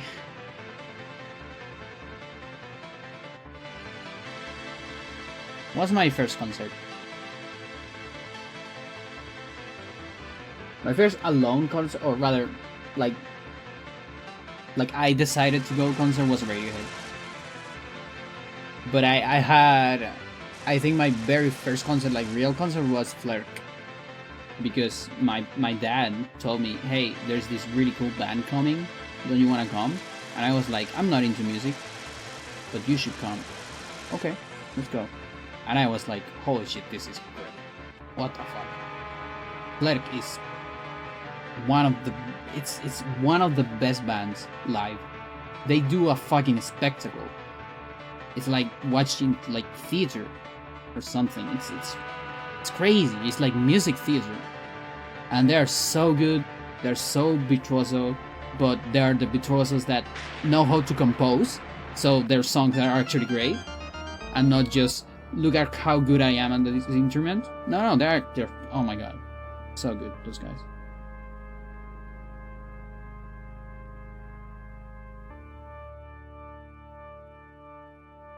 Residente. 2 minutes. The Geek Orchestra, The Legend of Zelda. Interesting.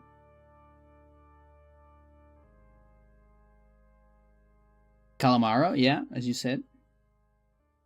In Portomondo. But there's another Calamaro later. Paul McCartney. Is this guy still alive?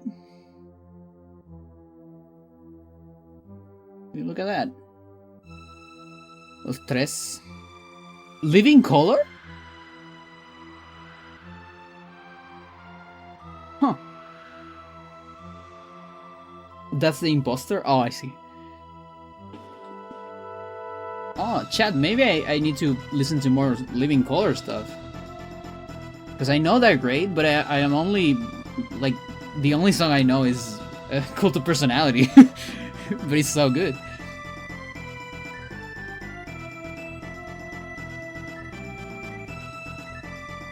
It's also on Chocolate. I think Chocolate is a solid venue.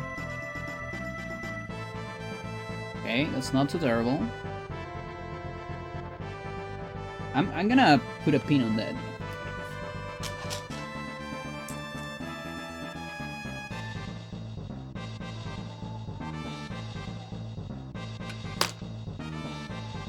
Why not?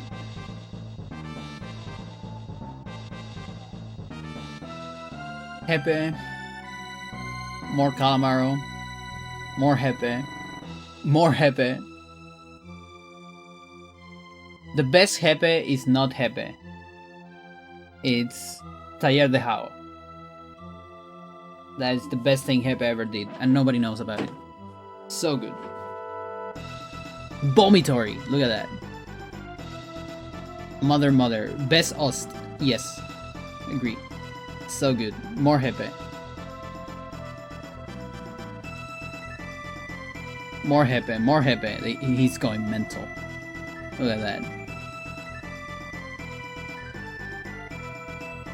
He's not stopping. He keeps going.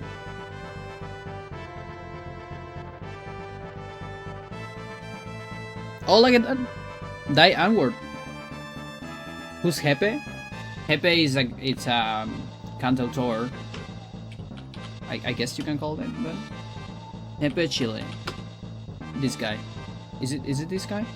Yeah, this guy. This guy's Hepe. It's a guy that plays guitar and sings. He's a solid guitarist. It's fine. He also does a little bit of like pop, like folk pop, you can call it, I guess. I don't like that very much. What I like the best about Hepe is one of his, I don't know if his first project or back then project, which is Taller de Jao.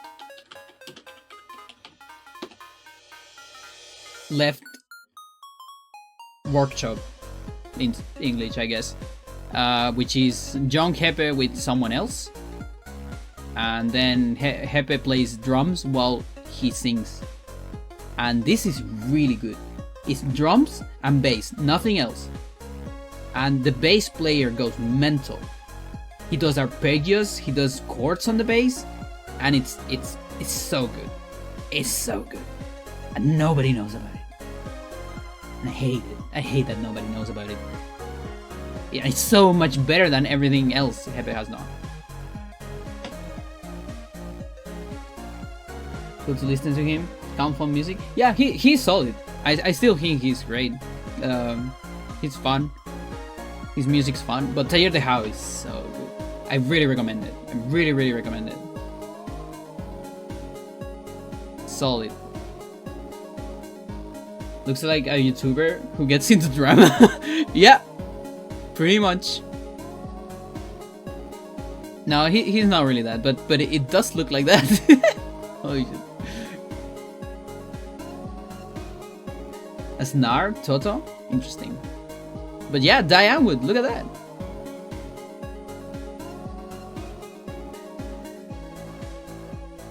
More Hepe. Keen is coming again. Interesting. I like. There's one song that I really like from Keen, but that's about it. And it's not very known sing, like the what is it called? Nothing in My Way, I think. That one, I love that song, but nothing else from them I quite enjoy. Asnar. Lenny Kravitz. Lots of Nicole as well. Vito Baez. Legendary. Oh, look at this. Los Tres. Fabulosos Cadillacs. And it's like the entire pack. Look at that. Oh, there it is. Dream Theater.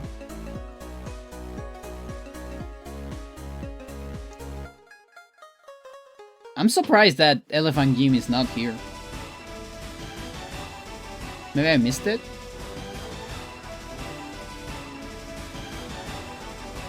Or maybe it's just not known enough to be on this list. What is Zoo?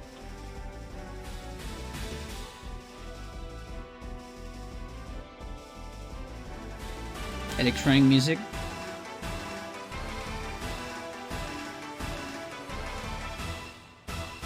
No idea.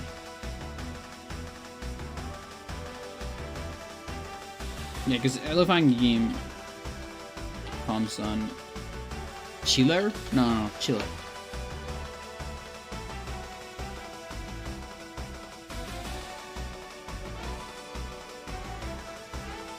When's this? 13th of September. This is Taiwanese, I want to say. Math rock band. They're solid, they're good, they're fun. But I don't know if I want to go. Again, reasons I mentioned before. What is this? Yeah. No, I know they're coming. I don't understand why it wasn't on that list. That's all. A friend of mine also wants to go, but two friends of mine actually. Maybe even more if I start asking, but yeah, I don't know. You know, that time when I went to Toe or Toe. They were good, but I wasn't too crazy about it, and for similar reasons as I just mentioned. Oh boy.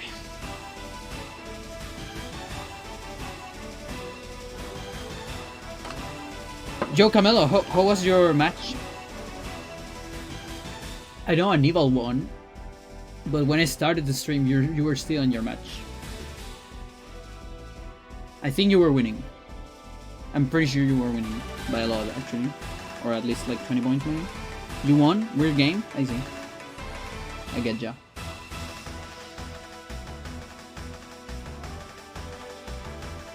Mine was also a weird game.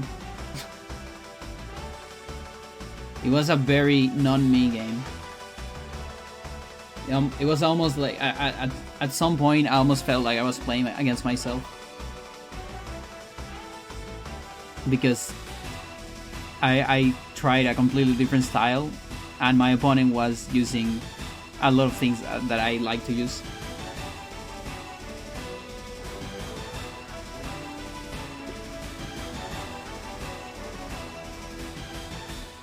Yeah, I saw a lot of it.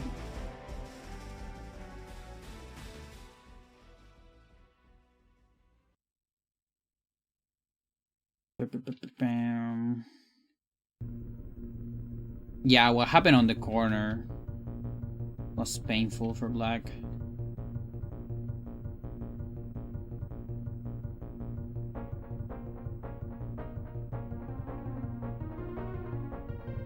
I see.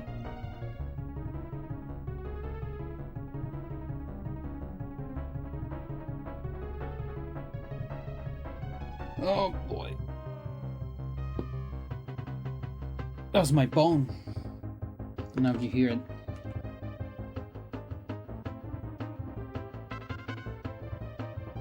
Pam pam pam.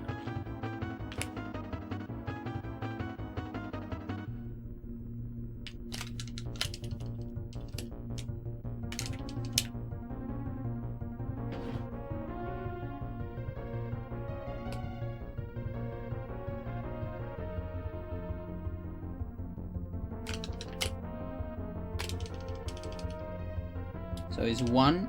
Okay, only one B.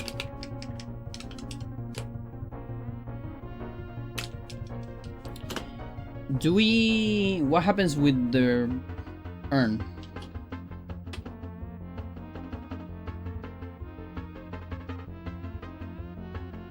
Do I open it during this?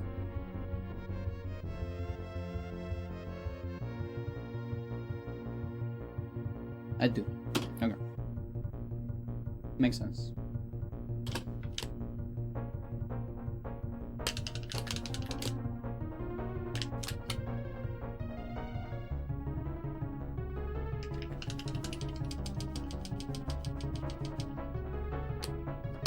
Ah, oops.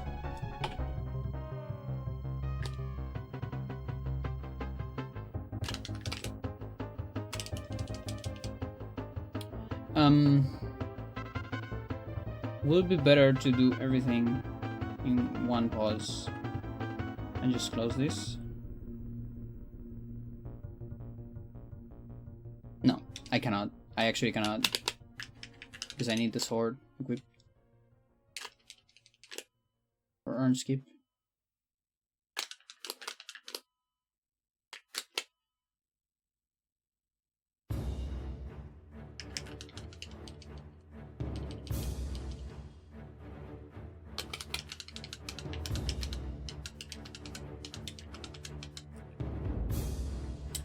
To here.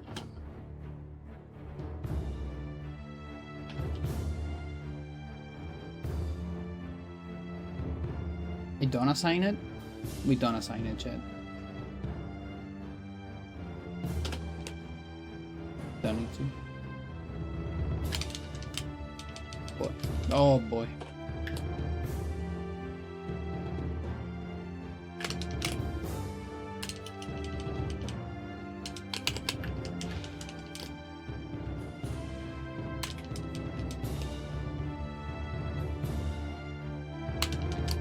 Funny how, even with these ass angles, I can work around.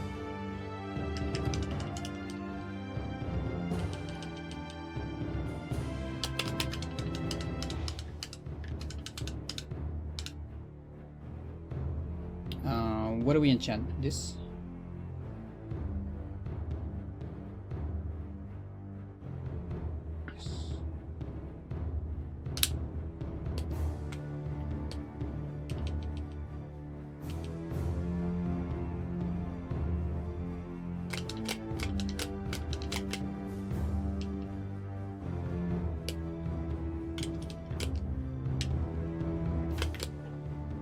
Went too far.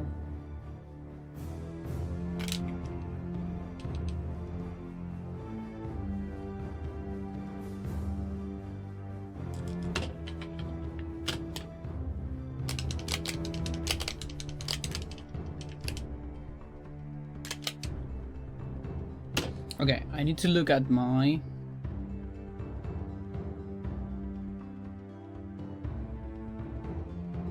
effect timer.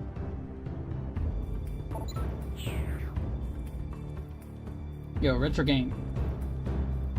Thank you for the photo.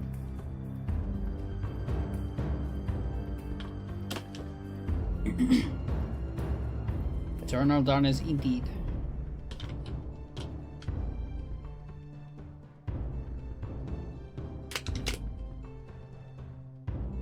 Okay, so how do we grab stuff here? I need to remember how to do the...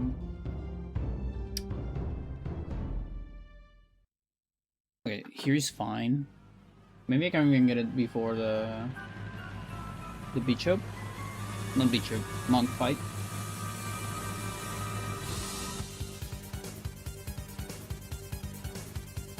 Good practice on that. Does it matter? I don't think it matters.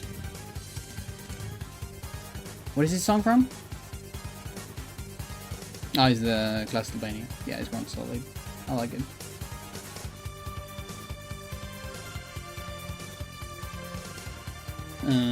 So let's call these 9. Anthony Scroll tutorial. Maybe. Sure.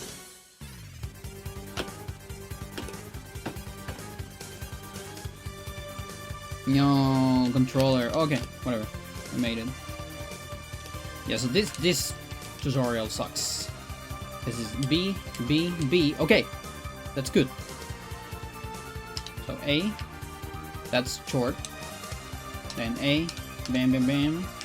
And now we assign it. And we have to assign it to something. Panda, what was that cool word that sounded like BIOS? BIOS? I don't remember.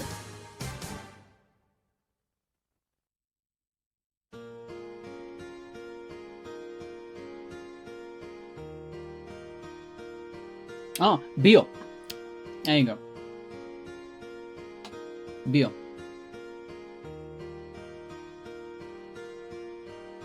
Means vivo. Means we talk about this.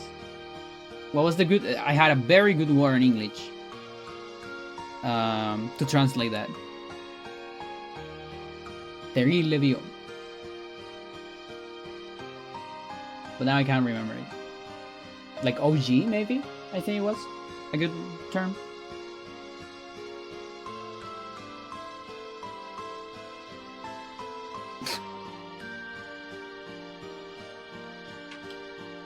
Might have been.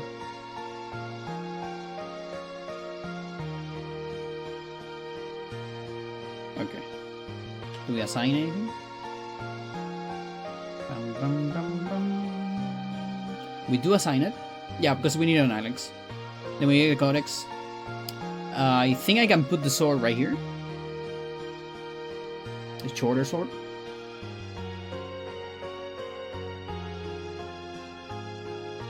Although this is easier with this sword. Can I do trapper skip with the other sword? I guess there's the enchant too. Because if I enchant the sword, then I don't need to equip it. What do we do?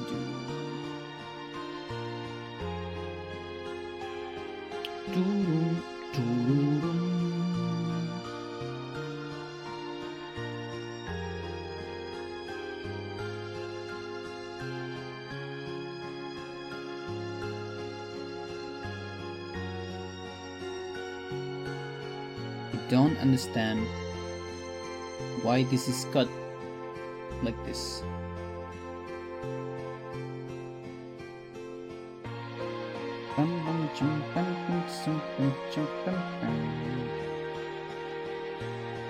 Let's open it again.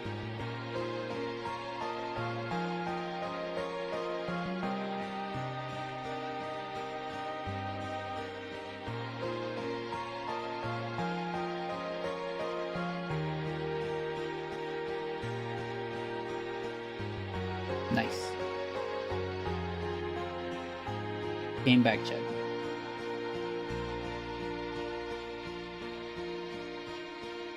But my B2 is in the way.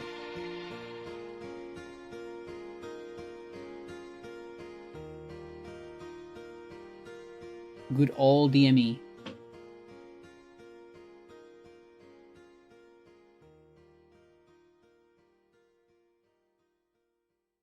You know what? My VTuber can't stay there. By one.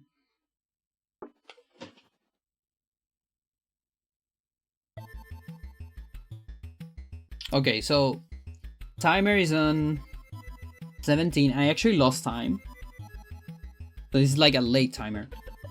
Slightly late timer.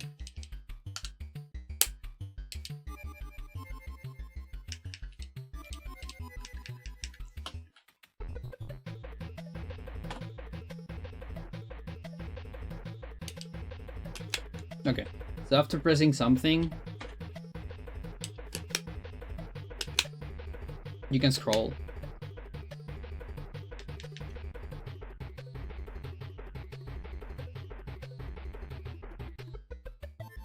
Okay.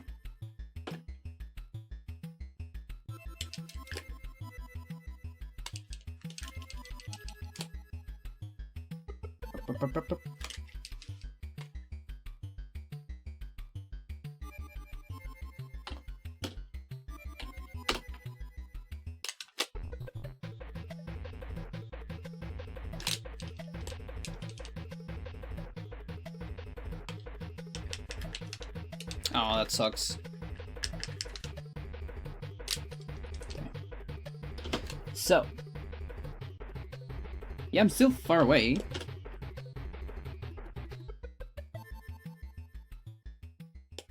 Grab that.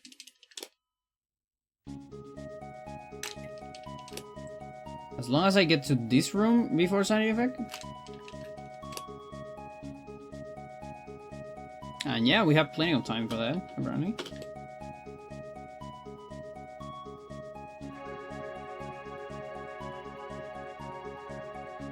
Okay. This is important. Phantom creatures. Can you have phantom creatures here? No. They might trigger on the next room though.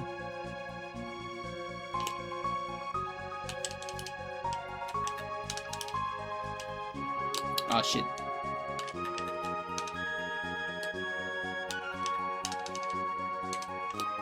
I lost always animated.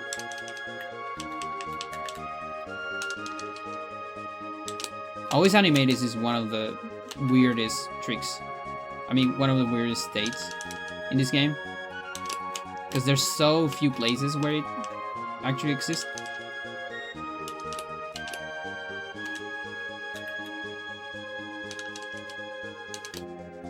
Look at that, chat.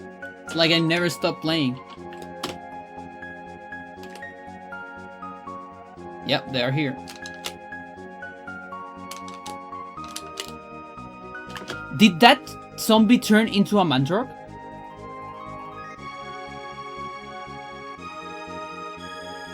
Chat?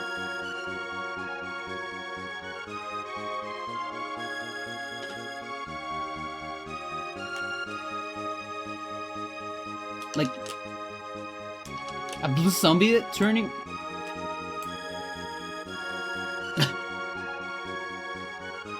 No. I've never seen that. I think it did. Oh, come on, dude. This one turned into a mandrake. How did it happen? How did that happen? We need a clip of that. I did something like this. What? Or maybe it just clipped.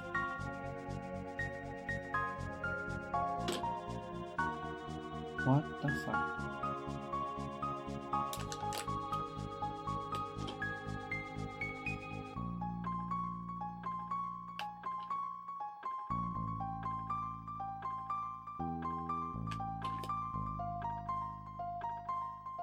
Okay, time to watch the bot.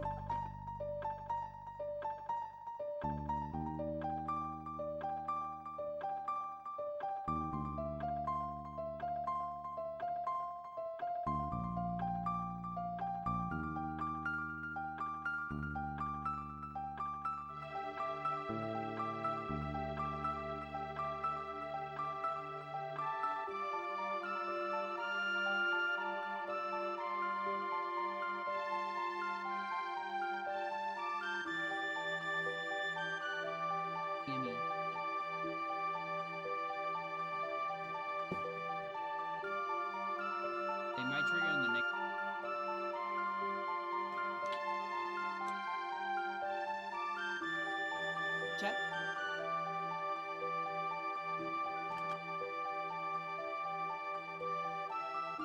Where's RNG? Yeah, no, getting that on a run, it's very bad. Goes. Yep, they're here. Oh, okay. I see what's happening. I mean, not... I can't say I can reproduce it, but for some reason, like, the zombie was, like, on top of the other, and once the Mantorok triggered an attack, then we got an overlap, exactly. I guess it's because there's not a whole lot of space in this room to summon the extras. You know, the phantom enemies. So they just overlapped. And I didn't quite see the Mantorok. Now, I had no idea you could get an overlap on phantoms. This is going into the timeline, chat. Of course. Remember the timeline? The ED timeline? I'm putting this there just because I like adding stuff. They're here. Yeah, look at that. It just displaces the other. Zombie turned into a Mantorok? Oh, that's good. Chat? Yeah, especially because the last timeline entrant is very old. Whoa, a new find in 2024. I wonder what it is.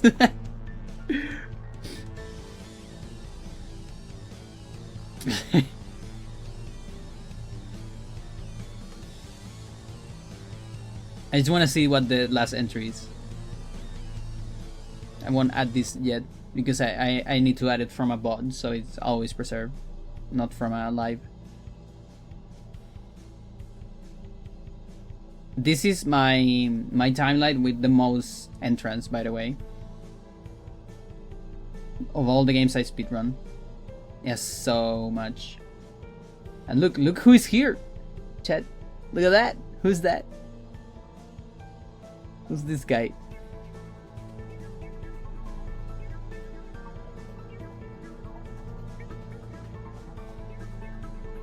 How I am there? You are like on the top tier. You are the third most biggest contributor to this game after Sir and me.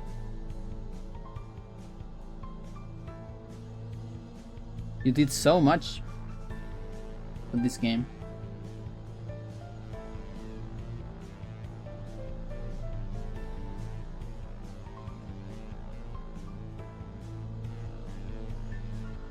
Last entry is from 2023. From Nono, actually.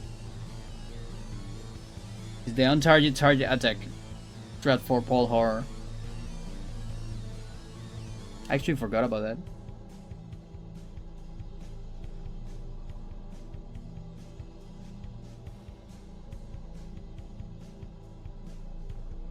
Yeah, so Sir has 373 entries. I have 180. You have 35.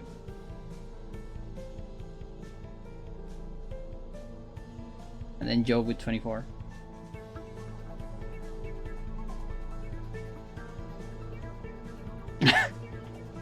God, yeah, it's crazy. It's so crazy. And these are the percentages of entries. Of just entries. That doesn't really translate into amount of work. But you can see it's more than half of all the entries. And I'm like close to a fourth of everything. And then there is a lot of small contributions that add up. Sir is 99% either way. Yeah, a little bit.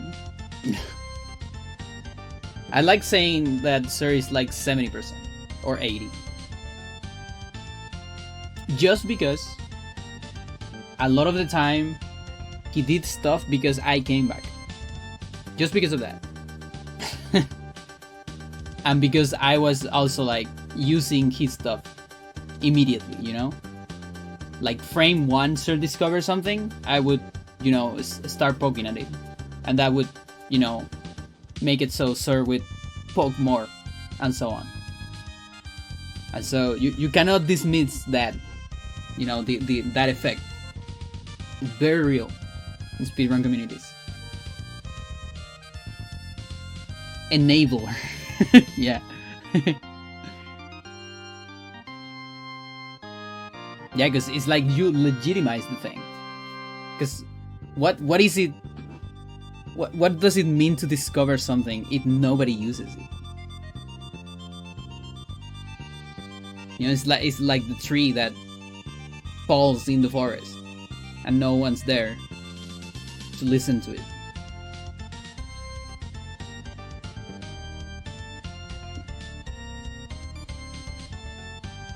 It's cool. This game has so many eras too. Like, imagine a fucking like summoning salt of this game. Like, he literally has the the script is done. Just look at these names. Like SDA era. Yet glitch meta starts. I have no recollection of doing anything. Why do I have credit for Core 4 hit Ramdao? Let's see. Where's this?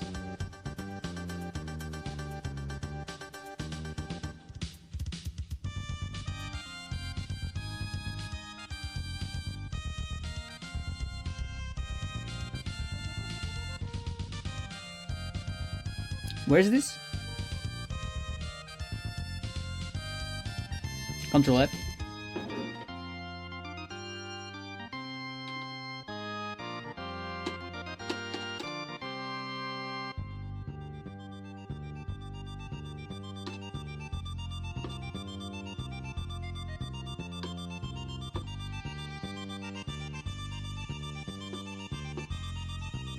Black Guardian, brightness,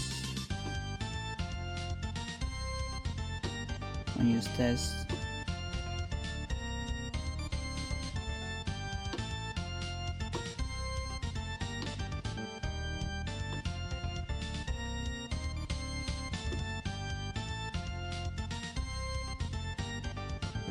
Overhead attacks hits at least 4 times. Okay, so it has me and you.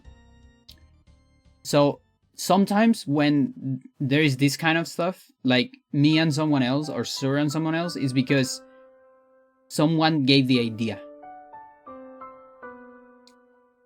And this should have never happened without that suggestion. There's a lot of that, and I always go into that. I always try to put it anyways because it's like, you know. But yeah, remember, this is the good thing about the timeline. Everything's here. The chat, the video. No, wait, this is not the bot. This is the wrong bot. This is the bot. There you go. So here we're on the rando. So in a way, this is also thanks to Job. Technically. Because only thanks to Job we have Ramdao here on the rando. Ramdao Science. Yeah, there you go. So say you have some shit, some best T-Squad. Oh, shed me. Okay, so here's the thing. So yeah, here's the thing. So we knew that Randall does at least 3 hits, separate 3 hits, because you can 1 kill horrors, right? But I insta-kill Pious, and you noted that. Still clue why it insta-kill Pious? Because he has way too much HP because of that. That doesn't make sense. If you get 3 hits, that doesn't insta-kill, you add up the numbers. So you did that question, and I dug into it. So this is the enchanted Ramdao. Now this neutral attack is the overhead attack. The one that is really broken. So let's go here. It's so stupid. Yeah. Now if you do it from far away, you don't land every attack. You see?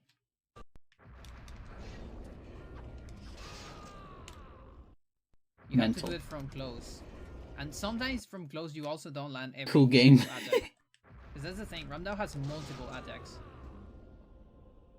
So we always have been thinking that it's 3 attacks in a row. With double damage, by the way.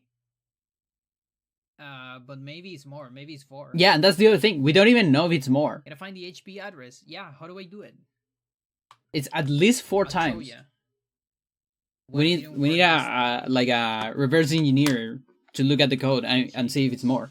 We only know it's at least 4, I think. Oh, Freya is here. Oh, I guess we can. Because maybe I didn't find the HP to modify it into more, or maybe I couldn't modify into more. I don't remember. I just know that here in the document I have it at least 4. Maybe it was like a reminder for me to test it again. You know, like put it at least so you test it again in the future to see if it's more. But yeah, it's at least 4 times. Yeah. But yeah, I mean, I love these names. It's like, look at that. There's so much. It's just insane how much this game has. And like even this, which is like, it's still pretty tame in terms of, you know, crazy shit. This era, you know, right after the starting of glitch meta, this is extremely tame. And it still has so much. You know, on the glitch moving cutscene death skip, it's still a bunch. And then like cinematic unload, there's still so much. And this is still pretty tame. This is where things get a little bit more crazy. Send effect manip, no magic message, and bypassing triggers. So this is like earn skip. Yeah, this shit is gold. I do this for almost all of my games. The only games I haven't done this is on Mario and Luigi because I don't care too much about it. And Advance Wars 2 because it has way too much to document and there's so many people working outside of speedrun that has contributed into the speedrun, not knowing they have done that, like not actively doing that, but because they work on other things. And there's no way I'm gonna document all that. Like I might have a timeline without contributions, just like world record history, maybe. Because that's the other thing. We have world record history here. Every category. Marathon history as well. I'm missing a link here. Look at that. Past Pandora telling me to look for the link here. Couldn't find it. It's somewhere. Search differences. Zombie clip. This is the like one of the biggest revolutions. This is Edward skip. Then cutscene storage. This one was wild. There are all those contributions. Then there's Zombie Hover. And then there's Freecast. This is the wildest one in terms of contributions because it's one of the things that fundamentally changed the run. Even though at the end it actually didn't save that much time compared to like error skip. It fundamentally changed how we play the game. So it has an insane amount of entries. Yeah. And this is the thing, you could do like a 6-hour video of this. There's a documentary of Metroid Prime speedrunning that it's like 6 hours long. I really recommend it, by the way. Super recommend it. And it's by a less known YouTuber. It's not like someone installed those guys. No. It's someone that is less known, but goes really in depth, really good, and it goes into things like this, but with Metroid Prime. Super good. Then there's Cinematic Restore. This doesn't have more contributions just because of like things were getting extremely technical at this point. And so like actually getting a contribution, you can see this. It's pretty much all Sir. Because I was just not at the level to understand this shit. Like I was always like 1 month behind Sir on just understanding how it works. And like messing with it. And that's the reason why probably there's less contribution. Why do you call it get a job? Yeah.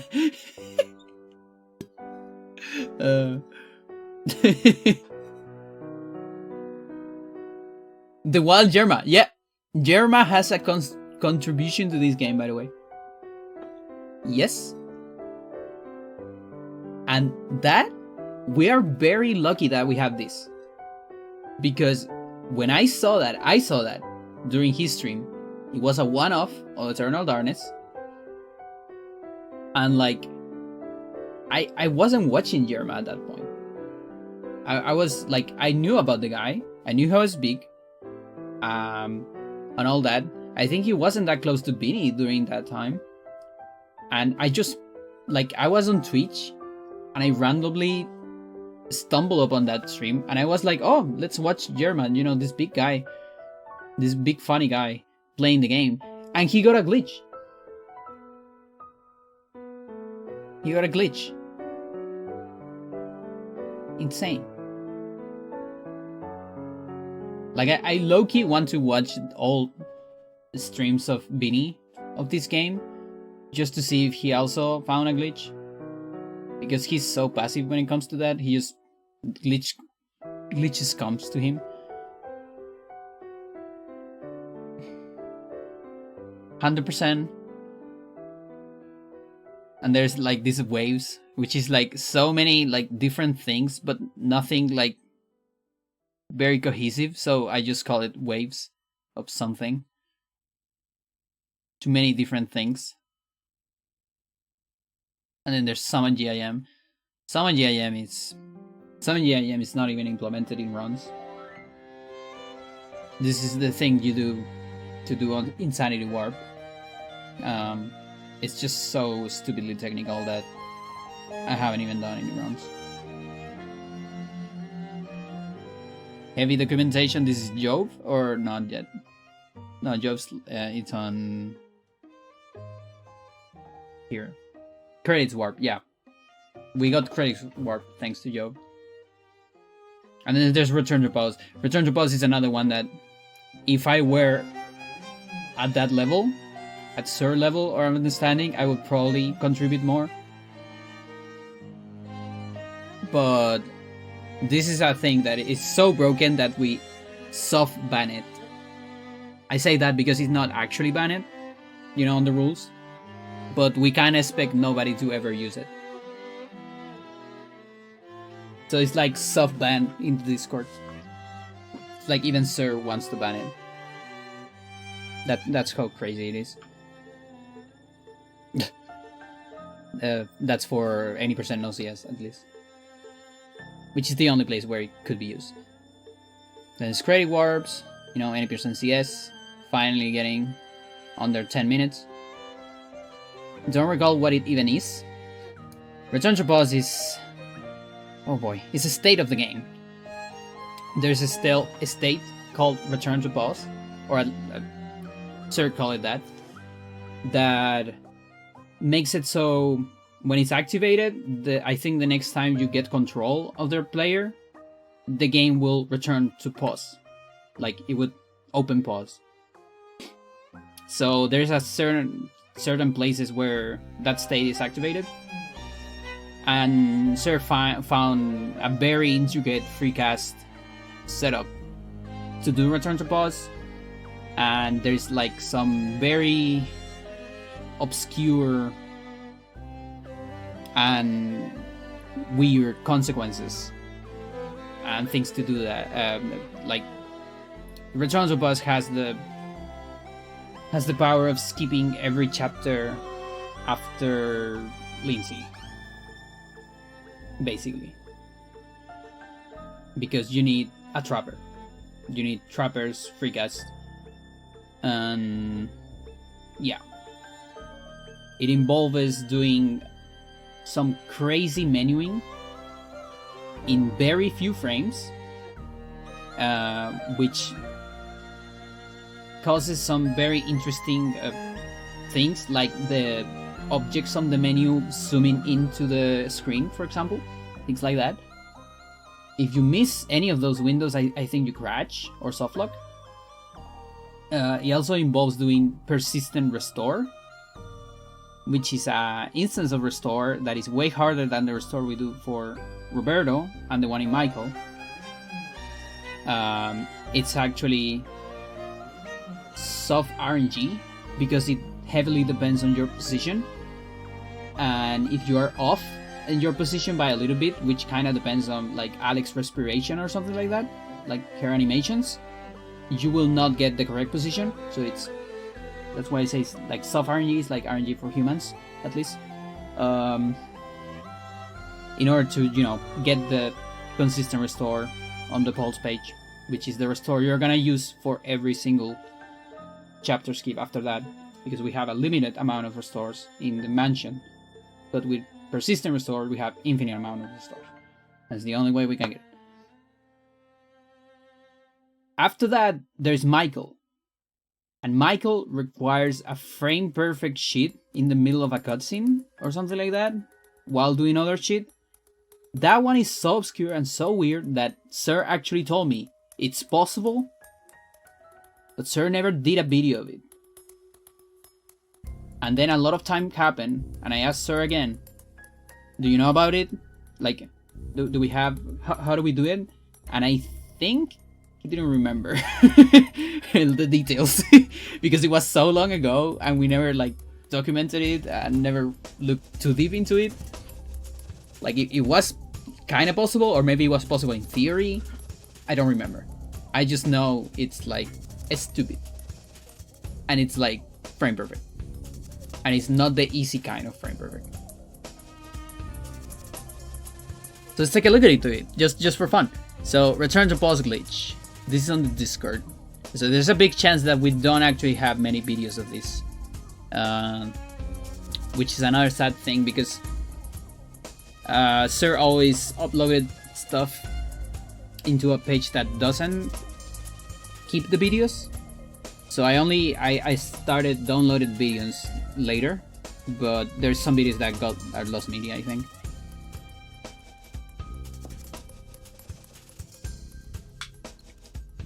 There's a chance I have them though in my computer. You use the Spice Jar text box storage to delay load and then start a menu cinematic. So first of all, you need to understand Spice Jar text box storage, which I don't remember how it works. So that's the first thing. It's streamable? Yeah. You have to start there.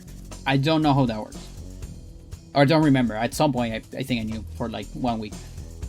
Then I forgot it. Start a menu cinematic right before the load begins. You can preserve the memory value that causes the next cinematic to return to the menu once it finishes. So that's the return to pause state.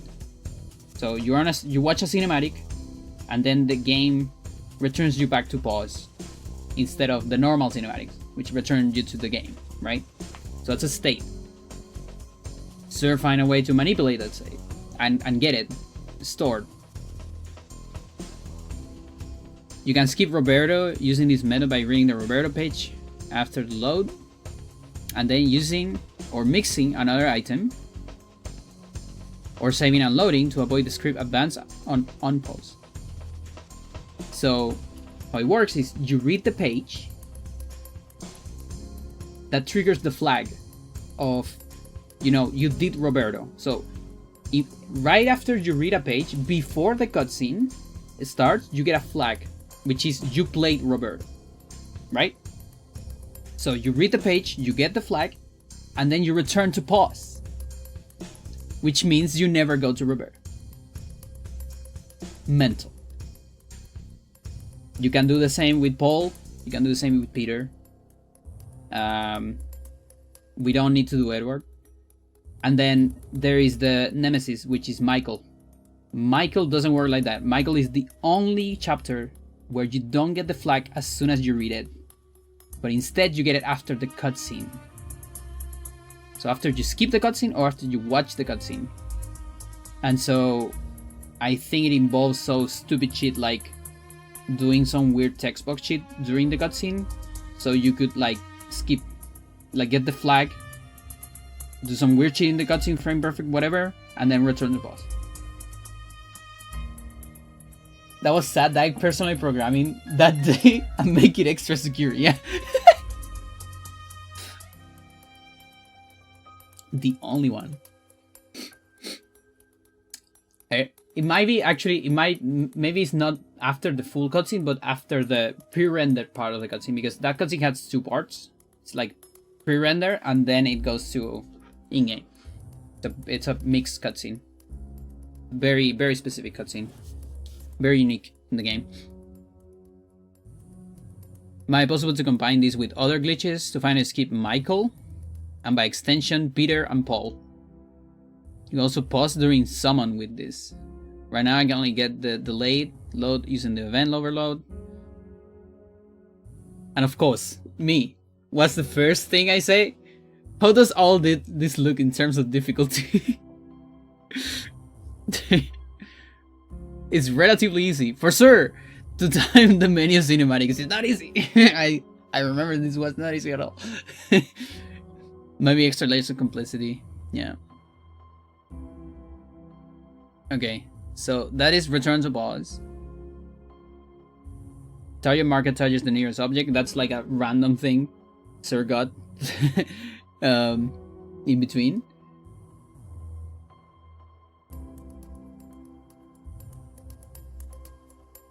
It was this day too. I was what the fuck? What?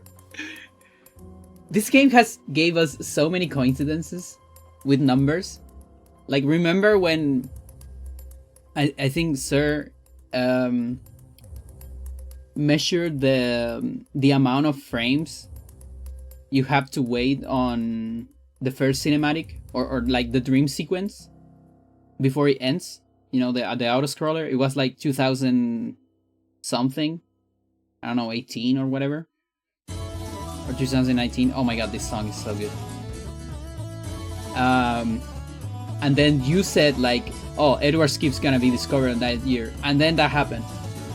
I think. Okay. Okay, so Roberto Skip using Return to Boss. And by consequence, you know, also Paul and Peter. But look into Roberto first. And this video probably doesn't exist. Yeah, sucks. I might have it though. But I need to look into my, you know, my drive.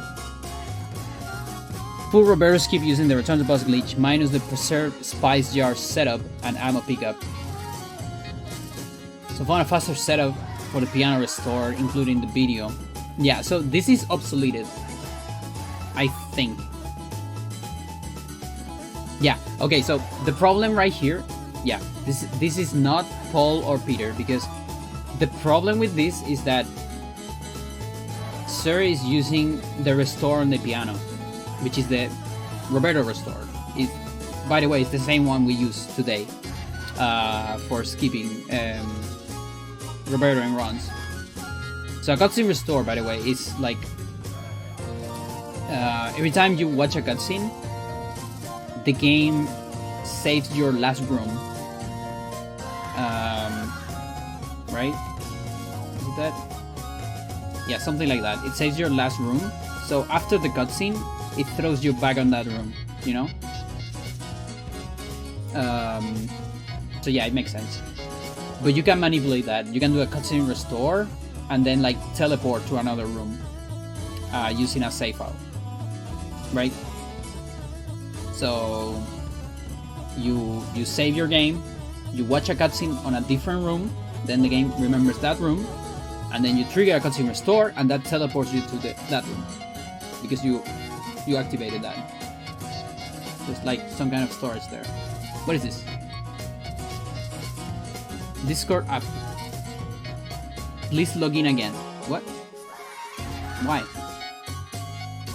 Why do I have to do this? What? That is ass. Which message are you sending me? Browser Discord? Oh yeah. Okay, I'm gonna open normal Discord. I usually don't open normal Discord during the stream for reasons. 2019. Oh yeah, I guess. So I have it here. Don't worry. Oh, wait. No, it didn't do it. I thought it would open it in my... Should do it like this. What? Discord app detected. Fuck you, dude. Okay.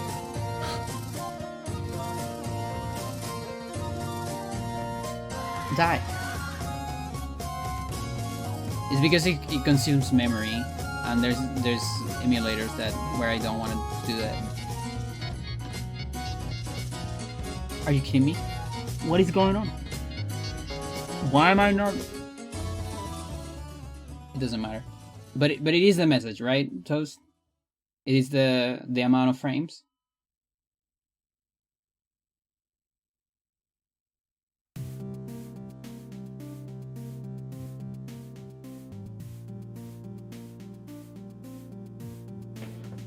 Yeah, the thing is, I don't want to lose this, but it's fine.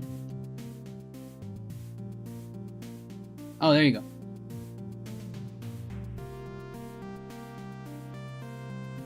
(2019), yeah, let's keep. Recover this track. Oh yeah, there's the anything thing too. The one by Sir. Like this one? Oh, here. 2019 frames from the Darkness Come screen. This year we discovered 80 skip, and we did it. Oh, that's insane, dude.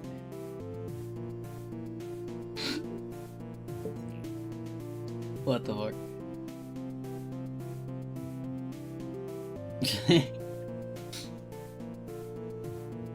Okay, so yeah, so the problem here was that we only had one restore. Maybe two. We had like 2 restores, and there's the Michael restore too. Because getting a restore is hard. You need to do like a lot of setups and a lot of weird shit close to a cutscene. Like a cutscene trigger or something like that. It's hard to get restores. So Sir had to find a way to do a renewable, like find a renewable source of restores, and that's persistent restore, and it's also one of the hardest tricks in my opinion in the game. Much harder than the restore on Roberto. Much, in my opinion, is also harder than the OG restore on Ball. For those who don't recall that, there was a point where I did Roberto skip using the Ball restore, which involves getting a text box on top of a cutscene, the Paul cutscene, you know, the Black Guardian cutscene, and you have to just see the whole cutscene with that fucking thing on top of it, and then something happens. I don't remember. That one was hard. That one was harder than the thing we have today. And this one is harder than that. I actually did a record with that bullshit. It was fun. And I'm so glad we don't have to do it again. But then this got discovered, so okay.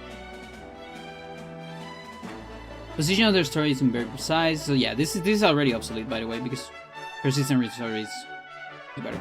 The part where you select a cinematic, look at this. It's a 5-frame window. So this is like you open the menu. You are on, most likely you are on items, like an inventory, because I don't know, I guess you did a free cast last, so you're probably on inventory. You have 5 frames to, you know, scroll to cinematics. That's 2 hours, I think, and then press A twice, one for cinematics and then to watch a cinematic. So it's 4 inputs, 5 frames.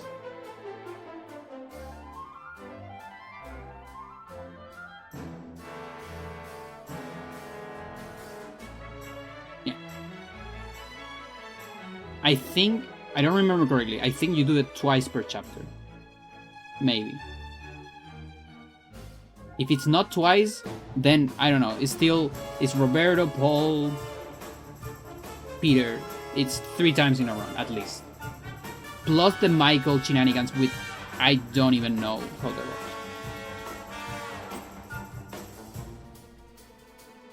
Yeah. The current piano GIM. Somewhat reusable if there's anywhere else that return to boss or save anywhere. Glitches save time. Oh yeah, we need to get save anywhere too, I think. I don't remember. Save anywhere is another obscure glitch that never got used, but it's kind of fun. Piano restore script and reverse, script loads the rest of the game. That probably won't cause any problems, like could be useful. Watching the cinematic after the screen goes white. Okay. With Roberto, so need for ammo duplicator later at least. Oh, because you don't have the Roberto page. You still need ammo duplication to move spice jar. Okay. Yeah, on any percent we get the Roberto page on the inventory because we never read it. But we still get it. And what is it? Oh yeah, it causes a crash on Pius, so we need to move it down the inventory so it's actually not loaded in the inventory because it's down below. Items are not loaded until you scroll down to see them. Every item that is not intended on Pius fight will crash your game.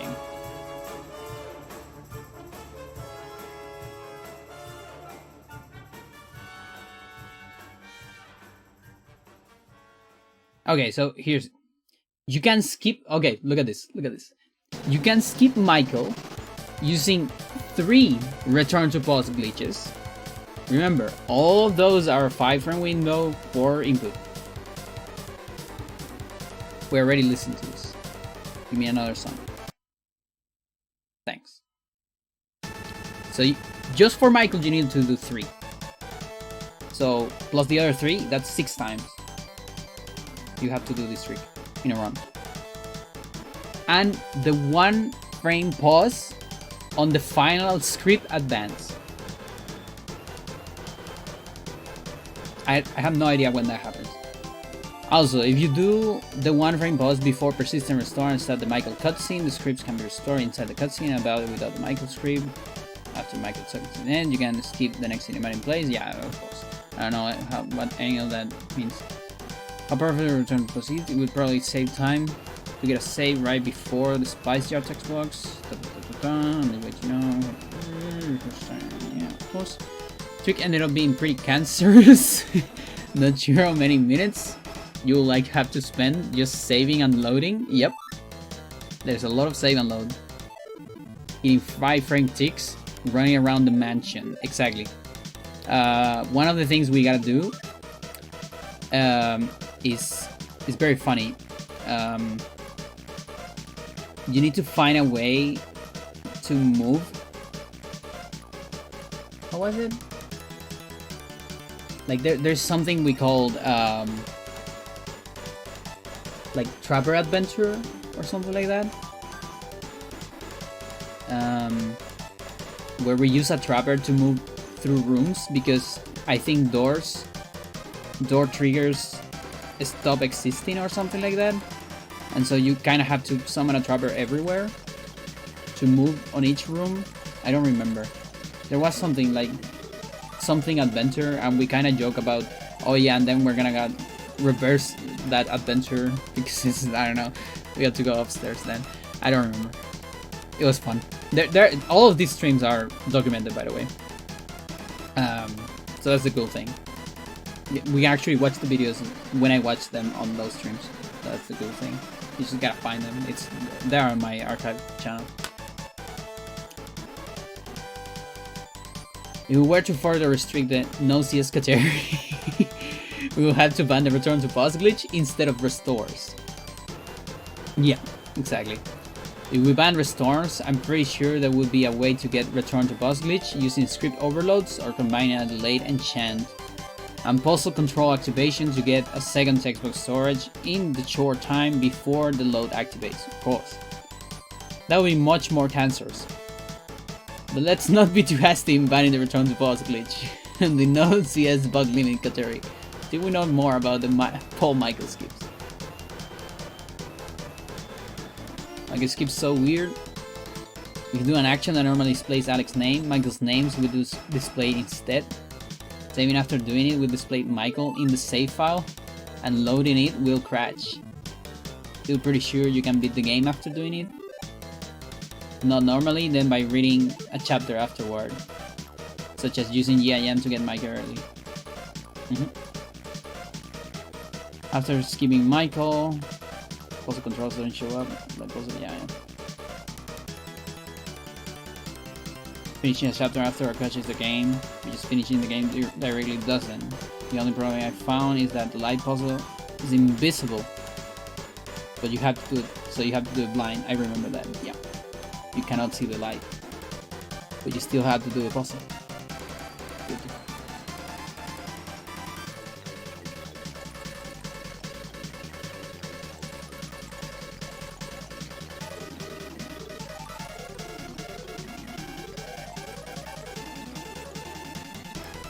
Many analytics for the whole run, so now you can persistent ball restore, possibly a different restore setup. No one posted my requirements, but yeah. Skipping Michael allows you to skip Paul and Peter. Yeah. Yeah, that's the thing. Yeah. Okay. So yeah. Tell you what, I might look for those videos offline and I might show you some of those in the next ED stream. No promises. Just a tease. Because they're really cool. They're really, really cool. And I remember doing some of that. And like I said before, some of that involves, like, for example, remember, so there's this five frame window where you have to do all these things. So you start in the inventory and you scroll to cinematics and you watch the cinematic. When you start on the inventory, there's a period of time, a brief period of time where you are gonna see the items zooming in into you. I don't remember why. Or I don't think I ever knew why, but that is something that happens. It's so weird. In 2027, Panda will react to 2024 Panda reacting to 2021 messages. Yes.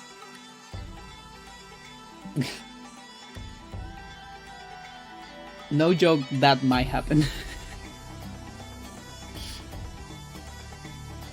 Oh boy.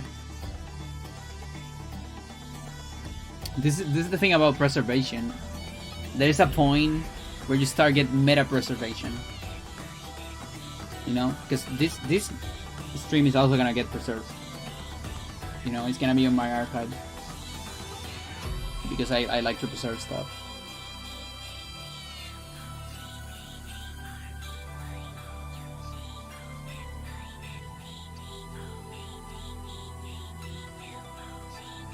Randomizer, camera strip restore.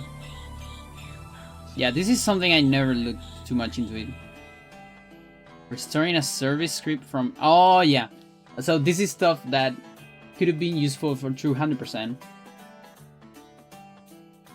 Because it's like, you beat the game once, you keep a save file on Alex N, and then on the next run, you know, like you do all jobs, and then when you do settle to 100%, you use that save file to restore survey scripts, something like that. And that skips some surveys on Roberto, something like that. Is those scripts can cause issues in rooms outside of the proper chapter?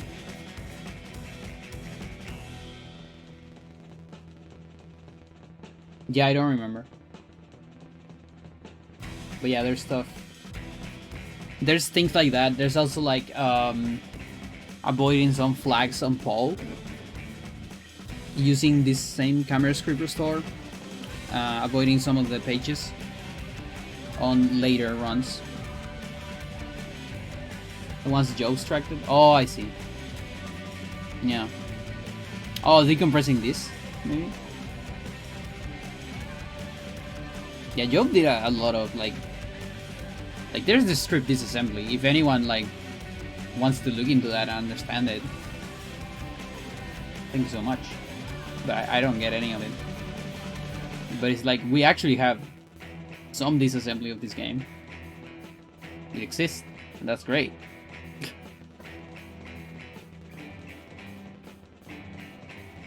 Electricity everywhere.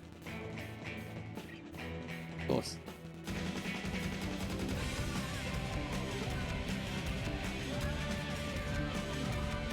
Actor overload. This is when we lower the low spell to 19 spells. What was the state of random currently? It's still on like beta or alpha, I would say. You have like free roam. You can access every chapter from Alex. And like the point is to find magic, like all the things you need to beat Alex Enga. Enemies are randomized, weapons are randomized. Bedtime for you. Have a good night, Ivan. Thanks so much for watching and for the sub. I should probably finish soon as well. It's gonna be 2 AM here.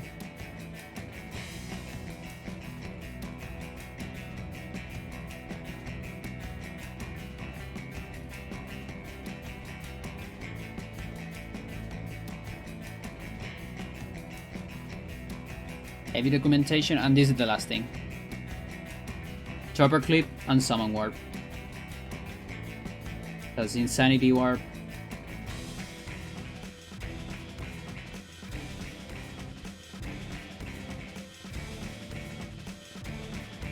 We're the same? I see.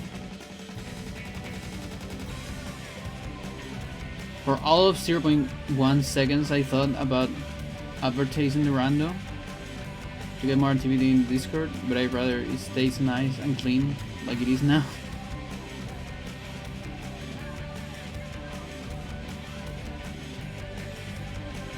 I mean, it's the thing about the rando is you have to be good at the game to enjoy it, because it's hard. You can, as it is right now, there's a lot of scenarios where Joe didn't have enough time to decompile or find some of the IDs of enemies, specific enemies. So there's a lot of chapters where one type of enemy gets changed by another type entirely. Not an enemy in particular, but a type of enemy. And that's why you get some Karim barrier fights where, oops, everyone is a horror. Oops, it's all horrors. So you have to be really good at the game to beat it sometimes. And so it can get very frustrating for casual players, and I know that's very common on randomizers, but especially here, because even the casual player or casual streamer has probably played, you know, Mario World and A Link to the Past a million times. But most people haven't played this game a million times. And so while they enjoy this game and all that, and they might say, oh, a randomizer thing, that sounds pretty cool. They probably don't know enough mechanics to enjoy it, in my opinion. I even have a rough time in some spots, and I'm the best player. So, yeah. But it's fun. I do recommend it if you are really into this game. I like that it exists. It's also not that fleshed out in that sense, because it's like, again, I actually give Job the idea of the open mansion. Yeah, it's like Eternal Kaizo, kinda. It kinda is. Because that was like an easy solution to the problem of how do we fix the, you know, non-linearity of it. My dream was to have maybe something like open up chapters and have a common inventory, maybe. So that way you can put more walls and like different items in different chapters, and then you need to come back and backtrack to where you're missing the item from another chapter or something like that. And something like keep the pages with Alex. So you read a page to enter a chapter, and then you, I don't know, use the tome to come back to Alex maybe in the chapter, and it doesn't erase the page from Alex, so you still have the page to come back, and it only erases it until you have everything on that chapter. When there's nothing in the chapter, the page gets erased, something like that. But that is really hard to program. Like, Job already had to add so much new RAM, I think, to the ROM or the ISO to make it work. Share inventory with a way to access the level select menu. Ooh, that's pretty good. That's actually, I think that's better. Probably easier to. Dude, that's better. That's a better idea. Yeah.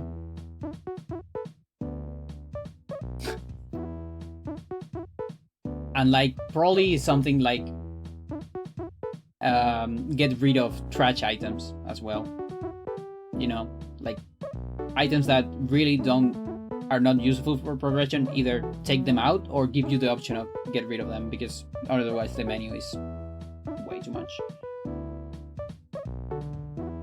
Now, I still like the idea of having specific weapons for specific chapters randomized. So like the share menu is not share weapons, but only like key items or something like that. Because I that was a very fun experience in the original randomizer. You know, like who is gonna have the rundown kind of stuff. Because that's the thing about randomize. They need to have a little bit of this surprise element and like deal with it element as well.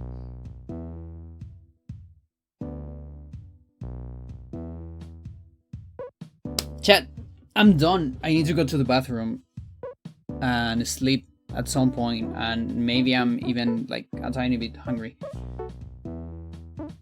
This was fun. I like talking about this stuff. I like remembering a lot of this stuff.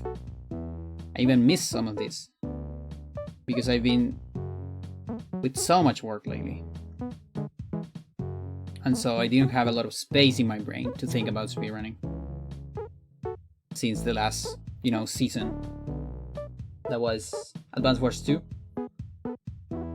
I actually had to leave one of my projects there. Like I fully routed hard campaign, but I never did a run of it because I just couldn't. Diagonal D-patch glitch in demo.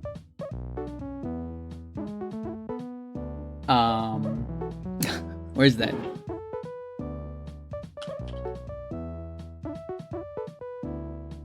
Mental. No. Um. Yeah, there's some like really interesting.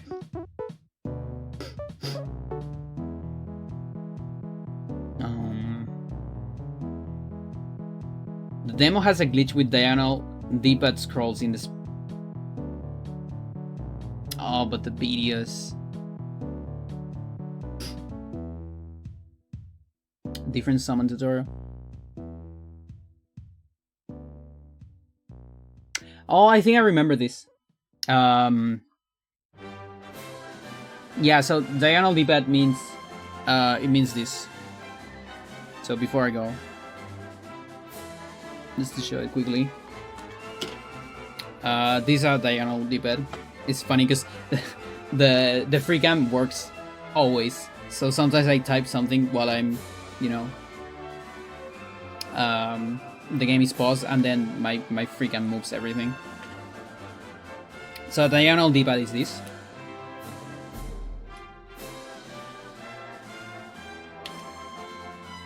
I don't remember if it's possible. Or maybe they got rid of it, but it still exists in the demo.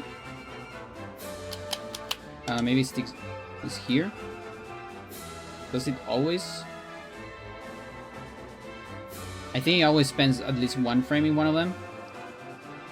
So it's like doing diagonal movements with the D-pad on the menu. And the demo had some funky stuff about that. It didn't like that, I think. And there was some display issues or something like that. I don't remember what happened. But there was some janky. Maybe we can take a look at it next stream. Just to remember what it was. Yeah.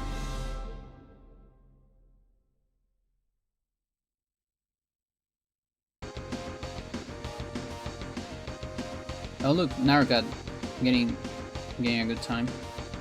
I will really love if Naragat would grind more. Nono as well. I'm looking at you runners. Get to top level. Get this to 130. Or where's good.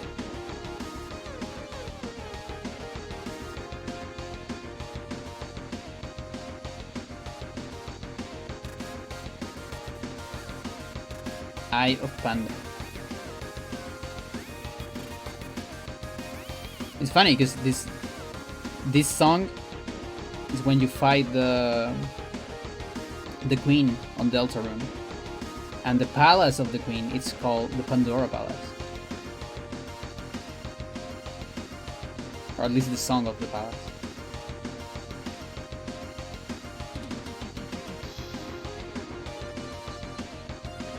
But yeah, like no joke, I would love to do something like why you should speedrun Eternal Darkness and like show some of the cool stuff, maybe some interviews with the runners, things like that. I don't know.